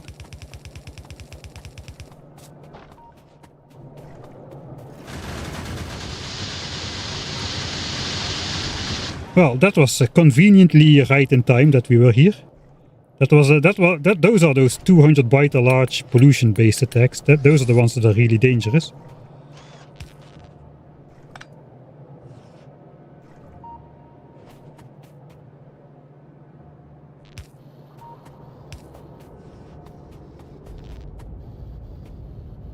Do we repair as well?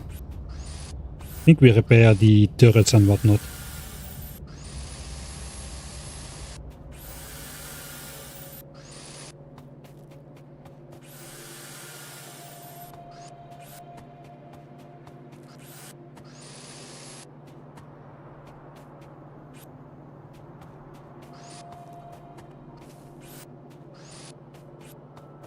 Because if power breaks, then everything breaks.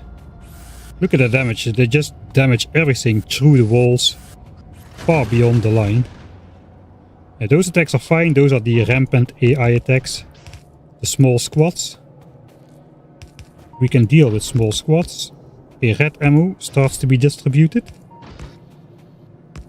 Putting all these gun turrets up is gonna drain the belt of ammo, so that might be a little bit dangerous. But since we're going anti-clockwise,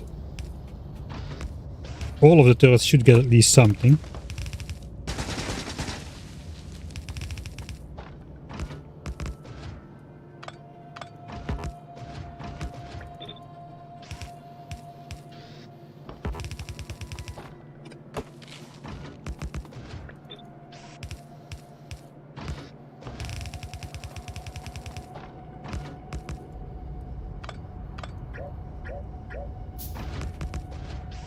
Control Z, man. I would not be able to play this without Control Z.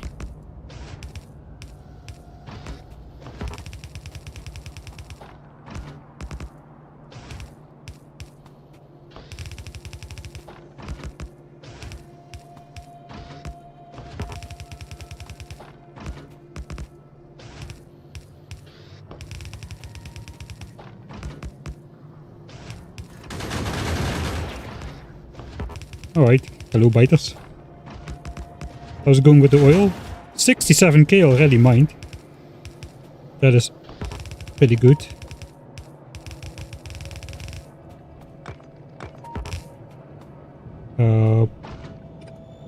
That is not a thing.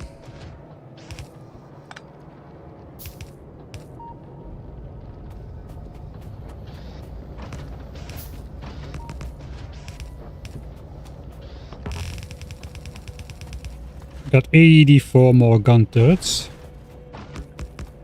It's not enough, I think, for the entire way around. So we'll run out right at the area where we're gonna need it. Where those exploding biters are.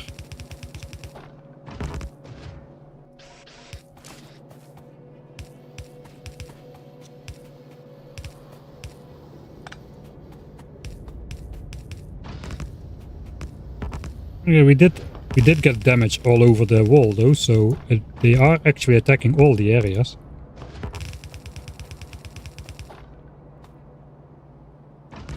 No, my labs here, I don't have the military signs, so it is fine. I don't have resources to do everything at the same time, so we have to choose. You basically research a key technology and then produce the stuff needed to benefit from those technologies. We cannot just keep researching all the time. Something is off with my blueprints here. Maybe we should also, you know, put some inserters down. That might help with getting the ammo in the turrets. Some say.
Riveting gameplay again.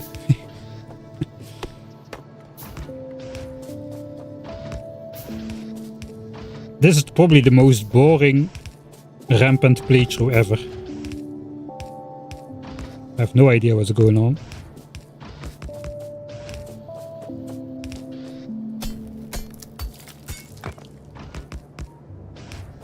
Alright, and as predicted, we are about out of turrets. Did we go? We went all the way around.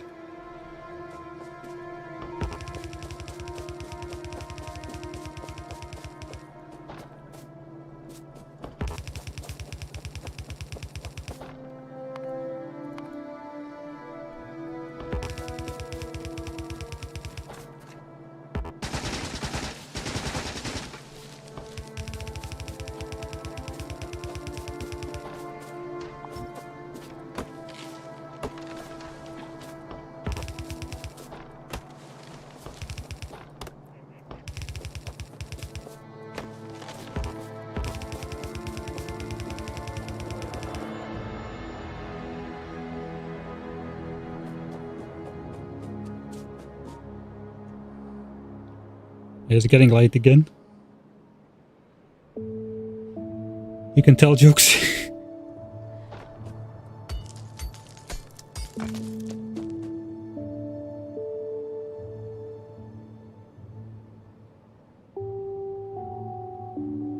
Three green signs are missing inserters. I'll take a look at that area in general. Here we got some damage.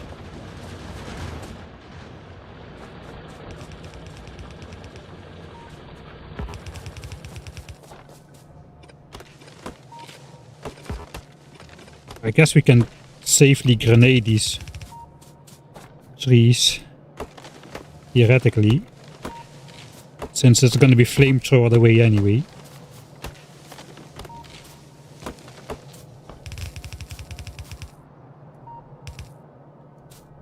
Okay, outer walls.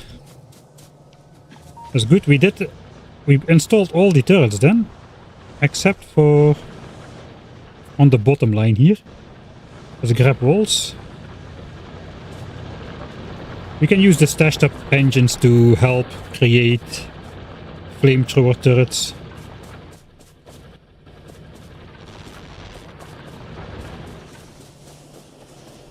So we don't really need to hurry up right now.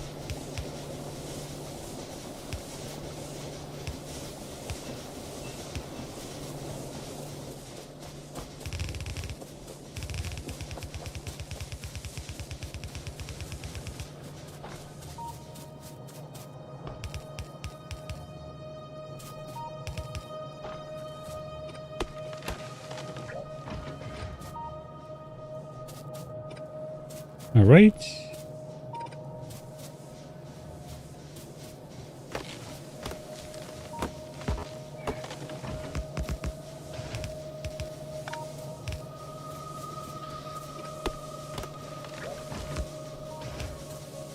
I think those trees in my walls, they can sometimes catch fire as well.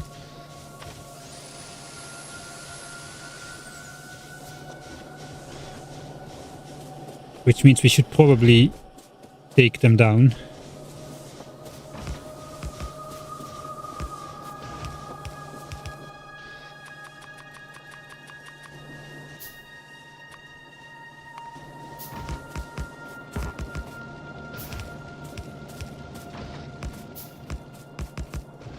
We got a good bit of damage here. That's probably all those electric biters.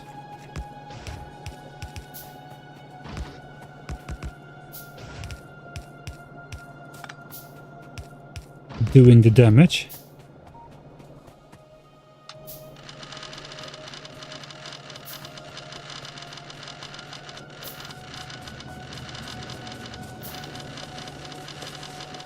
All right. I think that's the double wall complete. Double wall complete. Let's just have a quick look around what's going on.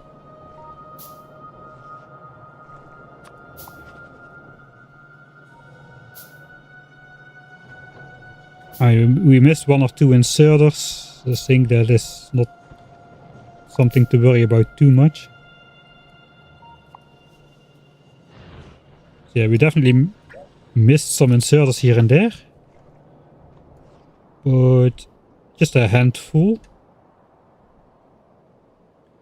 22% evolution. I still see mostly normal biters on the map. I guess these don't get updated. Okay, we do have a new color here. Those are like, are those like laser biters or something? Let's just have a look. I'm curious. I think that's laser biters. Yeah, those are laser biters. So those are completely immune to laser. I have no idea why these evolve so early, because I mean, it's 2 hours into the game. Of course, we don't have laser damage yet. I thought they were supposed to evolve against the damage types you would have. That is how I remember original Rampant to work, at least. That seems to be changed here. Here you get all the types mixed through each other all the time. Whereas in original Rampant, if you only use gun turrets, you will get those, like, they were called brutal biters, I think, in original Rampant, which are like super resistant to physical damage, so you better have flamethrowers by the time those appear. Okay, we got 5k fluids in the tank. Still space for 13 more storage tanks there. I think the next step is to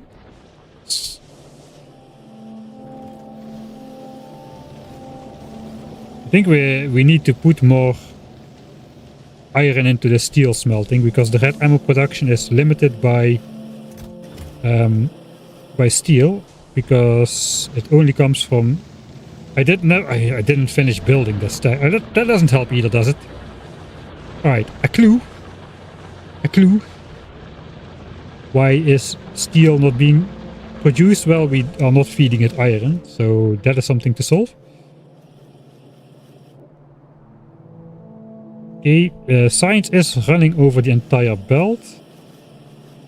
We are still missing a couple outsiders here after the attack on the base. And we need to upgrade some furnaces and refuel. But in general, it's not looking too bad. For now. Alright, first thing, let's artificially throw some iron in there. Don't really care about science at the moment.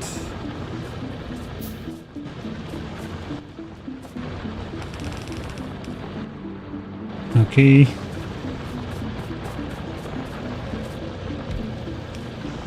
That can help a little.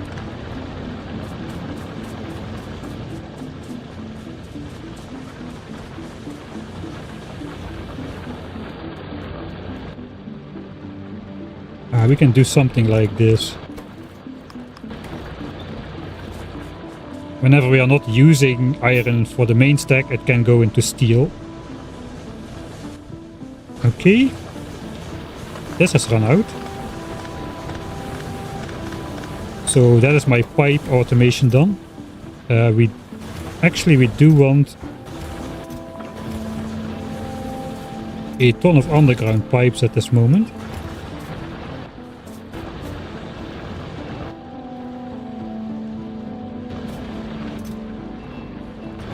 Let's just handcraft those.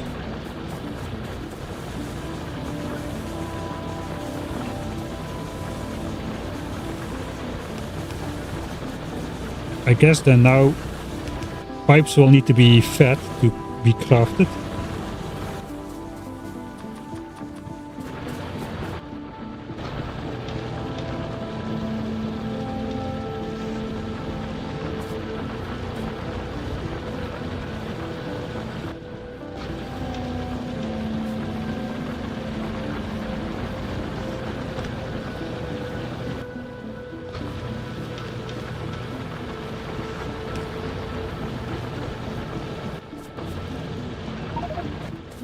Alright.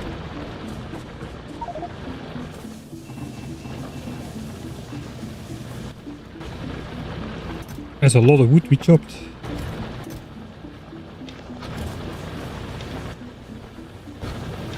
A little bit of maintenance. That needs more copper cable. We need to refuel the copper furnaces.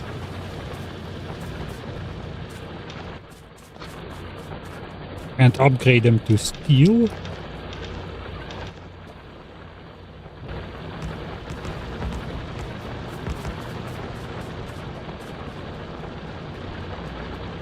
And this drill is never powered. That's not great.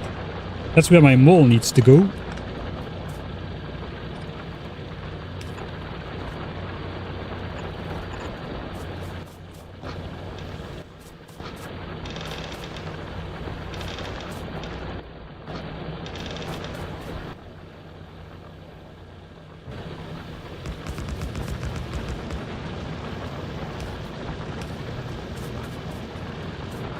Okay, that's all back.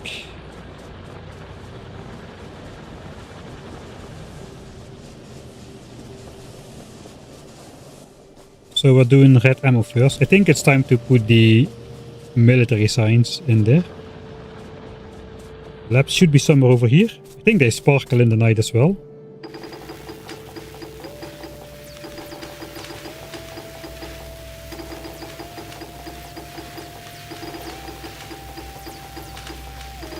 Alright, that should get us flamethrower pretty soon.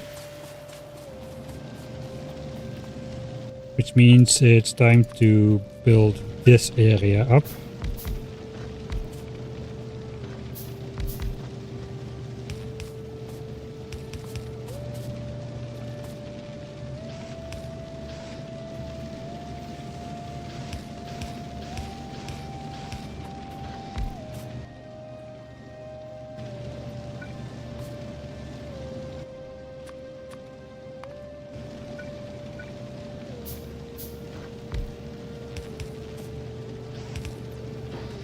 That is the flamethrower chests. This is a pretty nice build. Quite like it. Again, we're getting no attacks at all. I don't know what's going on.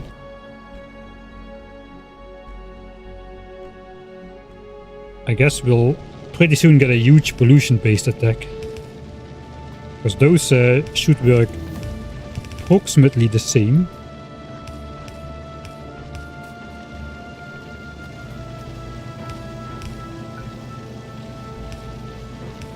Alright.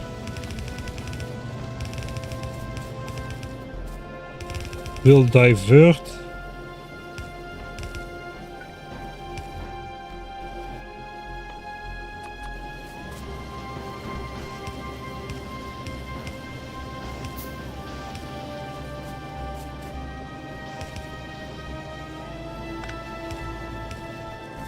Most of that in there. Okay, so engines are being made. That's good. We do want a couple engines for ourselves. That is my engines chest. And sailor missing there.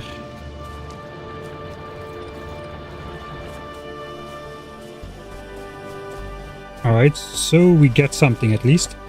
I think we need to manually smelt some more steel.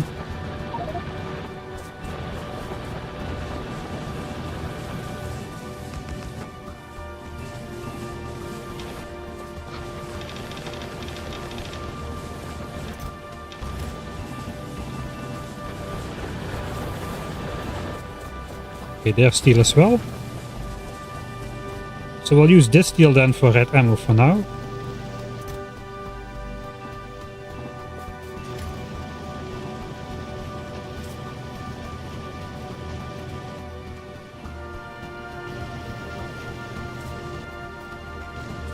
Right.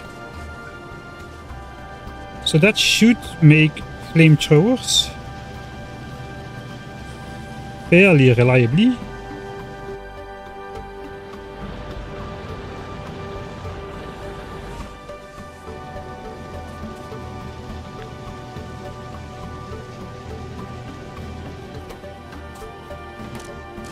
Right, first flamethrower.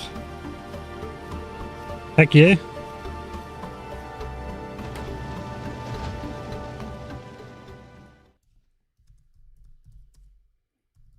We are 2 hours 30 in. That feels like we are pretty slow. The biters are celebrating the first flamethrower with giant attacks on both sides simultaneously. That was awesome. We can probably rewatch that with a bit of luck. Okay, we are too late on that side.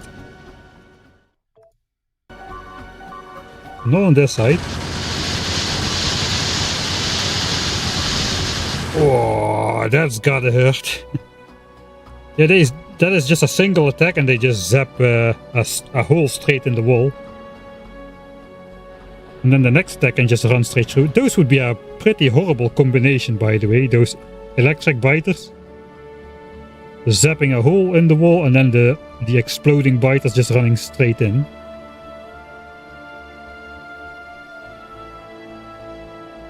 Alright.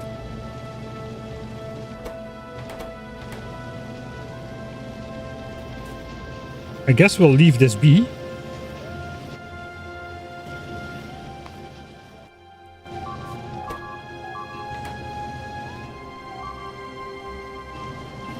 We'll put some pipes in there.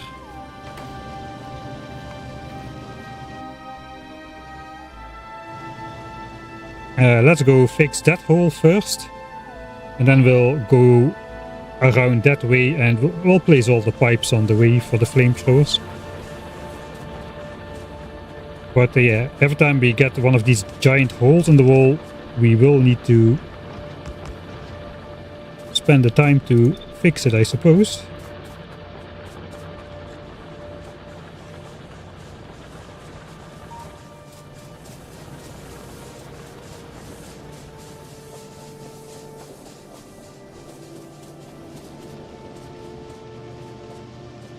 I think I'll just start from the top. And we should start on this side, so that we don't need to come back yet again.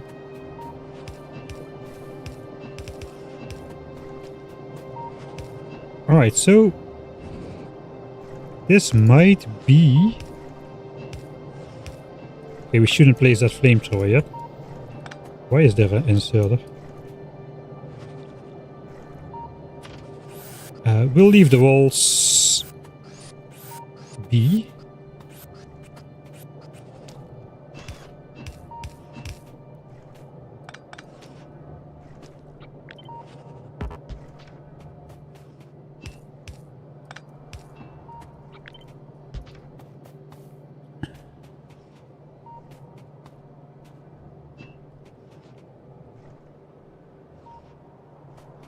I'm not entirely sure what I'm doing.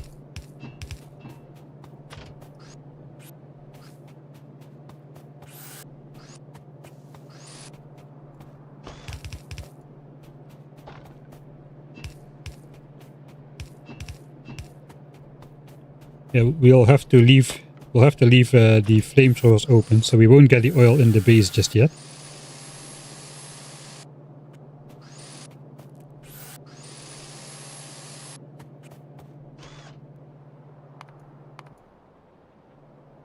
Alright.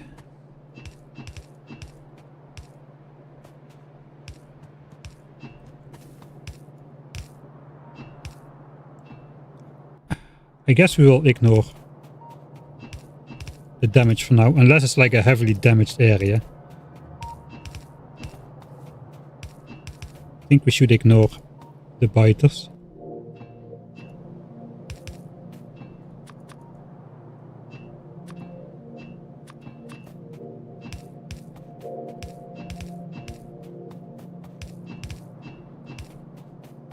We just complete this loop and then we'll pick up the flamethrowers. Hopefully a bunch of them will be ready.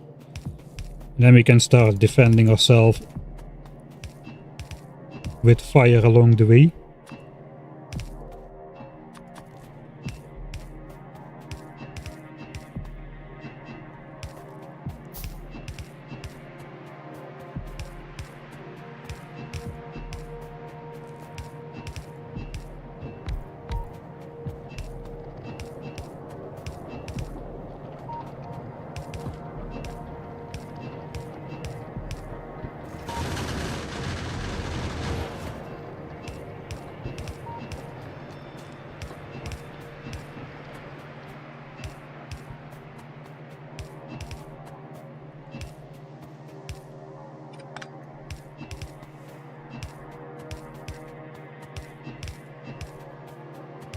Looks like we haven't gotten attacked much up here anymore since we were last here. We didn't repair the damage last time, I think. I think I'm gonna try to repair as little as possible. Hope to hold out for bots for that.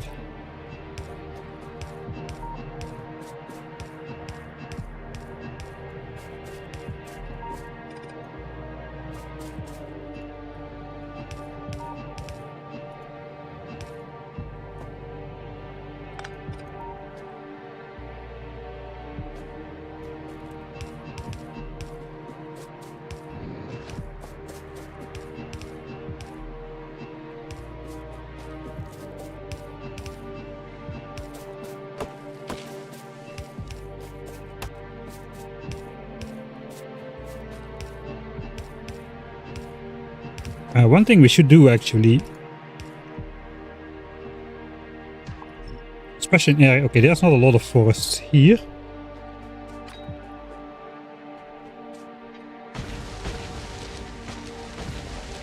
But if we want to keep the forests beyond, we should make like a fire ditch basically. So that the forest doesn't burn all the way down. The trees will be good for absorbing pollution for quite a while longer. We got another hole in the wall. Hopefully we'll be back there again before the next big group comes. And while we're on this side, we could go take a look if we can intercept the next big attack from the right with those exploding biters.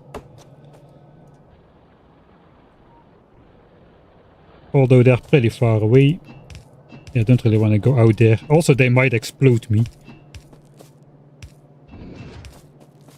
That's what they do.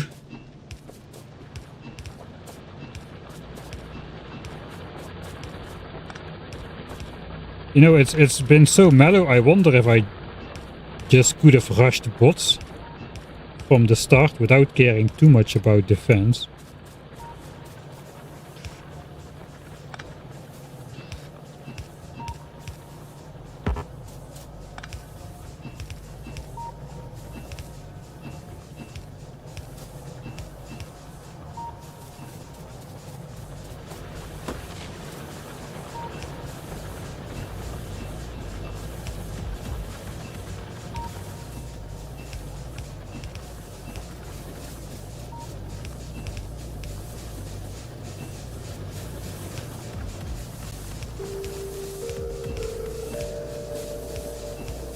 Okay, we should be much better defended already than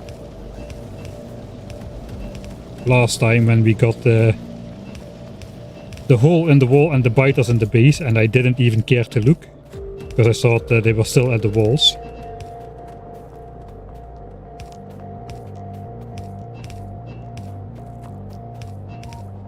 There's plenty of pipes left over. I crafted way too many undergrounds. That is the entire pipe loop. Now we just gotta connect it with flamethrowers. Let's see how many we have. 10. Alright. I'm not sure if that's disappointing or good. But it's maybe because also we put those engines for ourselves right there.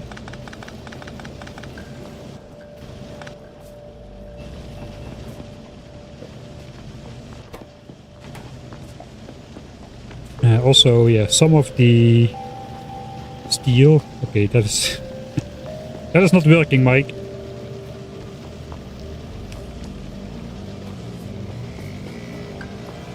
Some of the steel obviously is going towards red ammo. What's on the belt? Tell me, almighty chest. 900 red ammo, 300 yellow ammo still on the belt. I think we can safely start to draw the remaining yellow ammo off of the belt. And just switch to red ammo altogether.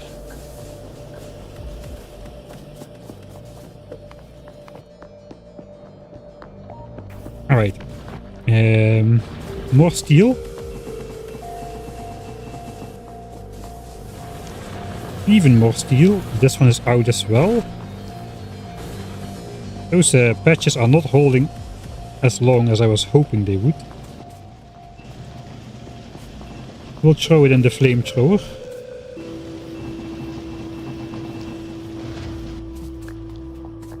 And we can craft 9 ourselves. Let's just do that. We'll even craft the gears.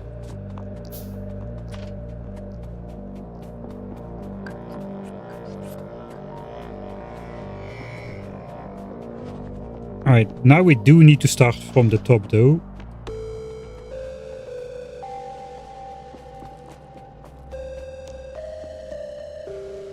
We should be able to make it down, so we can make it towards the electric biters on the left with the flamethrowers, not quite yet to the exploding biters on the right.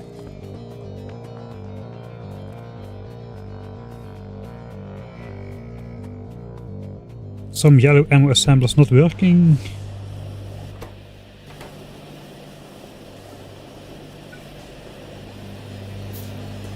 I think I messed up the power line there.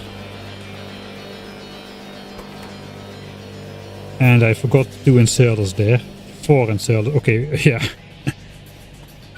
I wonder why this playthrough is not going according to plan. Let us... Yeah, we'll put the flamethrowers in the corners here as well. Because there's a lot of biter bases here, and we are polluting them as well.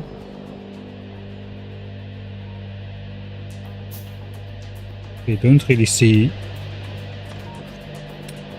too much yet in forms of attacks coming in. Now we'll just basically fill all of these in. One per chunk so far.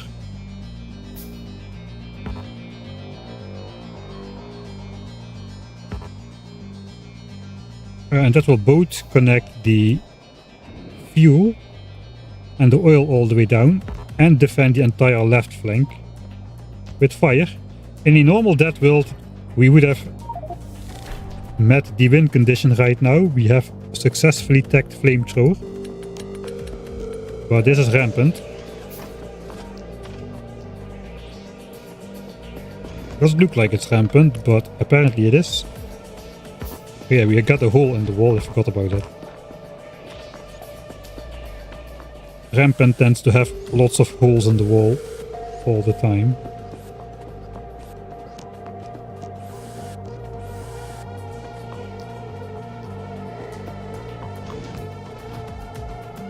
Alright.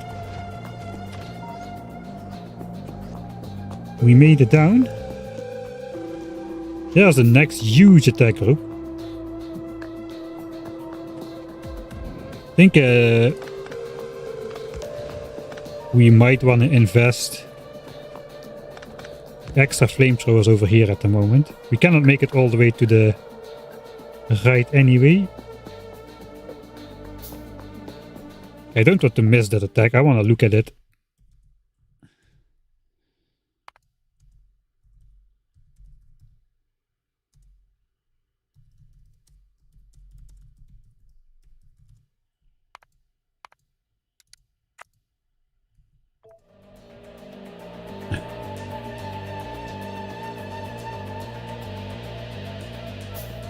Yeah, they're gonna come in a minute or so. There's 143 biters in that group. So by the time they'll attack, let's just take a look at it.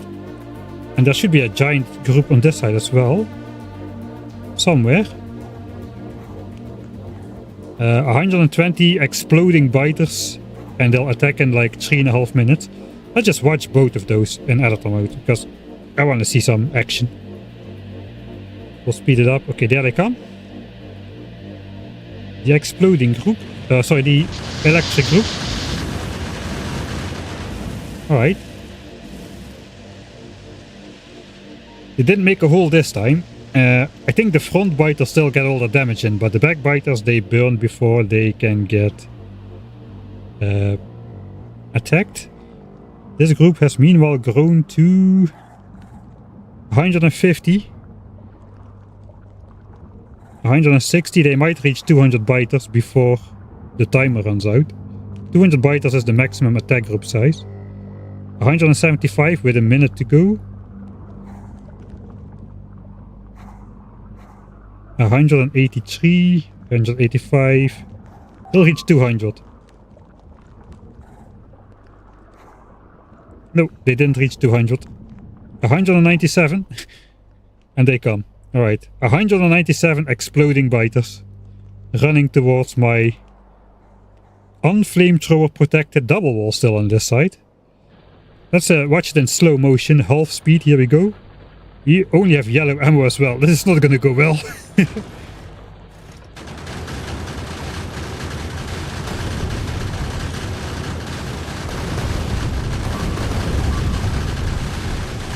Alright, first layer broken. Okay, that went a lot better than I expected it to go. And maybe we do need to up the difficulty a little bit or something, I don't know. Maybe it was a mistake to keep the biter hit points on the default settings, I don't know. That was yellow ammo as well. Well, we got like almost a full line of gun turrets now, but that was not bad. I guess they will get a second chance because we're gonna reload. And the second strike might be a lot worse.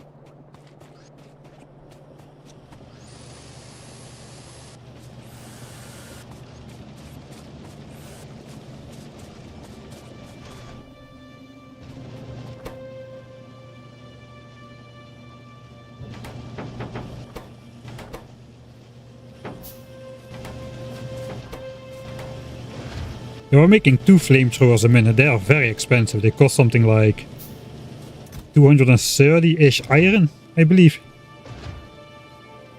So they're not cheap at all.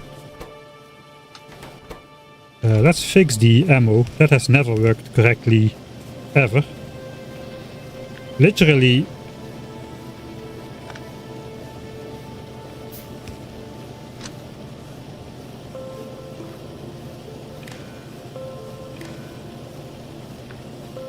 literally 4 out of the 6 ammo things were not working properly, apparently.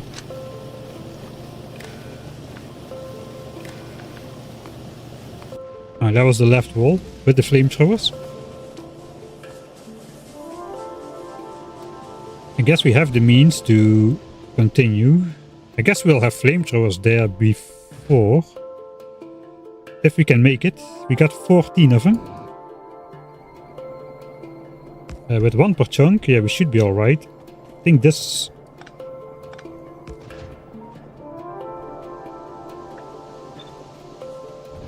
chunk should have 1 as well. Flamethrower after the fact.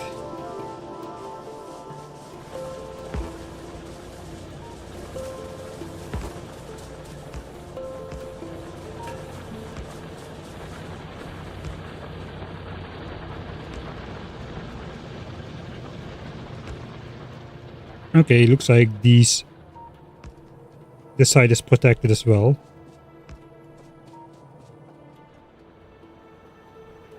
So by the time this group comes, they will do even less damage, I suppose. Although, maybe not, because these aren't fueled. I think this is the culprit over here.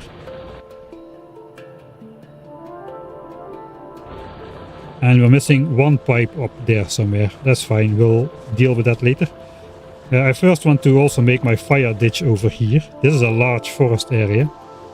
So we'll have to blow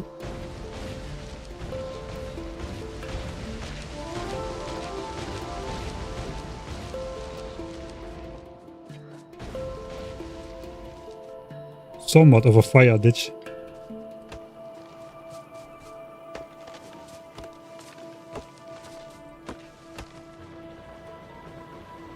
Alright, that should be good. Just in time as well. That'll burn these forests down. Probably all of them.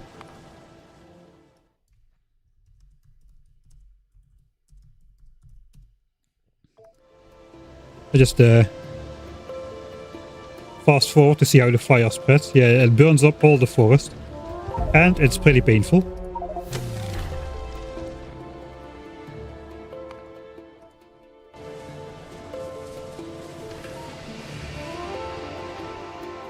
It also makes extra pollution, I believe.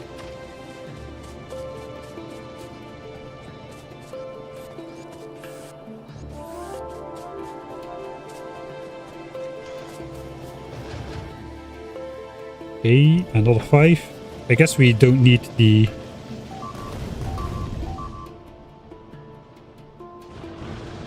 Okay, they did more damage than last time. Now they broke to both the walls. I guess they ran through this forest last time. That must have obscured their pathfinding a bit, because here they just blew a hole clean straight through. Alright. I think we can start researching again. The flamethrower defenses are a reasonable way up. So I think the next tech to go for is probably efficiency modules. That will get the pollution triggered attacks down to a lot more reasonable size than 200 biters per attack. And I guess solar panel as well. But we need a lot of steel to make like a couple hundred solar panels. Those are like what, 5 steel a pop. So we need a couple thousand of steel to make replacement power. And over 10,000 electronic circuits, I believe. So I think efficiency modules first is going to be the way to go. With solar power in there as well. Let's look through the text. Landfill. We want landfill so we can square out the base. Let's do that first. I guess we want mining productivity 1 in there as soon as possible. That's even more important. That gives us 10% extra resources in the ground. For the rest, I don't really see anything super important. Modular armor in due time, blue signs in due time. I think the base is small enough to not go for the car for now, although it is a prerequisite for the tank. But that's for later care. How is the ammo on the belt? It's still pretty horrible. My base hasn't been working as it should. 1.8k though. Yeah, it's not bad.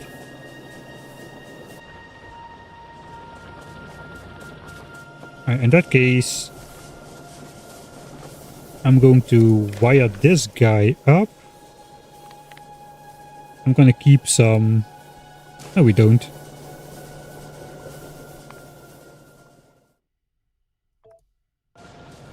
Don't want that network created.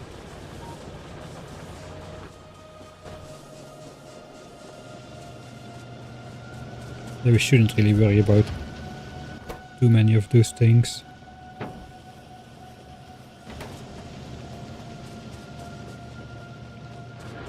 Alright, so let's start tacking again then. This one, this one, this one. Landfill, solar. And what else was in there? Modules. Before solar. And we also want productivity modules before we head into military and blue signs, so that we can get a little bit more out of those resources. Because... the boom, boom, boom, boom. I guess they was coming yet again. These are only copper sources, and stone 138k, gold 300k, that's all we got.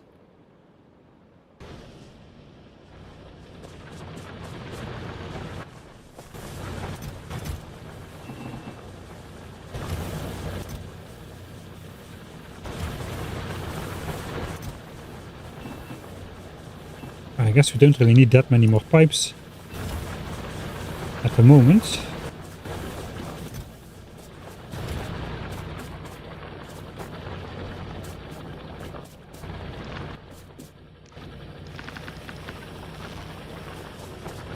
Alright, grenades. I'm just doing something, I don't know what I'm doing.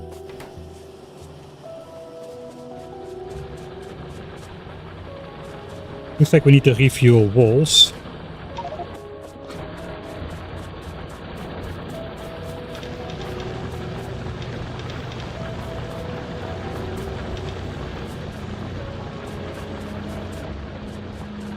And maybe these copper miners.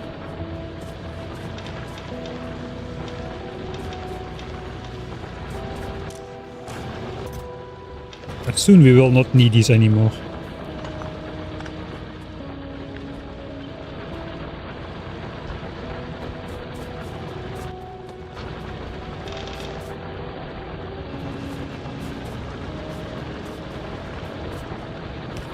Going to be collecting it in here.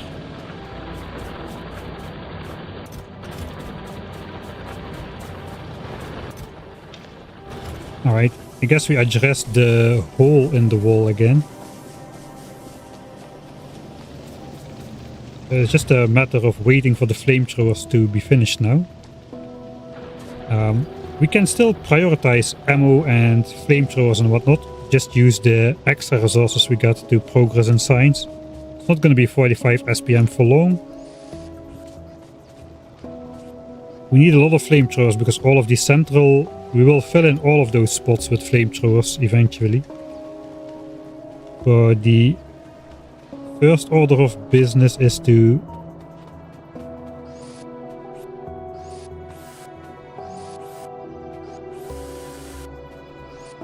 get the 1 per chunk up.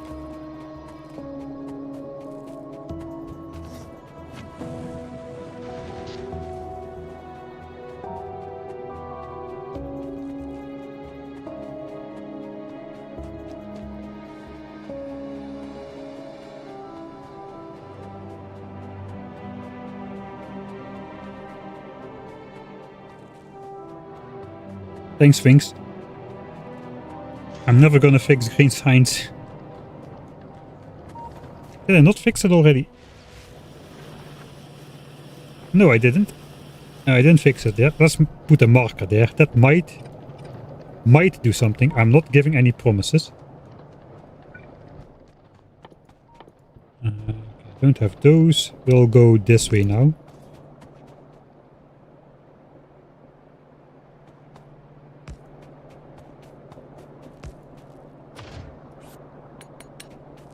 Okay, if I have time to repair walls, that definitely means that the playthrough is too easy.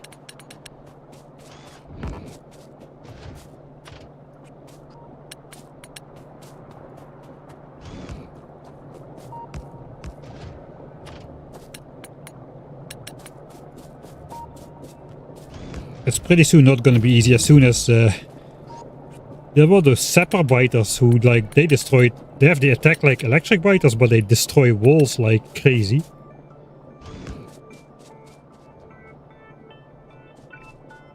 Okay, that's all my flamethrowers. How many are we still missing? It cannot be that many. 3. Alright, 3 flamethrowers and the entire base is flamed up.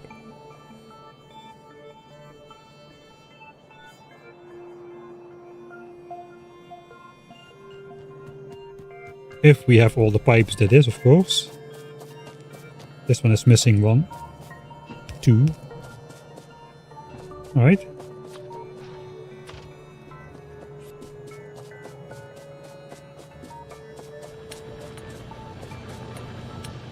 Stop repairing walls.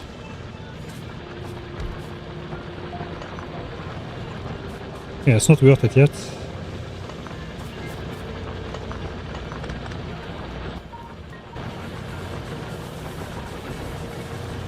Alright, and what is next? After we place those 3 flamethrower turrets, that is.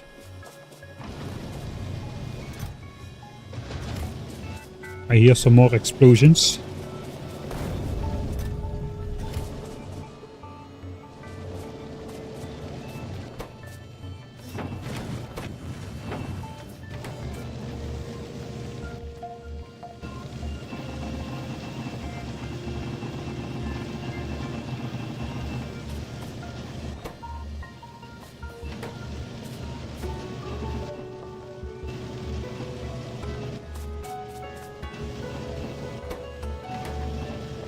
Iron is not getting through far enough.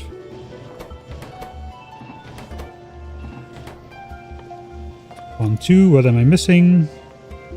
An engine.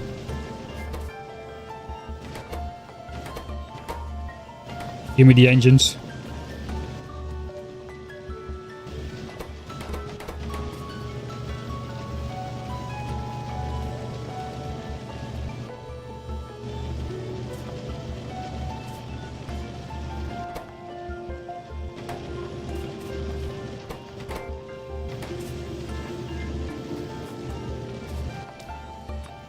Alright, that is the flamethrowers for now.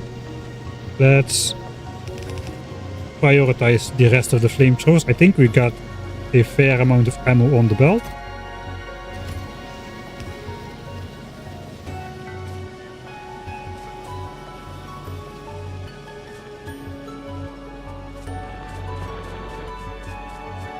We'll find some more iron to smelt in our private furnaces.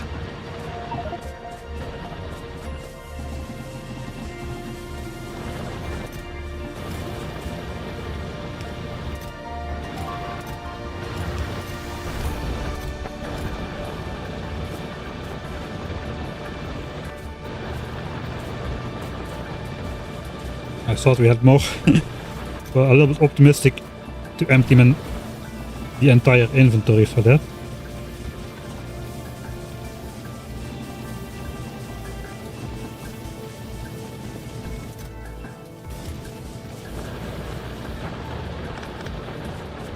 Okay. Dark Knights. Hey, the fire gives light. Yeah, we don't have too many labs working at the moment anymore. Oh, we got a new expansion right in the center of the pollution cloud, and those are the dangerous guys, I think. Wasps. Okay, I don't exactly know what wasps do. There's a hive there though, so they're gonna do a lot of stuff.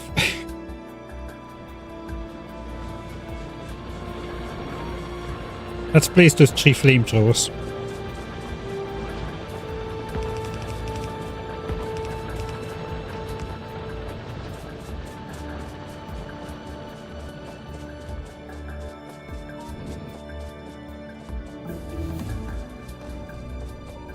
I'm kind of tempted to do a complete repair loop then.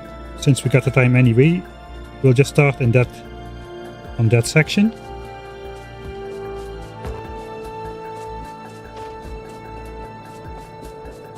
We'll also repair or replace the walls.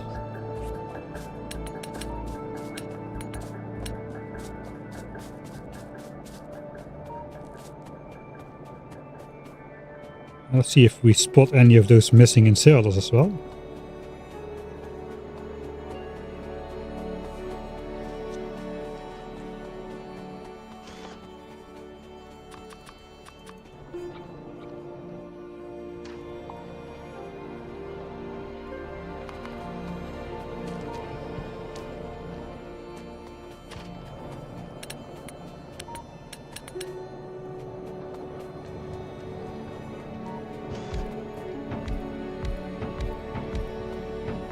Yeah, the nice thing about this method with the ammo is the red ammo gets loaded in the gun turrets that shoot the most automatically because they'll empty out, whereas the areas that are not under a lot of attack retain the yellow ammo until they run out.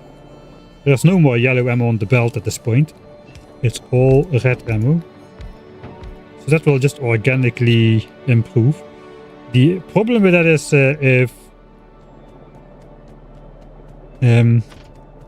suddenly the biters evolve into a dangerous faction and then the first couple attacks there's yellow ammo in there, and then suddenly all of the turrets run out and all turrets need to be reloaded with 10 yellow or with 10 red ammo at a time, that can really put a strain on the local belt area.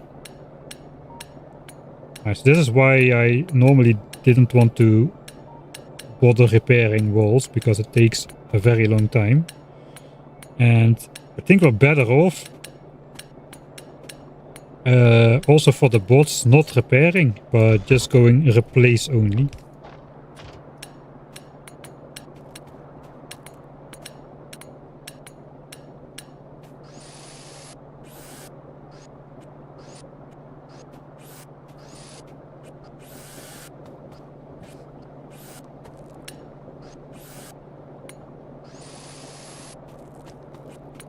Green signs intentionally bottlenecked, so more resources go to ammo.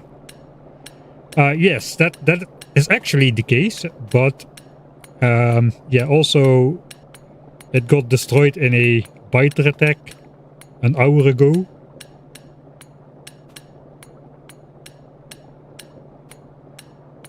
And I didn't properly repair it. Instead I'm here fixing my walls.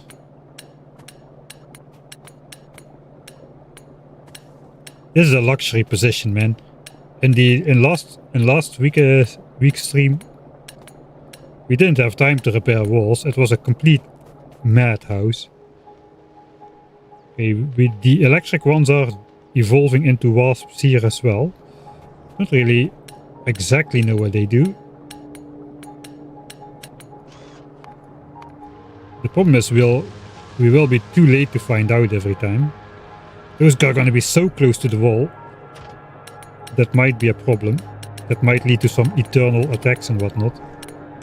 Well, at least they're not fire biters, which are fireproof next to the wall and can reach my walls from outside gun turret range.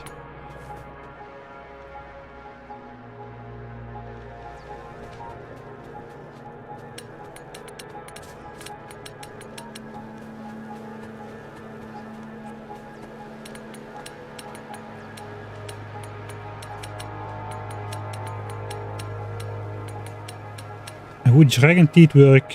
I think yes. Generally, yes. I think their hitboxes are a little bit smaller though. They have some like...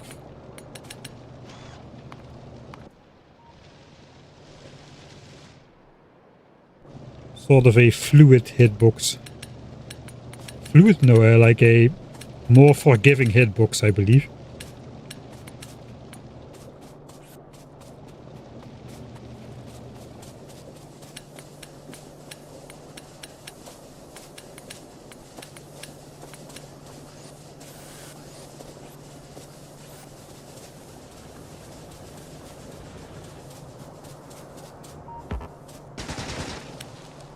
You need to shoot the tree to repair the wall.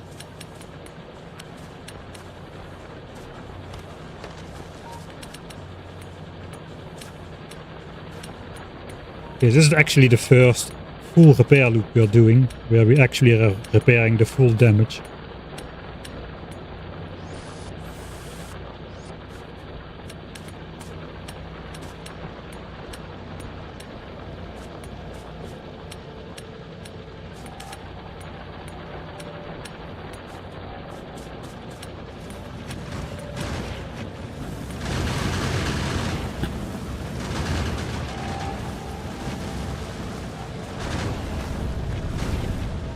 I think it's just proximity-based attacks because I'm walking so close by.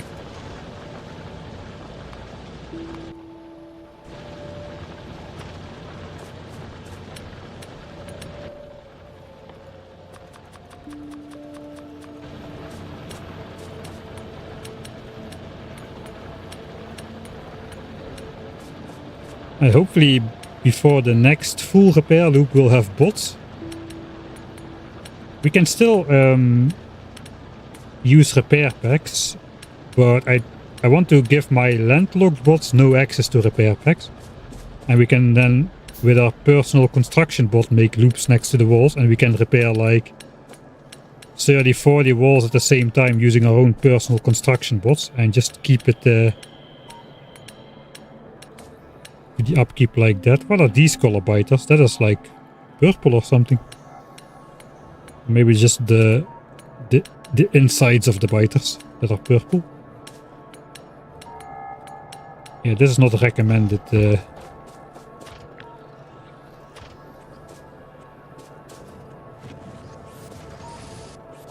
We have made a full loop now though, so we are all the way around. Okay, yeah, those have evolved as well. They are purple biters. So full repair loop for some reason. And we have wasp, and I think they're like spawner biters, if I remember correctly. It's still white on the map, but yeah, spawner bitter. Spawner spitter bitter.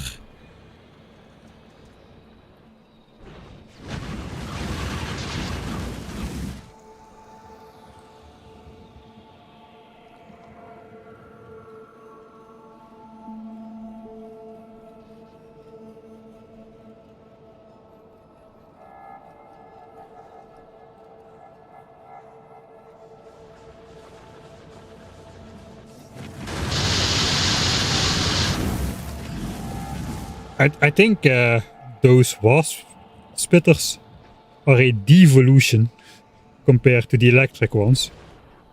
They seem to do way less damage. It looks like they are supposed to create wasps, but they don't get a chance to do a lot of that.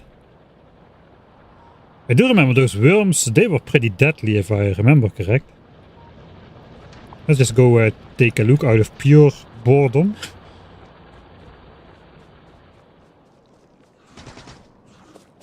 See how quick we die.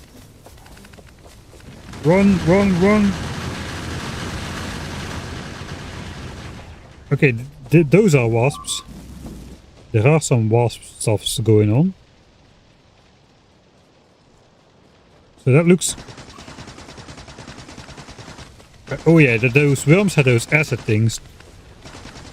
Okay, now I'm properly warped up. That slows you down like a like crazy as well, man.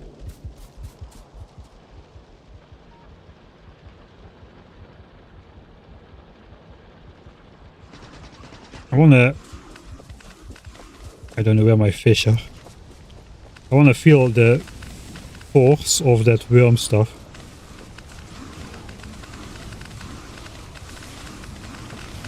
Okay, eating fish at maximum rate is not enough to survive that. Alright, that was enough fun. Missed repairing some stuff. Alright. I guess that we'll get it on the next loop here. Yeah, I don't know what's going on. It doesn't feel that something is wrong with this.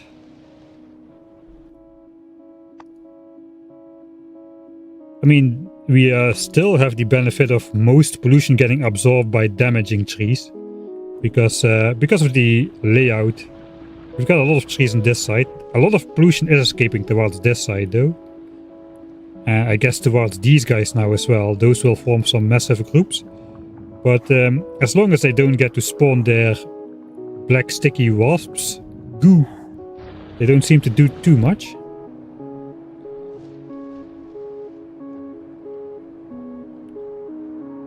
Alright, here we get the... Look, that's what I mean. Here we get the... Finally I get flamethrower turns up, and the next evolution is... the one biter type that is minus 100% resistant to fire. So minus 6 flat, you get 6 bonus damage, and then the damage gets doubled again. That is crazy. They are pretty resistant to physical damage though. Especially the biters which they spawn, they have high resistances. Like 6 flat, that is like almost, that is like big biter resistance. 6 and 45%. I think big biters have 8 and 10%.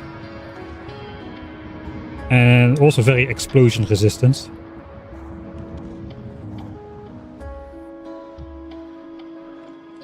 Alright, I guess we should take it. If they will let us get to blue signs this easily, we should not waste too much time. We're gonna focus steel production, I think.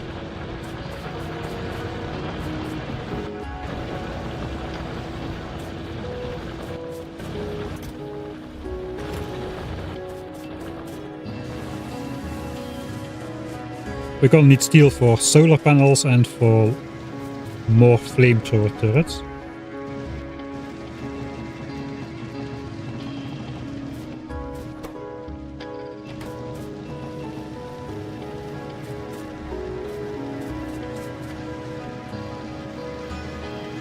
It looks like I need to make some sort of a bypass.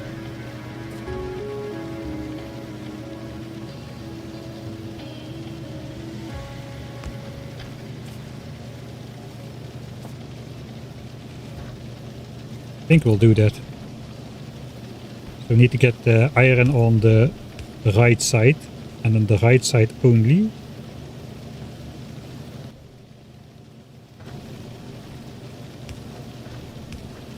Okay, this is already the used side.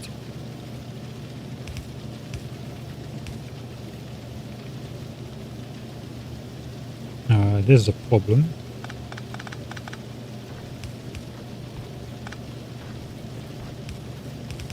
It's already the used side, so not too much iron will come. We'll just input priority the side that should get input priority there. Let's fix signs.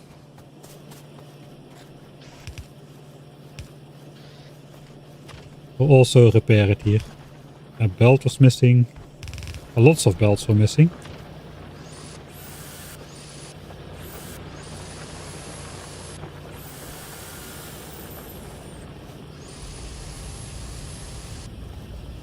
I don't know, I feel like I'm almost intentionally wasting this shot at already succeeding. It feels like it shouldn't be. It shouldn't be as easy as it is today to get this far. This is such a different experience than I had last time, and it's not because of my strategy. My strategy is not better. It's not that much better. It's that it can explain the difference here. Alright, science is back up and running. Hopefully I didn't miss anything this time. We are prioritizing ammo production and stuff now though, so no iron is flowing to science.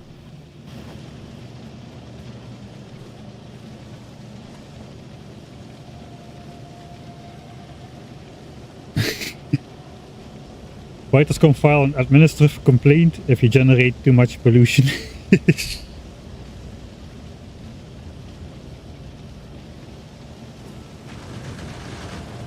Yeah, something like that. My strategy is only slightly better, I think. The map is maybe a lot better, for at least for the opening. Not for the end game, but for the opening. But, okay, there we go. Let's see it.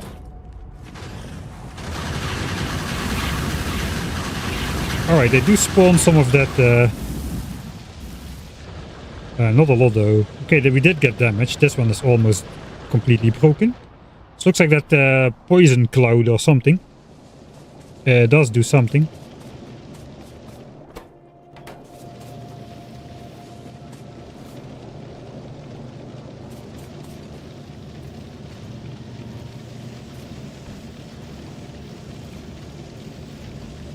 Alright, I think we should feed at least a couple turrets towards red ammo as well. I think we'll set up... What will we set up next is...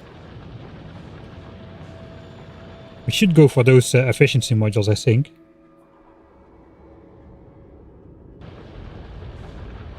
Which means just building towards blue signs. I'm not ready to build towards blue signs. That just feels wrong. Shouldn't we at least get like some fire damage or whatever?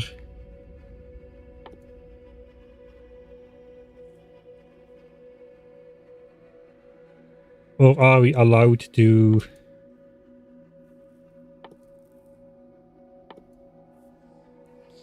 Are we just allowed to go blue signs already?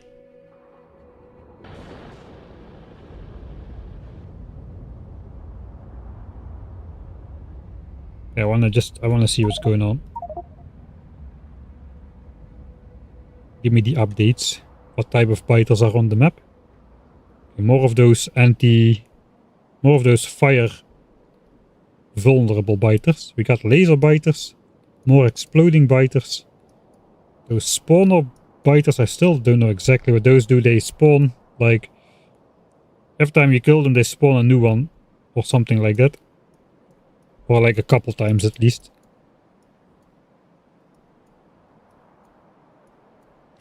Alright, so if we compare this to the start, I think we got expansions here. So they claimed this iron, and then they settled. I guess they sieged the base. That's their siege mode, I suppose. I think these resources have been claimed, but that is of minor. These were claimed almost immediately. This is an expansion, so they do expand a lot more towards your base. I guess some expansions, this is also a telltale expansion. That looks like a regular Factorio expansion. Those will happen still as well, where an actual expansion chunk gets selected to send an expansion, I think.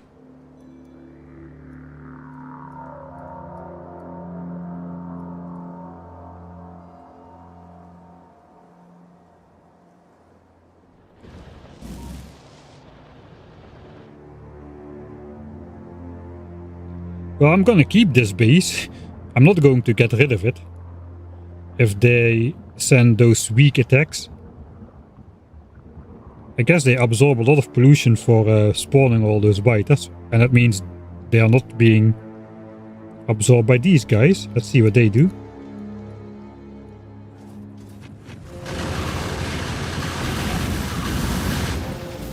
Oh, they kind of form those like distractor bots or something. It looks like distractor bots. They just spit it out to the front and they just hover there, soaking up damage. Maybe that's the idea of those things. Okay, these guys are dangerous. These are sappers. Those guys have a very easy time destroying the walls. They don't absorb a lot of pollution though. Okay, they are coming right now. They might get thwarted by combining their attack with these super slow, regenerative, flammable biters. These are very flammable.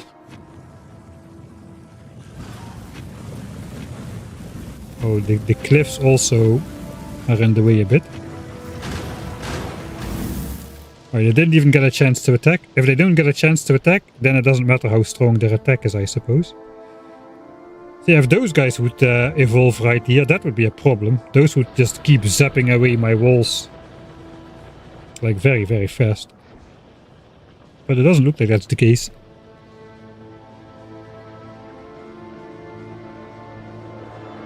Iron to steel, wrong side.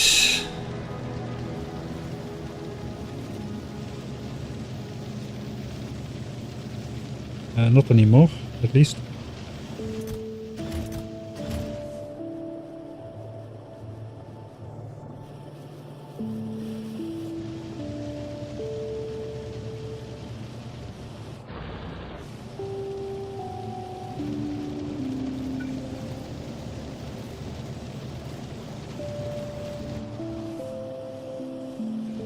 Alright, so a change I made is I'm using this steel for both flamethrowers or for red ammo, but I cannot use it for both at the same time, really.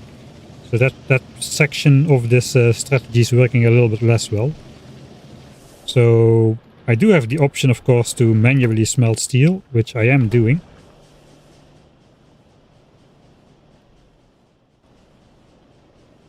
But yeah, I guess we'll just crawl along towards blue signs.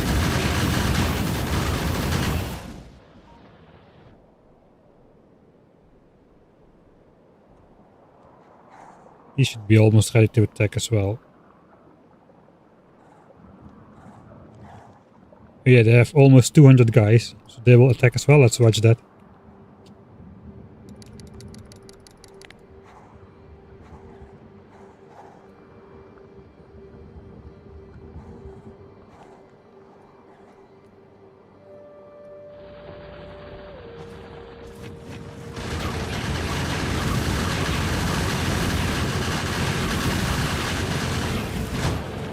Whoa, they sent one of those guys straight into the base. I guess it was one of those wasps. It's good flamethrowers cannot fire backwards. Alright, so yeah, those guys are fine with me. Okay, what is the time? Look again, this can be happening. The iron bypass isn't bypassing because he put it on the coal suck. Yeah, okay. Yeah, maybe it is getting late. Maybe it is getting late. Guess we need yet another decorative underground belt.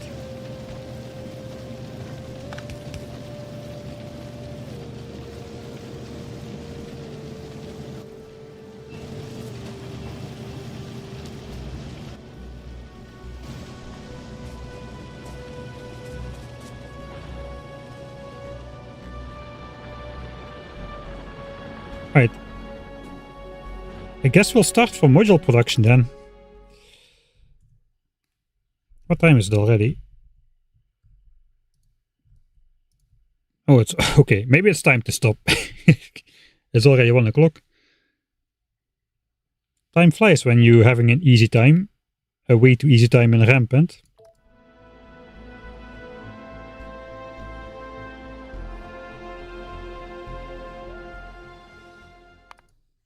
Okay, let's sing then. So we have the migration mode, we have the hard AI point scaling. I read something about those underground attacks, by the way. We don't need to worry about them. It seems from this text over. Some attacks will reach the target underground. That sounds very dangerous. They prefer conventional paths, but will go over any surface if necessary. It is visible on the map, but who's looking at the map all the time anyway? And here comes the key part. Can be intercepted by turrets. So basically, if you have a completely enclosed base, they shouldn't be able to get inside. There do seem to be some specific conditions when using artillery, but we are a long way away from artillery. So I think we don't need to worry about underground attacks. We don't need the concrete. We just need a wall of turrets, and that will stop them. How I understand, at least from the mouse over here. Yeah, we got max level 5. We can. Okay, let's do an experiment.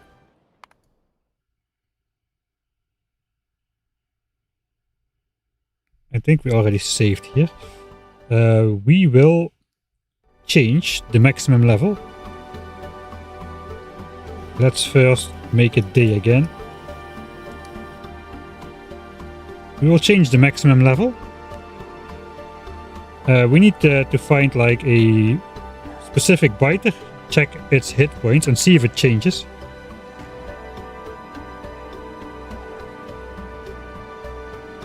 Alright, I guess these have a lot of hit points, I know. The nest is at 1575, about 1575. And it can spawn a level 3 biter at the moment. We are still pretty low in evolution actually.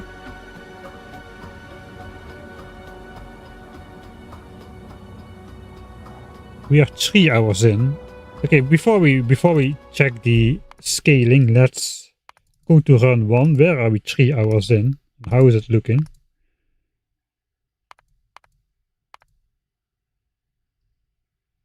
We did a bit of attacking here.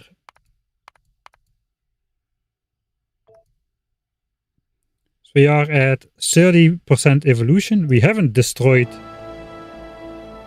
any biter nests, I think. This was the first run where we claimed this entire area, including the oil, uranium, iron. But we failed to claim the copper and coal. And we weren't able to keep the base going. We are at a similar evolution level. The biters are way closer to my walls here though. We got also a very different mix of biters here. We got the laser biters. We don't have fire biters just yet. We did take out this nest for no reason, I think. It's not looking that different, so let's go ahead to the end of run 1 stream. 5 hours in, I did a bit of practice. I think we were here. I played ahead half an hour before deciding not to continue with this run.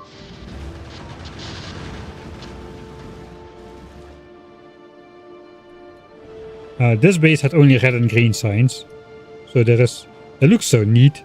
Everything is spaced out properly.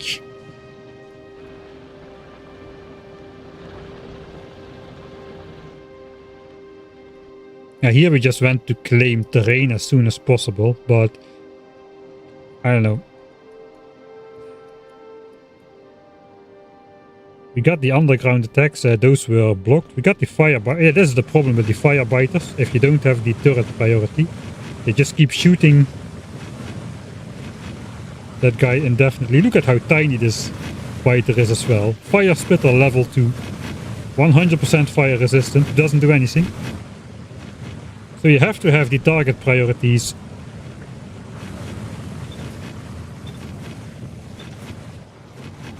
where they ignore unlisted targets, or they'll just keep shooting at forever. Like this.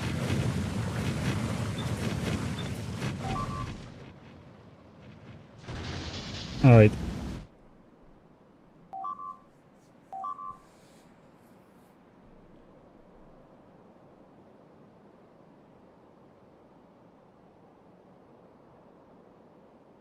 No, the refined concrete delayed the underground attack. I think they just stayed underground. You got a notification and they stayed underground for a minute or so.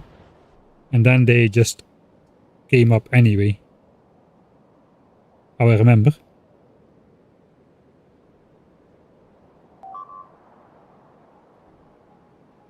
Alright, let's check the stats on like...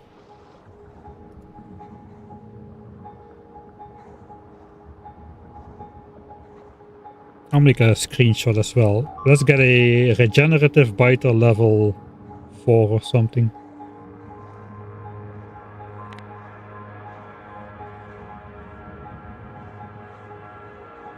$198 health with 4 physical resistance.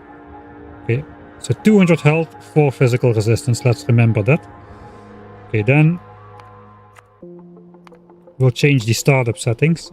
You can do that after the fact. Let's set it to, I don't know, let's just go 10. At level 10, the end game biters will have up to 30,000 hit points instead of 5,000. That's quite the difference. Right, okay, it finds it again. So now we should be able to open our current game. Do not sync the settings. And we can look at another one of those.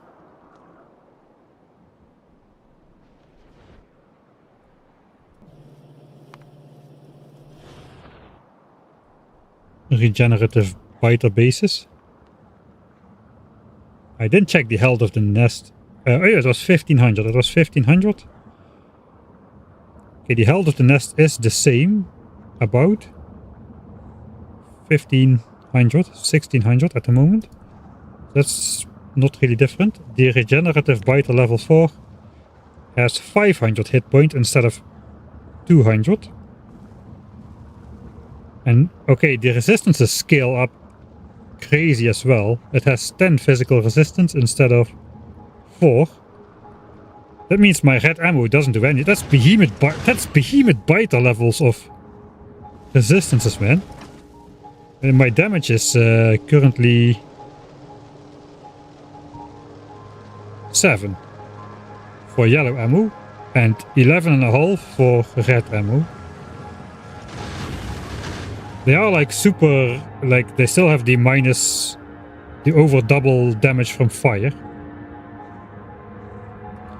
Okay, so let's check the level 10 biter then. I guess that guy is gonna have the 60,000.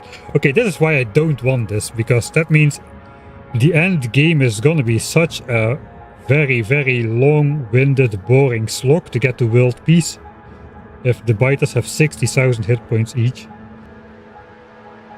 I don't have any of that. So that basically means we are going to be forced to just keep focusing on increasing damage upgrades for super long, including many levels of infinite, in order to keep up with bite revolution rate. And once we have enough damage, then we can start very slowly grinding down all the biter bases, which will be everywhere at that point. So not really sure I want to do that. That definitely is a lot more difficult though. It's not just the hit point difference. It is also the resistance difference.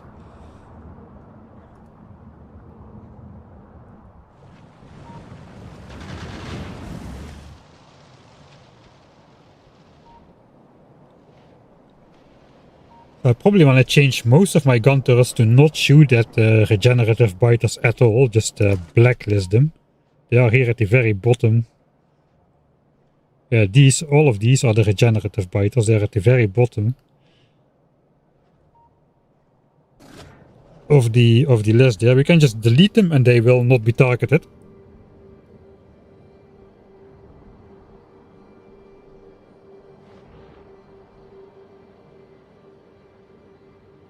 Are we F? I don't think we have. No, it looks like we're fine.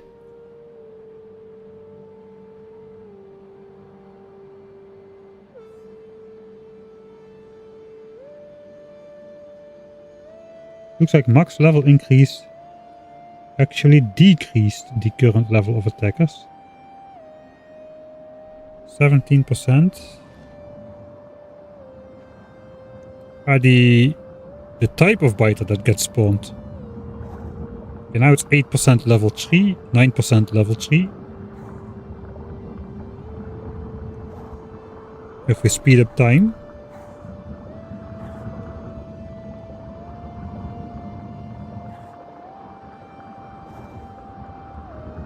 Stays at 9% for quite a while. Okay, 10%. Yeah, no, maybe the entire scaling is slightly different with like some algebraic formulas that do stuff. I think the difference... When does the difference start ramping up? So level 4 is 500 hit points. I should find him here in this list. Alright, so we start at 30, 150, 300, 500, 2000. Okay, that's a step. That's a step that can happen. From level 4 to level 5. We get 2000 hit points regenerative biters. I guess these have double hit points compared to the normal ones, since the end level was 60. These have like 12 flat armor. That's behemoth biter level of physical damage resistance. Okay, from 2000 hit points to 4000, that's double again. Level 7. 7000, okay, it slows down again. From 7 to 15. From 15 to 30. I don't know when these increases happen though. And from 30 to 60,000. Let's check the fire biters. The fire biters are very dangerous because they, next to the 100% fire resistance, they also have a high physical resistance. So they're only really vulnerable to laser. And you have limited firepower with lasers, especially early on. The damage is not great and there's no area of effect attack. So these start at 15 health. And the last one has 30,000 health. Yeah, with like 18 flat physical resistance. Okay, that's a lot. Actually, it's not too bad. You can get there with uranium ammo pretty easy to... I mean, around that level, you should probably be there. 2, we have level 3. Okay, that is crazy. Level 3 firebiters already have 7 physical resistance. And then whatever remains after 7 damage is neutralized gets almost halved.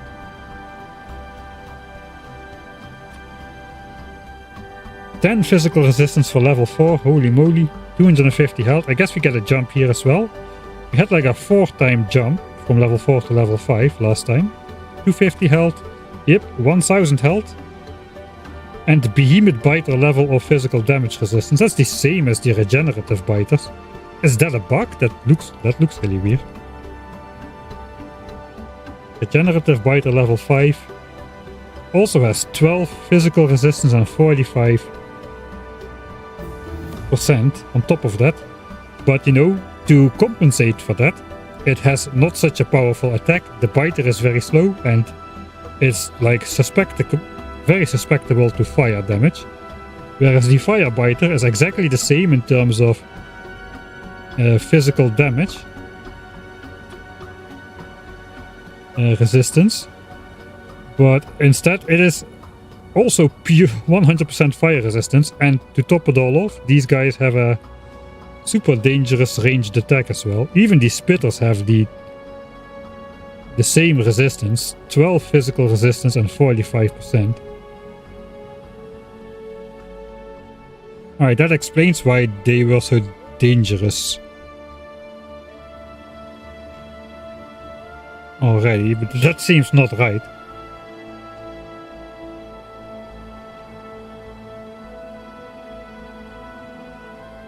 So I guess, yeah, That means we want to push to laser turrets as soon as possible. It is a... Let's go back to sync the settings.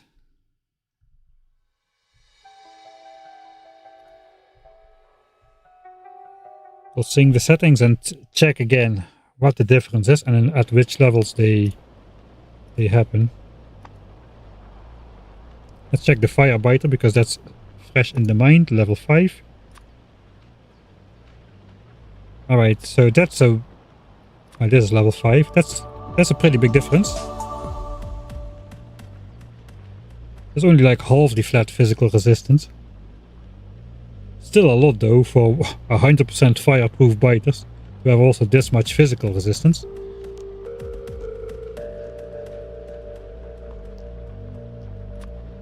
Hit point wise, yeah, they are a lot weaker. I think they had 1000 health with the previous scaling. And the end level ones are capped at 1000 now, instead of 30,000. Let's check the regen. Level 5 has 266 hit points, and also a lot lower physical resistance. There's a huge difficulty difference then between already... My initial assumption was the biters just stop scaling at level 5 and just stay there for the rest of the game. And if you change it to 10, they just go all the way to level 10 with evolution. But that's entirely not the case. These biters at level 5 are much weaker than the biters at level 5 if scaling is set to go to 10 all the way. So that's a major difference there. Hey Colonel Will, thanks for the raid. I saw you started the 100 times science course playthrough as well. So good luck with that. That's gonna take a while.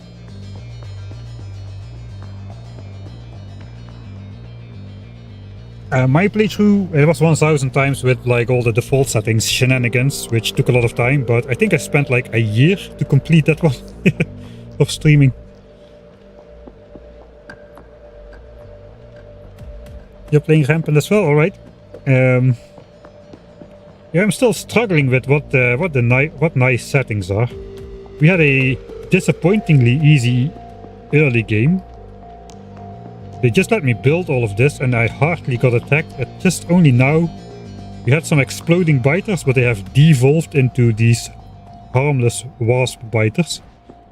At least they seem harmless for the moment. And also these electric biters have also devolved into kinda harmless wasp biters. We are pretty close to minimizing pollution, which that means we'll only get these size attacks. The rampant squad size. And not these type of attacks too much anymore, which are like the pollution triggered attack types, because they're in the thick of it. Once we have the efficiency modules and solar panels up, which doesn't seem too far in the future, we will stop polluting the biters a lot, I think. The effects of the damaging trees is wearing off a little bit now. So most of the trees have reached their final state where they cannot take more damage. Which is great, good timing. That means just as these trees are starting to stop absorbing, getting damaged and absorbing pollution because they are getting damaged, they will lose the ability to do so. By that time we hopefully should have the efficiency modules for all the mining drills and the pump jacks and maybe the entire base. We'll see.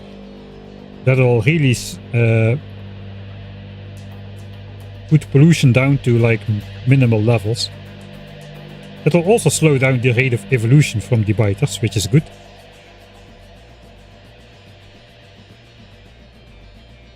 Alright, so I guess what we really want to do then, we need to, as an experiment,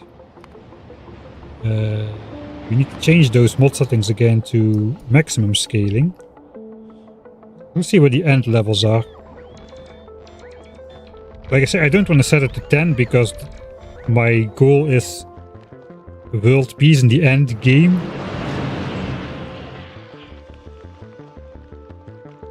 And I don't want that to become an eternal slog. So level 7 or level 8 looks quite nice. Level 7 they end at 3500 HP. Level 8 they end at 7500 HP. The default is 1000.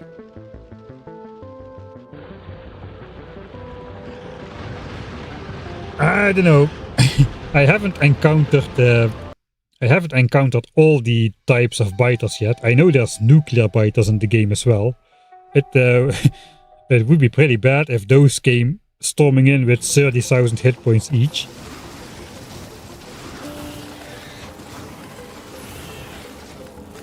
Alright, so now we should have the more intense biters already.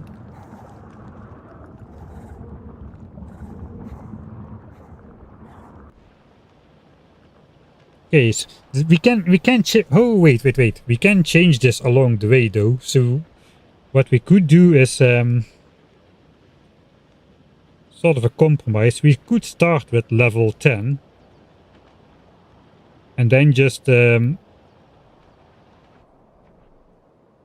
decrease that level. That's I will disable that mod. I will disable the mod, the Dark Knights mod. We like to look at the game. We are kinda safe behind the walls now, so there is no personal safety element involved anymore.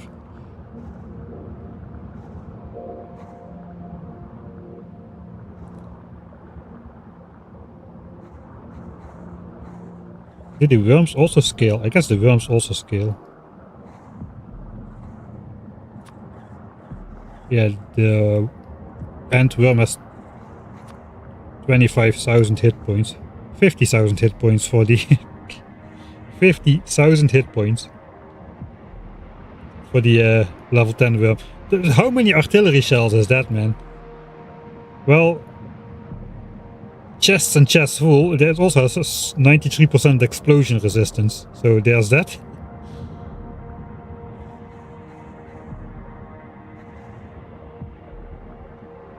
$50K with 93% explosion resistance. So what am I supposed to do then?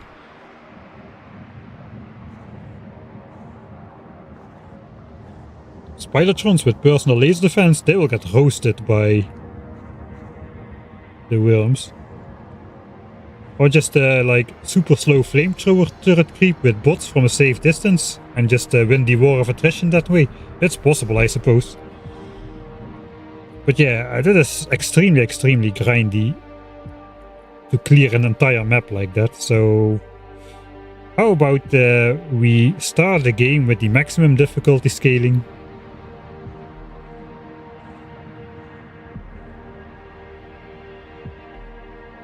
We should have a system then which we should earn the discounts.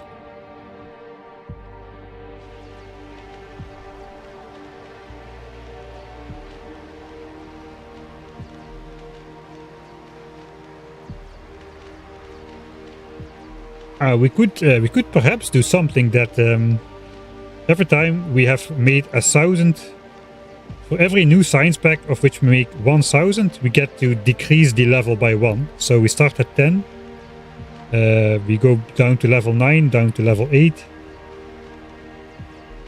After 1,000 military science that you don't have yet, we can go down to level 7, level 6, level 5, level... I know that gets us down too much. Maybe for every pair of science packs. So we start at level 10. After red and green we get level 9. After military and blue we go down to level 8, which has 7,500 hit points. And then after yellow and purple, if we get there, we can go down to level 7. Level 7 seemed... I don't know, like... feeling wise, that seems like a fair level where the biters are sturdy enough that they don't die immediately, even to end game levels of fire. and stuff. They do have way more damaging attacks though than the standard biters. Let's check the nuclear biter.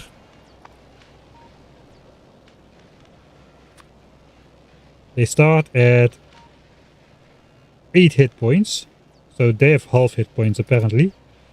Okay, so the level 10 nuclear biter has a mere 15,000 hit points.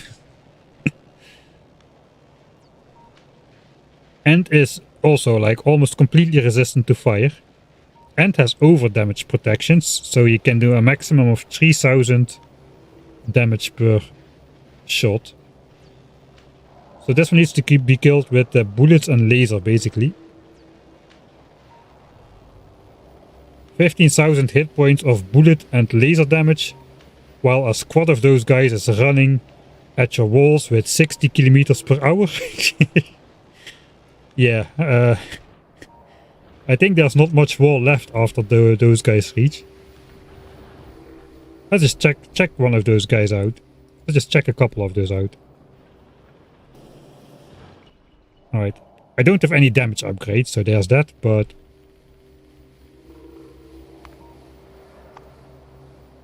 They had the orange thing. Let's get a squadron of nuclear biters in front of the walls. Alright.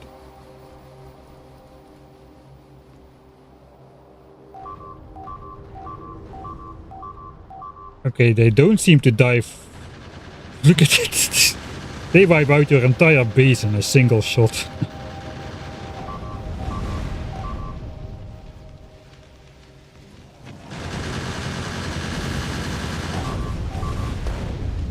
And there goes the spaceship. Yeah, those guys, they are not as... It's not as powerful or as big as an explosion as an actual nuke, I don't think.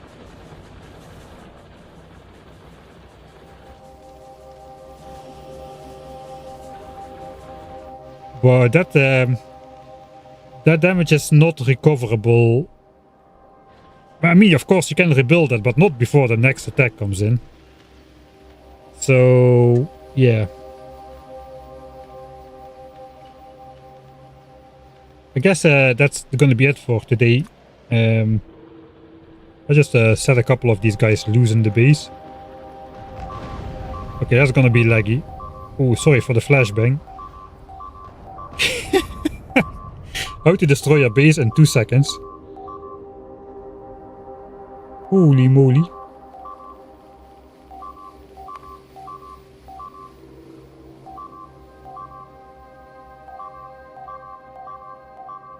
I guess they're destroying the stuff up here now.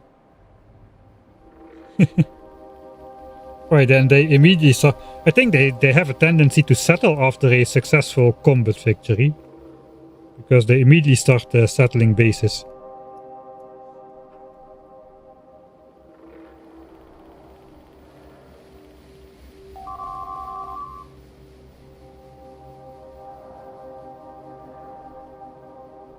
Alright.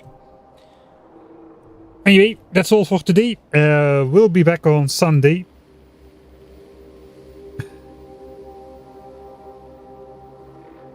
I'll have the authorities go over if we should restart with the settings like we just hooked up, or if we just should continue this run. I guess the leveling of the biters wouldn't have done too much so far yet in the run.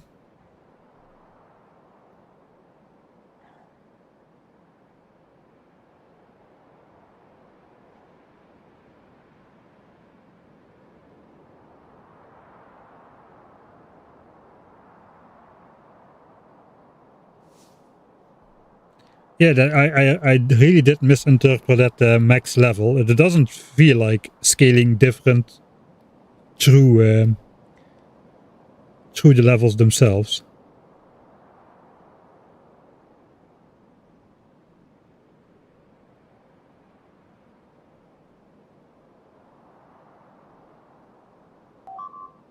All right.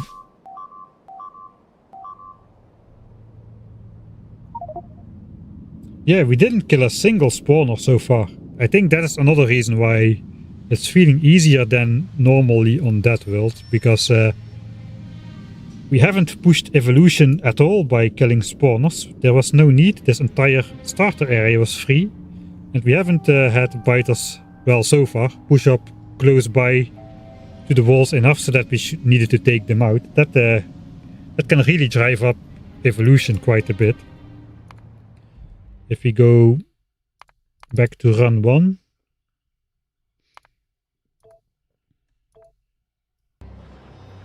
we check the evolution command here, we can see that spawner kills amount for 20% of the total progress in evolution, which is significant.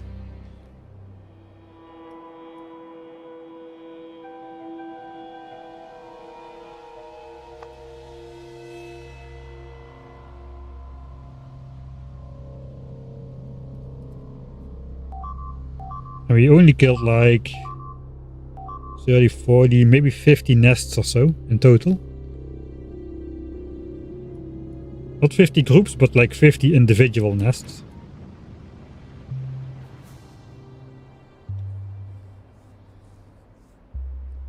Alright.